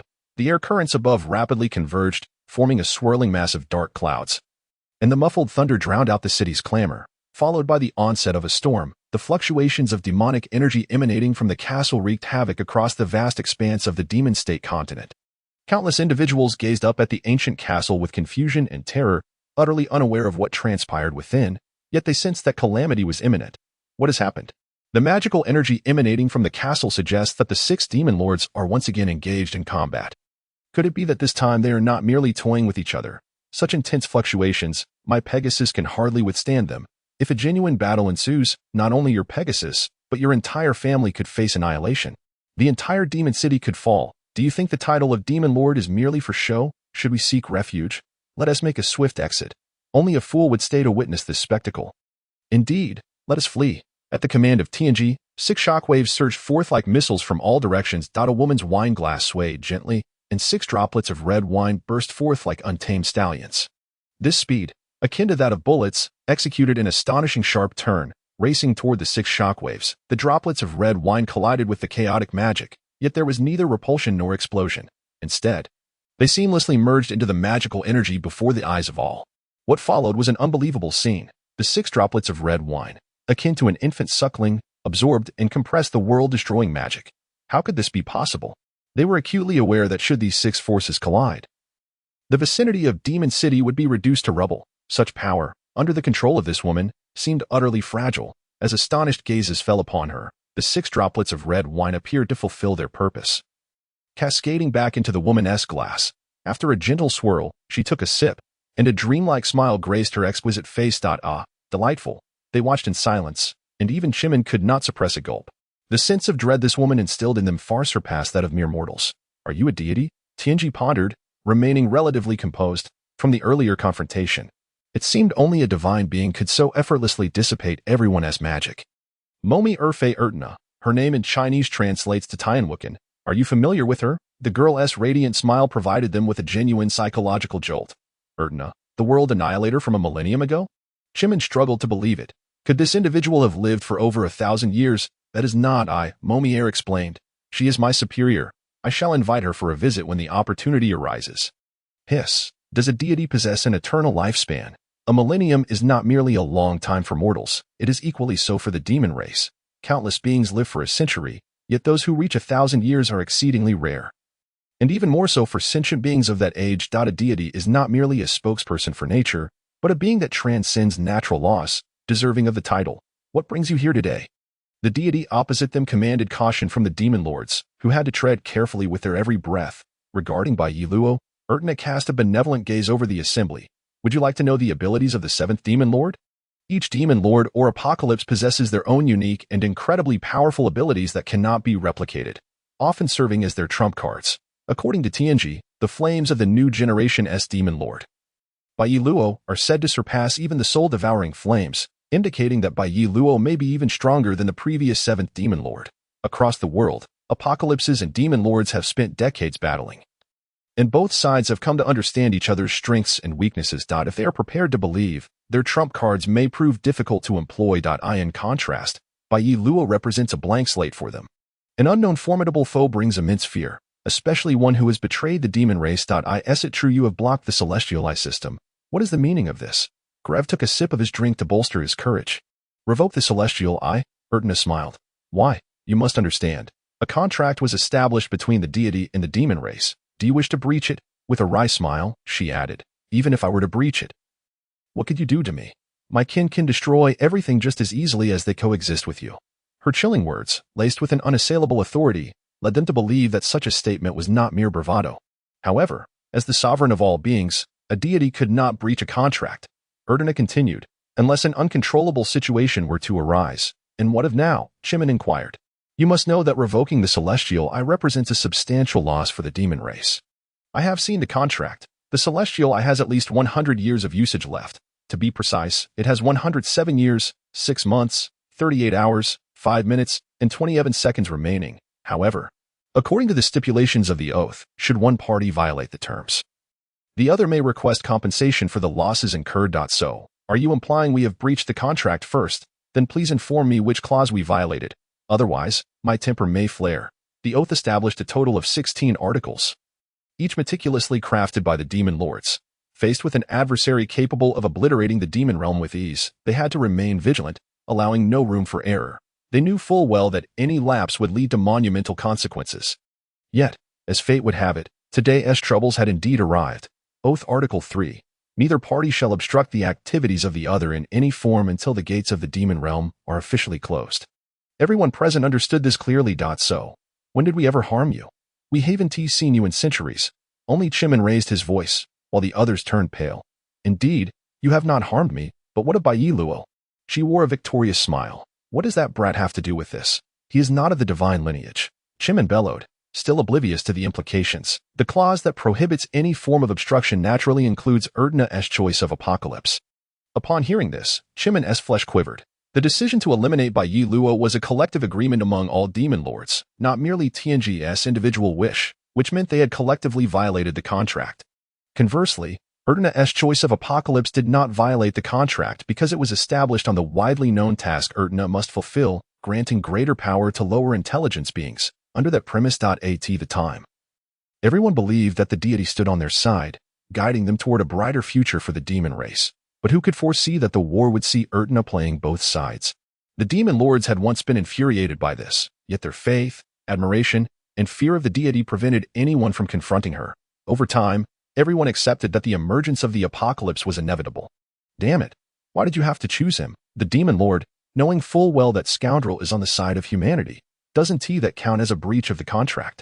With a crash, Chimin, in a fit of rage, slammed his hands down, scattering the millennium-old wooden table into splinters. In response to Chimin's 5 acts of disrespect, Erdna remained unperturbed, calmly explaining, Oath Article 1. Erdna may only select those of demon blood to become demon lord. Bai Luo possesses demon blood, thus it does not constitute a breach. This retort left Chimin speechless. The ancestors could never have anticipated the possibility of marriage ties between such vastly different races. The demon realm has long been plagued by calamities, and the number of monsters from other worlds is countless. Throughout thousands of years of conflict, there has never been a single instance of a demon betraying their kin, let alone marrying one. The stark differences in their environments would result in significant physiological disparities between two intelligent species. One would find it repulsive to even glance at the right person, let alone stand before them unclothed. However, prior to the opening of the demon realm gates, the predecessors of the demon race could not have fathomed that on the other side of the world, beings bearing striking resemblance to certain demon races would exist. At that time, some had already realized they had been ensnared. Now, she was utilizing the incident involving the 7th demon lord to revoke the celestial eye, delivering a significant blow to the demon race. The girl rose from her seat. Furthermore, the gates of the demon realm will close within 3 years. Your time is limited. Erdna had once promised that she would not strike against any region of the demon realm before the gates closed. Of course, the disappearance of the gates would render that promise void. What would happen if the gates of the demon realm were to vanish? Tianji inquired. It is written within the first king's decree. Did you not read it? In the first clause of the initial edict, there exists a record concerning the gate of the demon realm. This demon king, who reigned 11,000 years ago, had already foreseen events that would transpire a millennium later. This tome, which encapsulates significant events spanning millennia, is revered by the demon clan as a divine oracle. Since that time, the first demon king has been hailed as the closest to a deity among demonkind. The annihilation of the demon realm necessitates that all demons journey to their new homeland, as Grave murmurs solemnly. This is the prophecy of world destruction. Bai Luo has now ascended to the rank of demon king, severing all ties with our divine race. Therefore, you may feel free to hunt him down. Phaetina snapped her fingers, proclaiming, The eye of heaven is now mine. Please wait a moment. Tianji approached her, requesting, There is one more matter I wish to entrust to you. It is of utmost importance. Please be sure to inform us. Is it regarding Bai Luo's capabilities? Tianji nodded, his gaze fixed gravely upon Phaetina's exquisite eyes, attempting to discern a flicker of emotion within. He poses a significant threat to us. I even once believed he might surpass our strength. Is it because he obliterated the Demon Blade village? Phaetina replied with a charming smile, Rest assured, he currently cannot contend with each of you. However, should he fully master the power of a demon king, the situation may well change. This statement, when uttered by an ordinary individual, would undoubtedly be dismissed as mere jest, yet when spoken by Phaetina, it resonated with a chilling gravity. You have bestowed upon him greater power. The gods are entities that far exceed the comprehension of the demon race. They cannot fathom the extent of a deity's capabilities. Many things deemed impossible are trivialities in the eyes of a god, such as controlling the fate of all life within the demon realm. Thus, Tianji has ample reason to believe that these words, perceived as madness by the outside world, hold a kernel of truth. Not necessarily stronger, each of your magical traits is unique, and so is his. Yet, he possesses the ability to annihilate the Divine Slayer artifact. Phaetina furrowed her brow for the first time, her displeasure evident. The reason was simple. She detested that name, which encapsulated human malice and folly. The Divine Slayer artifact, she scoffed. Such an object hardly deserves that title. A rumble echoed as lightning struck down, spreading within a thousandth of a second to form an electrifying web that enveloped half the sky. Amidst the astonished gazes, a vortex of dark clouds swirled above, resembling a gluttonous maw, voraciously devouring the magical energies of the world, while a frenzied whirlwind raged through the capital of demons. The Demon Blade Village merely housed countless beliefs, making its destruction a simple matter by consuming it. Those 10 Divine Slayer artifacts are renowned weapons throughout human history, even revered as objects of worship and faith due to the rise of religion. Mythologized as instruments that have slain gods and demons alike, the Demon Blade Village, in historical records, is merely a distinguished blade, the finest capable of real combat during the tumultuous Warring States period of Japan. Its exceptional sharpness led to its veneration as the Demon Blade, and countless legends began to circulate. The faith of the people has forged the tales of the Demon Blade, endowing it with boundless power. Is Bai Yi Luo's flame also a consuming ability? Tianji furrowed his brow. However, based on my observations, that fellow's flames do not seem to be soul-eating fire. You are correct. The flames he wields are indeed not soul-eating fire. What are they then? The 7th Demon King, Bai Yi Luo, titled Eternal Life. Fiatina snapped her fingers, and a resplendent magical circle blossomed beneath her feet. What needed to be said has been said.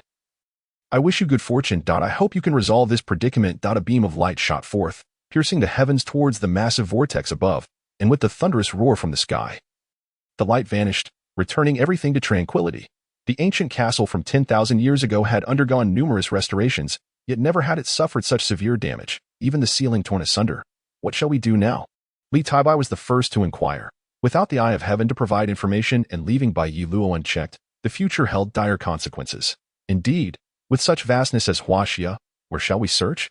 Graves sighed. It truly gives one a headache. I say we attack directly.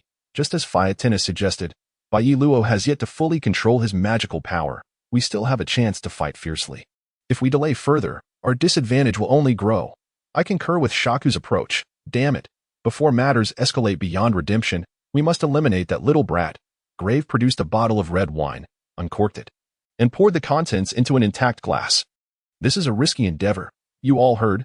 We only have 3 years. Should we fail in this battle, our losses will be immense. Can we truly recuperate and fight again within 3 years? What kind of thinking is that? Do you truly believe we will lose? Qi Ming thundered, seizing the wine bottle from Graves' hands. I want a drink too. He then gulped down the wine in hearty swigs. If it were 7 against 7. Perhaps the odds would not be so grim. However, without the 7th Demon King, the situation becomes precarious. Moreover, there remains the possibility of Bai Yi Luo joining the fray, which could shift the battle to 6 against 8. What are the chances of victory then? Grave elaborated. In the midst of the battlefield, only the strongest spoke. To these individuals, armies were but mere ants. Even with favorable conditions, they might not be able to harm a hair on their foes. These formidable beings could annihilate thousands in the blink of an eye. The true agents of change in this conflict would be the Demon King and the Celestial Envoy standing at the pinnacle of the food chain. Little Bear remarked, Tianji is in the capital of Huaxia. Ha. How do you know that? Qi Ming tossed the wine bottle back to Grave. What humans produce is truly remarkable. No wonder you enjoy this stuff. Grave, next time, remember to bring me 2 bottles. My magical envoy informed Little Bear. Her hollow gaze pointed towards Tianji. The vengeful spirits dispatched by Tianji should have found their way by now. Correct. Indeed. Tianji nodded affirmatively. In the capital of Huaxia, Tianjing Academy, Bai Yi Luo is studying there. Studying? What is he learning? A rasping voice emerged from the darkness. Spirit Master. A silence enveloped the crowd. Tianji, that dark humor of yours is not amusing. Not amusing at all. Qi Ming appeared somewhat inebriated, his deep blue complexion gradually reddening. If you say he is the principal there, I might believe it a little. My Little Bear is correct. Tianji speaks the truth. Bai Yi Luo is indeed a student there. How unpredictable the world can be. Li Taibai lamented. How could a peerless powerhouse reside among mortals? There must be some profound mystery at play. Perhaps he genuinely wishes to be a student. Grave took a swig of wine, recalling. I remember that the ancestors of Huaxia referred to this as playing the pig to eat the tiger. Grave's words rang true, although Bai Yi Luo possessed terrifying power. We must not forget one crucial fact. He is merely 16 years old. Tianji interjected. At 16, he is still a child among our demon race, merely a teenager in human society. His maturity of mind is far from what we might imagine. As he embraces this power, he also grapples with an acceptance of a reality he cannot yet fathom, his identity as a member of the demon race. Does this imply he does not recognize this power? That he wishes to refrain from using it? Grave continued along Tianji's train of thought. Demons grow, just as humans do. Acceptance is an inevitable process. The only question remains is which side you will ultimately choose. A matter between our two races. Since I and Ashir have already stationed our eyes near him, the situation is not as dire as we might have feared. Celestial Envoy, do not presume you have triumphed. This is merely the beginning. Time, June 13, 8:04 a.m. Location, Tianjing Academy. Over 3,000 teachers and students gathered in the square, awaiting the arrival of the Celestial Envoy. Their formations were impeccably aligned. Each class and each student occupied a designated position. The sun at 8 o'clock was already somewhat blinding, the deep blue sky devoid of clouds, save for an occasional sparrow's flight. The distant sound of car horns echoed through the throng of 3,000, creating a cacophony.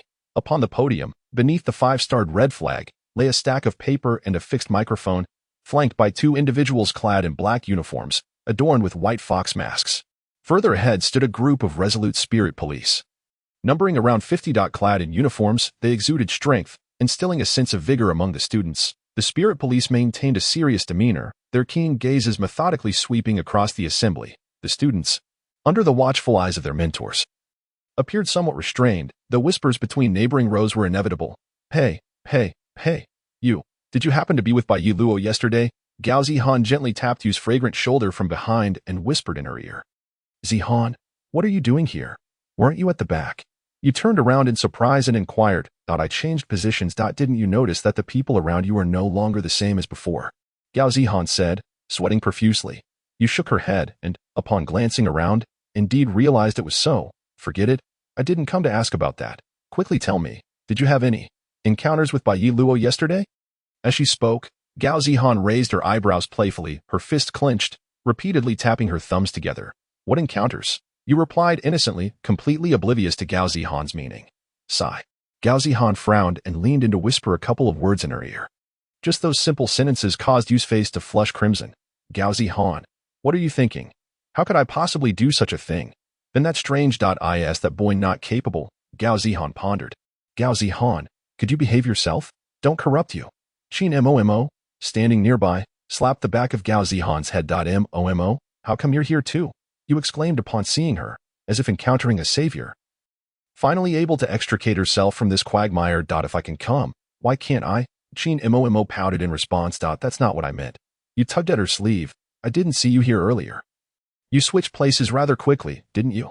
If the mentors find out, we won't be able to escape the consequences. By the way, what were you discussing? Nothing. You replied. Let me tell you. I know you're dying to know. Gao Zihan said with a mischievous grin. Before Qin Momo could speak, she leaned in and whispered a few words, causing Qin Momo's expression to become utterly animated as she fixed her hungry gaze on you. Equally mischievous. You, confess honestly, did you do anything scandalous after school yesterday? Am I the kind of woman who would do such things? Besides, my relationship with Bai Luo is purely that of classmates. There is nothing beyond that, nor could there ever be. Oh, how disappointing. Qin Momo and Gao Zihan lamented in unison. Gao Zihan sighed.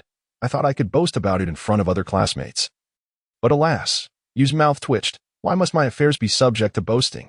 Qin Momo, cradling her head in her arms, frowned. What a pity. I think you two are quite well matched. Gao Zihan vigorously agreed. I told you, didn't I? Momo thinks so too. You weakly replied, that's merely your perception. Gao Zihan immediately countered. Haven't you heard the saying? A woman's intuition is the most accurate. Qin Momo nodded, and then said to you. Perhaps you should reconsider. With the support of my 2 sisters, wouldn't capturing Bai Luo be a piece of cake? Can't you all just behave? It's starting now. No more chatter. A figure appeared on the podium like a specter. Standing at an imposing height of nearly 2 meters, exuding an aura that made the atmosphere considerably heavier, the crowd collectively looked up at the masked man, their gazes filled with reverence and admiration. In that moment, every stance instinctively straightened, resembling soldiers gazing intently at their leader. The previously scattered chuckles faded into silence, as each individual faced their leader with the utmost respect. Greetings to all students and mentors from near and far.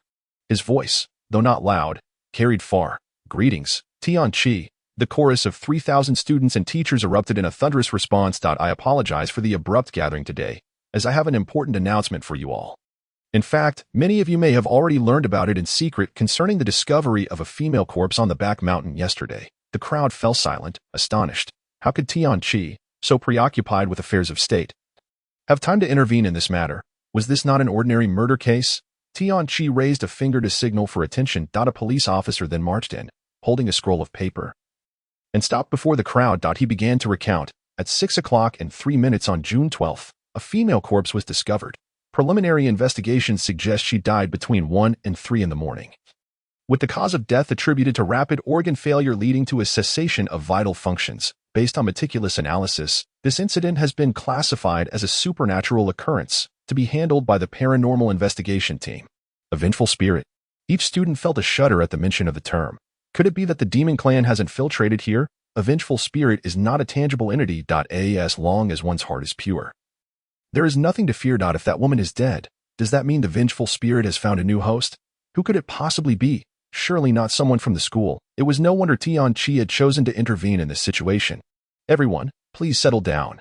After a brief moment of restlessness, Tian-Chi merely offered a calm reminder, and the crowd quickly complied, the hushed murmurs fading into stillness. The seriousness of this matter is evident to all of you. Everything is under government control, so rest assured. Furthermore, Tian-Chi continued, just recently, I was troubled over how to formulate the questions for the upcoming spiritual examination. Now, this incident has provided me with inspiration. However, before the examination, I wish to witness the capabilities of our empire's foremost academy. Therefore, regarding the supernatural incident, I have taken the liberty of declaring that no spiritual practitioners below a certain level may offer assistance. All students will compete individually to solve this case. The announcement sent a wave of astonishment through the audience. In the past, the government had sought to minimize the involvement of spiritual practitioner students in such events, as vengeful spirits typically targeted those with remarkable talent but immature minds. These individuals were prime targets for capture by corrupting their minds and lurking in their consciousness. They could later seize control when they became powerful spiritual practitioners, effectively creating a traitor from within. Thus, to prevent such occurrences, the government typically forbade students from intervening in these cases to avoid sowing the seeds of future calamity. Yet, this time, the approach seemed reversed, leaving many perplexed, unless, as Tian-Chi claimed, everything was indeed under control. Nevertheless, this announcement delighted many curious students who were eager for adventure and would not miss this rare opportunity. This incident serves as a test for all of you. To boost enthusiasm, the government has approved my proposal. Those who capture the true culprit, whether as individuals or teams, will receive an additional 30 points on the spiritual examination. Wow. Each of Tian-Chi's statements seemed to stir a tempest of excitement. No way, did I hear that right? 30 points. As expected of Tian-Chi, such a generous offer. Those who initially had no intention of intervening now felt compelled to participate. Finally, I have the chance to showcase my genius. If I let this opportunity slip by, my father will definitely punish me. I really don't want to get involved. It's such a hassle. Hey, Shokai, let's form a team with your brains and my strength. Catching the criminal will be a breeze, and we'll each get 15 points. Dream on, he wants to team up with me, right? Shokai, be careful your sister doesn't find out about what's under your bed. Yang, how about I team up with you? I doubt I can manage this alone, and it sounds really dangerous. As the discussions below grew fervent, Tian-Chi did not rush to interrupt them. Perhaps these fledglings, harboring beautiful fantasies about the outside world, would benefit from experiencing some hardship in their nest. After surveying the sea of students, Tian-Chi's gaze suddenly locked onto a solitary student, their eyes clashing. The student's expression was filled with skepticism and indifference, devoid of any respect or admiration. Among the 3,000 teachers and students, it seemed only Bai Yi Luo regarded Tian-Chi with such disregard. From his questioning gaze, Tian-Chi could clearly discern the inquiry. Is everything truly under control? Bai Yi Luo did not trust such official rhetoric, even when uttered by the empire's strongest. Tian-Chi was not a deity and could not replace one. This point has been thoroughly elucidated during the grand battle in Jingmen City. Merely a day has elapsed since the incident occurred, and the challenge of identifying an individual possessed by a vengeful spirit among millions of residents in Kyoto is akin to scaling the heavens. Even with his exceptional abilities, Tian-Chi could not accomplish what defies all logic. Such feats are the domain of an omnipotent deity. In response to Bai Yi Luo's inquiries, Tian-Chi gazed for a moment but offered no reply. After a brief contemplation, he declared, Everyone, please be quiet. I now invite the captain of the supernatural investigation team, Imobo, to speak. With thunderous applause echoing through the air, a robust and imposing figure stepped forward. Clad in police uniform, his expression was resolute, his gaze intense, and a prominent scar across his face rendered him particularly fearsome. Yet, in the eyes of others, this was a badge of honor. He unfurled a document and, with a booming voice, proclaimed, I, M.O., am deeply saddened by the heinous murder that transpired on June 12th. I hereby pledge that I shall not rest until the perpetrator is apprehended. However, considering the training of this cohort of students, it has been decided through discussion that the investigation of this incident will be a collaborative effort involving all students of Tianjing School. I urge you all to meet expectations and swiftly bring the criminal to justice. For this, I extend my heartfelt gratitude. He bowed at a 90-degree angle, paying his respects to all faculty and students. The applause surged like a tidal wave, resonating through the skies. This was a dedicated officer, deserving of everyone's respect. We have made copies of detailed information regarding this case, distributing them to each class. From here on, it shall rely on your deductive reasoning and initiative to capture the culprit. I wish you all abundant success in your endeavors. Oh, the officer's speech inadvertently ignited a fervor within the hearts of the audience. Particularly the phrase about living up to expectations struck a chord with many students yearning to be recognized. Indeed, every adolescent harbors a desire to one day be entrusted with great hopes by others. This extraordinary sensation is a testament to one's significance in the lives of others. Only when one is needed does one truly feel alive in this world. And now, their dreams were coming to fruition. Wow, I'm so moved. One exclaimed, I absolutely must capture that criminal. Otherwise, Tianqi's expectations of me will dissolve into mere vapor. Ha, keep indulging in your self-adoration. No one has any expectations of you. With that level of intellect, you think you can solve a case? It's laughable. The aspirations of Officer M.O. and Tianqi reflect those of each and every one of us. Every individual present bore the weight of collective hopes. And while we may not contribute significantly to the investigation, idling idly is not an option. Otherwise, one would be left with a troubled conscience. After class, let us commence our inquiries. The sooner we solve the case, the sooner we can lay this burden to rest. Do you know where to begin? With millions in Kyoto, how do we navigate this vast sea of faces? Furthermore, the murderer may not even be a resident of Kyoto. They could have already slipped away. At this moment, it comes down to utilizing our intellect. I told you to read more mystery novels, but you wouldn't listen. Now look, I'm genuinely worried for your cognitive abilities. So you have a lead? Naturally. After Officer M.O. concluded his address, another officer continued. As Officer M.O. mentioned, the information has been distributed to the mentors of each class. The school's rear mountain is currently off limits to preserve the crime scene. However, do not lose heart. The materials provided to the mentors encapsulate all the knowledge the supernatural department possesses. Even without entering the scene, you will grasp the majority of the details, which will not hinder our investigation significantly. Now, the meeting is adjourned. Please return to your respective classes in order of attendance and await further instructions from your mentors. As the conference concluded, each class maintained their formation as they exited in succession. Once the faculty and students departed, Tianqi and the police team left the square, transforming the once bustling area into a desolate space. Upon returning to their classroom, the students, invigorated, surrounded their mentor, clamoring for information.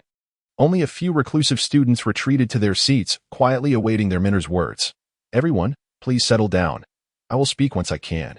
You can't all crowd around me like this. Upon hearing their mentor's directive, the students gradually returned to their seats. Subsequently, the mentor spoke again. The news announced by Tianqi indeed exceeded my expectations. However, it is understandable that a fledgling nurtured in a greenhouse cannot compare with those outside. You should be prepared for some trials. The mentor sighed, and unbeknownst to her, a weighty envelope had appeared in her hand. She continued, let me make it clear. This case qualifies as B-level even within the scope of Spirit Master tasks. Acting independently is fraught with danger, so it is advisable to investigate in groups of 4. Otherwise, if you encounter peril, it will be too late to lament. Rest assured, mentor, Tianqi has claimed that everything is under control. What danger could there be? Besides, how do we divide 30 points among 4 people? This remark elicited laughter from the group. Even Tianqi is not infallible. Unexpected events can occur. You all must operate in groups of 4. If I find out that anyone investigates alone, be wary of my wrath. Do you hear me? Yes. The students chorused in unison. This document will remain with me. Those interested may make copies, but they must be returned within 2 hours. Furthermore, discussions regarding the investigation should only occur after class. During lessons, your primary focus must be on the spirit examination. While 30 points are indeed significant, you must also be realistic. Not strain your intellect if you lack reasoning skills. If you cannot handle this matter, there is still 100 points awaiting you in the spirit examination. Remember, proceed according to your abilities. Now, let us begin the lesson. Bai Yi Luo observed the proceedings with a detached gaze. Akin to an outsider, he yearned to return to a tranquil existence, yet he felt increasingly alienated from this ordinary classroom. In the past, such cases would have driven him to relentless investigation until the truth was unveiled. Yet now, he felt like a half-dead old man, disinterested in everything around him. Deep within him lay an unbridgeable chasm, a barrier he could neither ignore nor traverse. It truly is impossible to return to the past. Bai Luo murmured to himself. As he had articulated, a gulf separated him from the other students, a rift forged by that war, severing the path back. After class, a throng of exuberant boys surged toward the mentor's office. In the classroom, aside from the girls, only a handful of boys congregated to discuss the case, while one solitary figure sat quietly, lost in thought. You, look at Bai Luo, Gao Zihan nudged you shoulder, whispering. Why should I care about him? Gao Zihan, don't try to trick me. You retorted, unimpressed. Gao Zihan chuckled. I'm not playing any tricks. I just noticed that Bai Luo seems a bit different. What is different? You raised an eyebrow. Look at the other boys, bouncing around like monkeys, and then at Bai Luo, he shows no interest in this matter at all. Why not just ask him directly? Why speculate? You suggested casually. That makes sense. Gao Zihan nodded, turning to Bai Luo. Bai Luo, you says she has been watching you and wonders if you have any interest in this matter. Gao Zihan, what nonsense are you spouting? Bai Luo, don't listen to her. It's her own curiosity. You interjected immediately. Bai Luo scratched his head, puzzled. What is there to explain about this? Exactly. Unless someone is feeling guilty, Gao Zihan seized the opportunity to add. You fell silent, crossing her arms and pouting. Seeing this, Gao Zihan nonchalantly asked Bai Luo, come on, why do you seem so uninterested? Shouldn't a normal boy be consumed with the investigation? Are you saying I'm abnormal? Bai Luo replied with a bitter smile, pointing at himself. That's not what I meant. Gao Zihan waved her hand dismissively. Could it be that you already know who the murderer is, so this guessing game seems pointless? Bai Luo's mouth twitched. Your imagination is quite wild. I'm not a deity. How could I possibly know? Then it's strange, Gao Zihan mused. I just feel that caring is futile. Even if I find out who the murderer is, my abilities wouldn't allow me to catch him. I wouldn't want to end up as a mere pawn for someone else's gain. How do you know the murderer is a spirit master? What if they are merely an ordinary person? That's impossible. They are undoubtedly a spirit master. Bai Luo shrugged and explained. Firstly, the deceased was discovered on the mountains behind the school. According to the officers, that was the primary crime scene, indicating that the murderer committed the act there. Secondly, both the deceased and the murderer managed to evade the school's security system, something most students would find challenging. Thus, at least one of them must be a spirit master. Thirdly, given the nature of vengeful spirits, the likelihood of them first possessing a spirit master is quite high. I cannot ascertain whether the deceased was a spirit master. But if they were, the mere act of abandoning the corpse suggests that the current host is far more powerful than the deceased. Considering these points, the murderer is indeed a spirit master, and their abilities surpass those of the vast majority of students. Therefore, individuals like myself, who are at the bottom of the hierarchy, should not even entertain such thoughts. As Bai Luo's words fell, an eerie silence enveloped the classroom. At that moment, Bai Luo noticed a crowd had gathered around him, all gazing at him with astonished expressions. Even Gao Zihan looked so stunned that her mouth hung open. This individual, with just a few sentences, had narrowed down millions of suspects to mere thousands. Is he a reincarnation of Sherlock Holmes? Wow, Bai Luo, after hearing your analysis, I feel like I have a direction. Truly impressive, my brother. Who would have thought your deductive skills were so remarkable? Bai Luo, you can't handle this alone. There are still 3 of us. Consider joining my team. Rest assured, your safety is guaranteed. And if we catch the culprit, you'll receive a full score. What do you say? Consider what? Bai Luo, join my squad. If we catch the criminal, you'll earn 15 points, and I'll share half with you. Bai Luo, come join our team. You won't be mistreated. Plus our squad is filled with beauties. Surrounded by such flattery, Bai Luo felt a tinge of embarrassment. Today's calendar clearly warned against showing off. Indeed, centuries of cultural heritage carry their weight. He never anticipated that his casual remarks would attract such attention and even lead to recruitment. After all, he had merely read a few mystery novels and was regurgitating what he learned. What if he embarrasses himself by joining another group? Initially inclined to decline the offers, he found himself at a loss for a suitable excuse. The enthusiastic invitations made it difficult to turn them down without seeming callous. Furthermore, since he was already isolated in this class, offending everyone would only exacerbate his solitude. Thus, he found social interactions quite distasteful. While Bai Luo was mulling over these thoughts, Gao Zihan intervened. You all need to compete. Bai Luo has already agreed to join our team. After all, He wouldn't he betray us, would he? When Bai Luo heard Gao Zihan's words, everyone furrowed their brows and cast puzzled glances in his direction.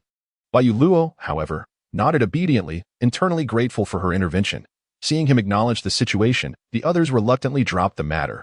After a brief exchange, they dispersed. For them, Bai Luo's earlier insights had been immensely beneficial. At the very least, they now understood that the individual possessed by the vengeful spirit belonged to the realm of spirit masters, significantly narrowing their search, with over 10,000 spirit masters in Kyoto. Excluding the vast majority of students and those with alibis, the pool shrank even further. Once they left, Bai Luo let out a sigh of relief and smiled at Gao Zihan. Thank you so much for that. No need for thanks. It is I who should thank you for joining my team, Gao Zihan replied with a mischievous grin. Bai Luo's smile faltered, realizing he had been ensnared. No, this was your own agreement. Gao Zihan innocently shrugged. By the way, you have truly impressed me. I never expected your deductive skills to be so advanced. It's merely a few mystery novels. There's nothing particularly remarkable about it. What I mentioned earlier had already occurred to others. Bai Luo waved his hand dismissively. However, I must clarify, I am not a detective and cannot be of much assistance. Furthermore, I have to run laps after school daily, so I lack the time. Hiki, you needn't worry about that.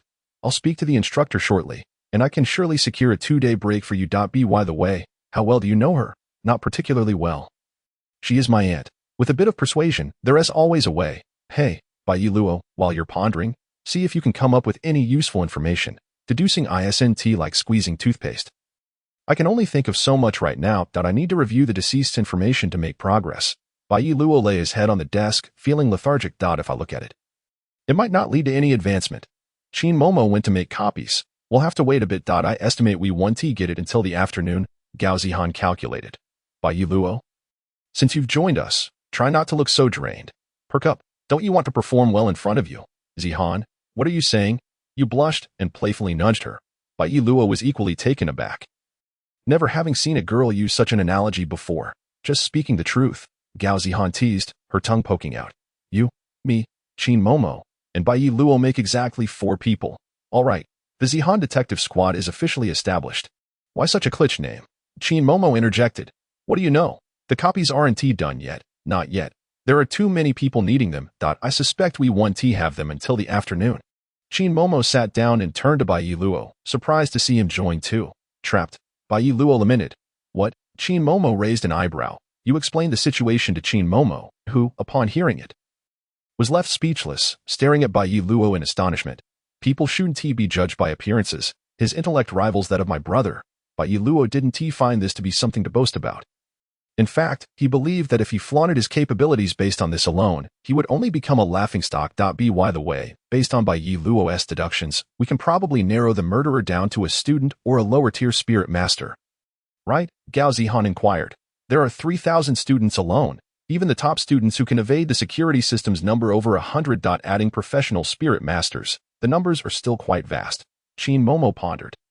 With only a week or 2 until the spirit examination, we don't have enough time to investigate so many people. You contemplated for a moment before speaking. Then we can only start with the identity of the deceased and see who she interacted with in the past few days. Watching the 3 girls engage in enthusiastic discussion, Bai Luo felt detached. He always sensed that he shouldn't involve himself in this matter, yet there was an invisible thread compelling him to seek the truth.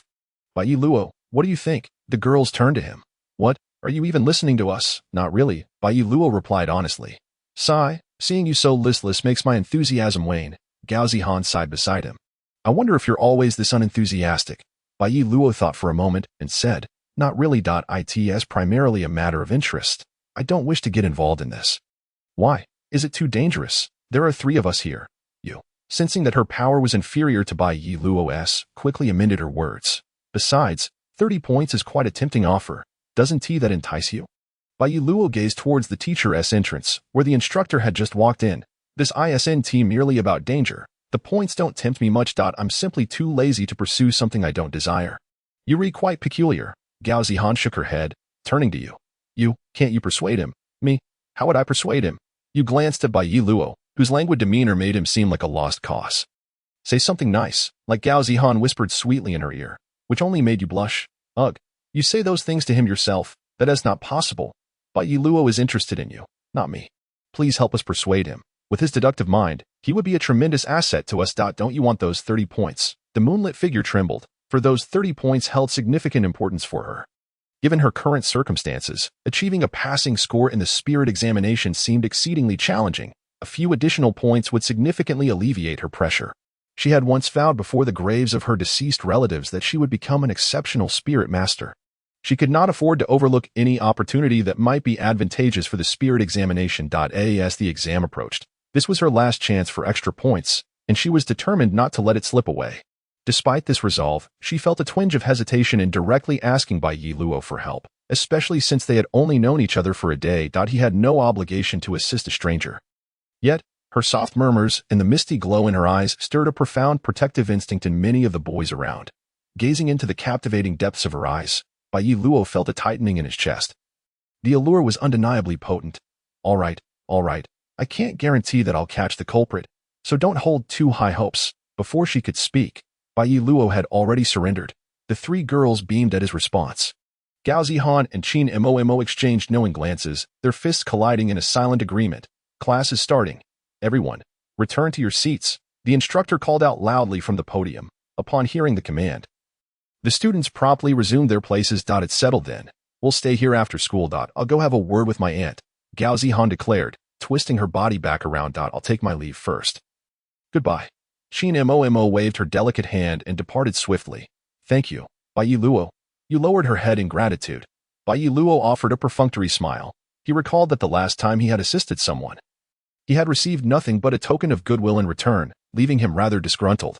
Time flew by, and for a while, nothing particularly new transpired. Just like the previous day, Bai Yi Luo remained unappreciated, and he had little desire to integrate into the class. During lunch, the three girls approached him again to discuss the case. It was hard to fathom that even in the company of these three radiant and cheerful girls, his interest remained utterly unfazed, continuing in his lethargic demeanor. A brief analysis of the case revealed nothing noteworthy. Bai Yi Luo reiterated that without more detailed information, no reasoning could proceed. They could only hope for the materials to arrive sooner. The afternoon was reserved for practical exercises, and by unfortunate coincidence, Bai Yi Luo was paired with Yibu Fan. Initially, Yibu Fan scoffed at the idea of sparring with Bai Yi Luo and had voiced his objections to the instructor, only to be rebuffed. Respect for every opponent is a fundamental principle of a warrior. With no other choice, Yibu Fan reluctantly faced Bai Yi Luo. The outcome was predictably one-sided. After being easily taken down by Yibu Fan, Bai Yi Luo found himself unable to rise again. Yibu Fan distanced himself with a derisive sneer, clearly irritated, as if he feared that Bai Yi Luo's deficiencies in spirit power might somehow transfer to him. Despite Yibu Fan's contemptuous attitude, Bai Yi Luo felt no indignation. Rather, he sympathized with the young man. He had heard from Qin Mo that Yibu Fan's father was a deserter, a stain on the Yi family name. Regardless of the justifications or past contributions, society only saw that blemish, subjecting him to inhumane scorn. One could say that his father was driven to death by the most innocent of the populace. It was no wonder that he harbored such hatred for deserters. Bai Yi Luo and you naturally became part of the failing group, with the punishment being neither lenient nor unclear, yet distinctly targeted. The instructors had clearly exerted considerable effort in devising strategies for their students. Most of those present were destined to become spirit masters, and barring unforeseen circumstances, would inevitably attain the rank of intermediate spirit masters. However, at that point, they would be warriors heading to the battlefield to defend their homeland. The instructors were unwilling to see their trained students perish in vain. Their sense of responsibility was unwavering. As the afternoon swiftly passed, the end of school approached, yet few chose to leave the campus. The atmosphere was notably more boisterous than before, much to the instructors' satisfaction, as they had not witnessed such enthusiasm in quite some time. Almost every student in Class 3-6 remained, forming small groups to fervently discuss the materials they had procured. The materials are in, Qin Mo announced, slamming a stack of envelopes onto Bai Yi Luo's desk while casually commandeering a chair from somewhere. The long-awaited items had finally arrived, and Gao Zihan eagerly tore open an envelope, exclaiming, Bai Yi Luo, I went to great lengths to spare you from punishment, so you better think of a way to express your gratitude. Bai Yi Luo's lips twitched. In truth, he rather enjoyed running, as it served both to strengthen his body and cultivate his spirit. Upon hearing this, the other two girls exchanged amused glances. Bai Yi Luo. You can't be ungrateful. I had to convince my aunt, and if you fail to catch the culprit, I'll be in for a scolding. Gao Zihan lamented. Wait, so that's how you convinced your aunt? I never claimed I could definitely catch him. Bai Luo replied with a wry smile, shaking his head. With so many students in the school, countless possessed superior deductive skills compared to him. And he felt considerable pressure in comparison. That's your problem, Gao Zihan insisted, adopting a tone of forced persuasion. Anyway, since I've helped you, you owe me a debt of gratitude. It's truly unreasonable to reason with you girls. Bai Luo supported his face with one hand, lazily glancing at the mountain of densely packed papers on the desk, and inquired, are these materials for sharing? Isn't that obvious? It took a lot of effort to get them from the photocopy room. Qin Mo retorted impatiently. Sigh. Bai Luo feigned a sigh. What are you sighing about? Gao Zihan asked, puzzled. Qin Mo, before you obtained these materials, did you conduct any further investigation into the case? Bai Luo questioned. No. Why bother? It's all here. Isn't it? She replied. Bai Luo shrugged. Well then, our progress is already behind. The three girls furrowed their brows, and you asked, are you suggesting that someone has already started investigating? But these materials are merely a starting point provided by the government. Bai Luo interrupted. No matter how much information the Spirit Department has given us, it's impossible to catch the culprit solely based on this. Otherwise, wouldn't the criminal investigations of Qianqi be in vain? If I'm not mistaken, even if we students were to investigate, we could produce a similar report. If we had begun our investigations before receiving these materials, we would have gained a significant time advantage. Moreover, reviewing these materials would also be much quicker. Bai Luo glanced around at the empty seats in the classroom, recalling that those absent had swiftly departed after collecting the materials. And they had done so in groups. At this time, if they claimed to be going to an internet CAF, their parents would likely break their legs. So, in that sense, we may have been a bit overly optimistic. Gao Zihan murmured, nodding. But can you be sure that the clues they uncover will rival those of the official departments? How can we know that these materials represent the entirety of the Spirit Department's clues? Bai Luo responded. In cases like this, information cannot be publicly disclosed until resolved. Otherwise, it becomes even harder to apprehend the culprit. The fact that they have entrusted this matter to us indicates that they already know who the culprit is and are keeping a close watch. That makes sense, but what does that have to do with us? As long as we can secure those 30 points, that's all that matters. Bai Luo replied innocently, shrugging his shoulders. I'm just sharing my thoughts. Feel free to ignore them. All right, let us dive into the materials. Otherwise, we'll fall behind. You pouted and urged them on. Among the four, she was undoubtedly the most anxious, as both Qin Momo and Gao Zihan had joined the fray solely for her sake. Upon hearing U.S. insistence, the other three dared not linger idly, each picking up several sheets of densely written paper to scrutinize intently. Bai Luo held in her hands the basic information and background of the deceased. The deceased, Bai Shui, was a 23-year-old female, a native of Kyoto, with no occupation. Her father, Bai Mantang, also from Kyoto, was a hearse mechanic, age 44. Her mother, Hu Qin, hailed from Wenzhou, Zhejiang, a homemaker age 42. The trio had previously resided at Shirtsu Garden on Prince Road. Unit 3, 5th floor. It seemed there was little useful information to glean. Bai Luo furrowed her brow as she reluctantly perused the documents. Then tell me, what constitutes useful information? I can help you find it. Gao Zihan remarked, a lollipop having mysteriously appeared in her mouth. Well, Bai Luo pondered for a moment, for instance, who the deceased had interacted with recently and whether there were any unusual behaviors. She was just a homebody. How could she possibly have interacted with anyone?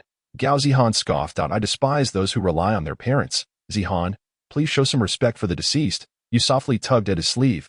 Yet Gao Zihan merely sneered. Does such a person deserve respect? It was the first time Bai Luo witnessed Gao Zihan erupting with such anger. Evidently, everyone held their own unique pasts and boundaries. Let us see whom she has communicated with online. Bai Luo naturally shifted the topic, observing that, based on the state of the deceased's body, there were no signs of struggle. The time of death was estimated to be between 1 and 2 in the morning. Clearly, the girl must have known her assailant to be brought here at such an hour. Then why did she come to the back mountain? You inquired. Bai Luo and the others exchanged incredulous glances. Speaking in unison. No way. What do you mean? No way. You asked, puzzled. Seeing their sympathetic gazes only deepened her confusion. Ugh. I intentionally avoided mentioning this to keep the atmosphere from becoming awkward.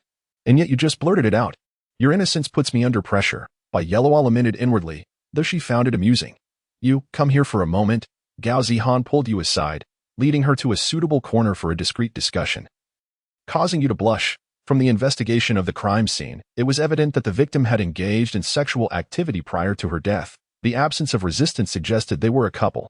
Permit me a shameless chuckle, Bai Yellow thought. The two who returned were fidgeting in their seats, their shy demeanor endearing. Yu's gaze darted about, unable to meet Bai Yellow's eyes. Ahem, in an attempt to dispel the awkwardness.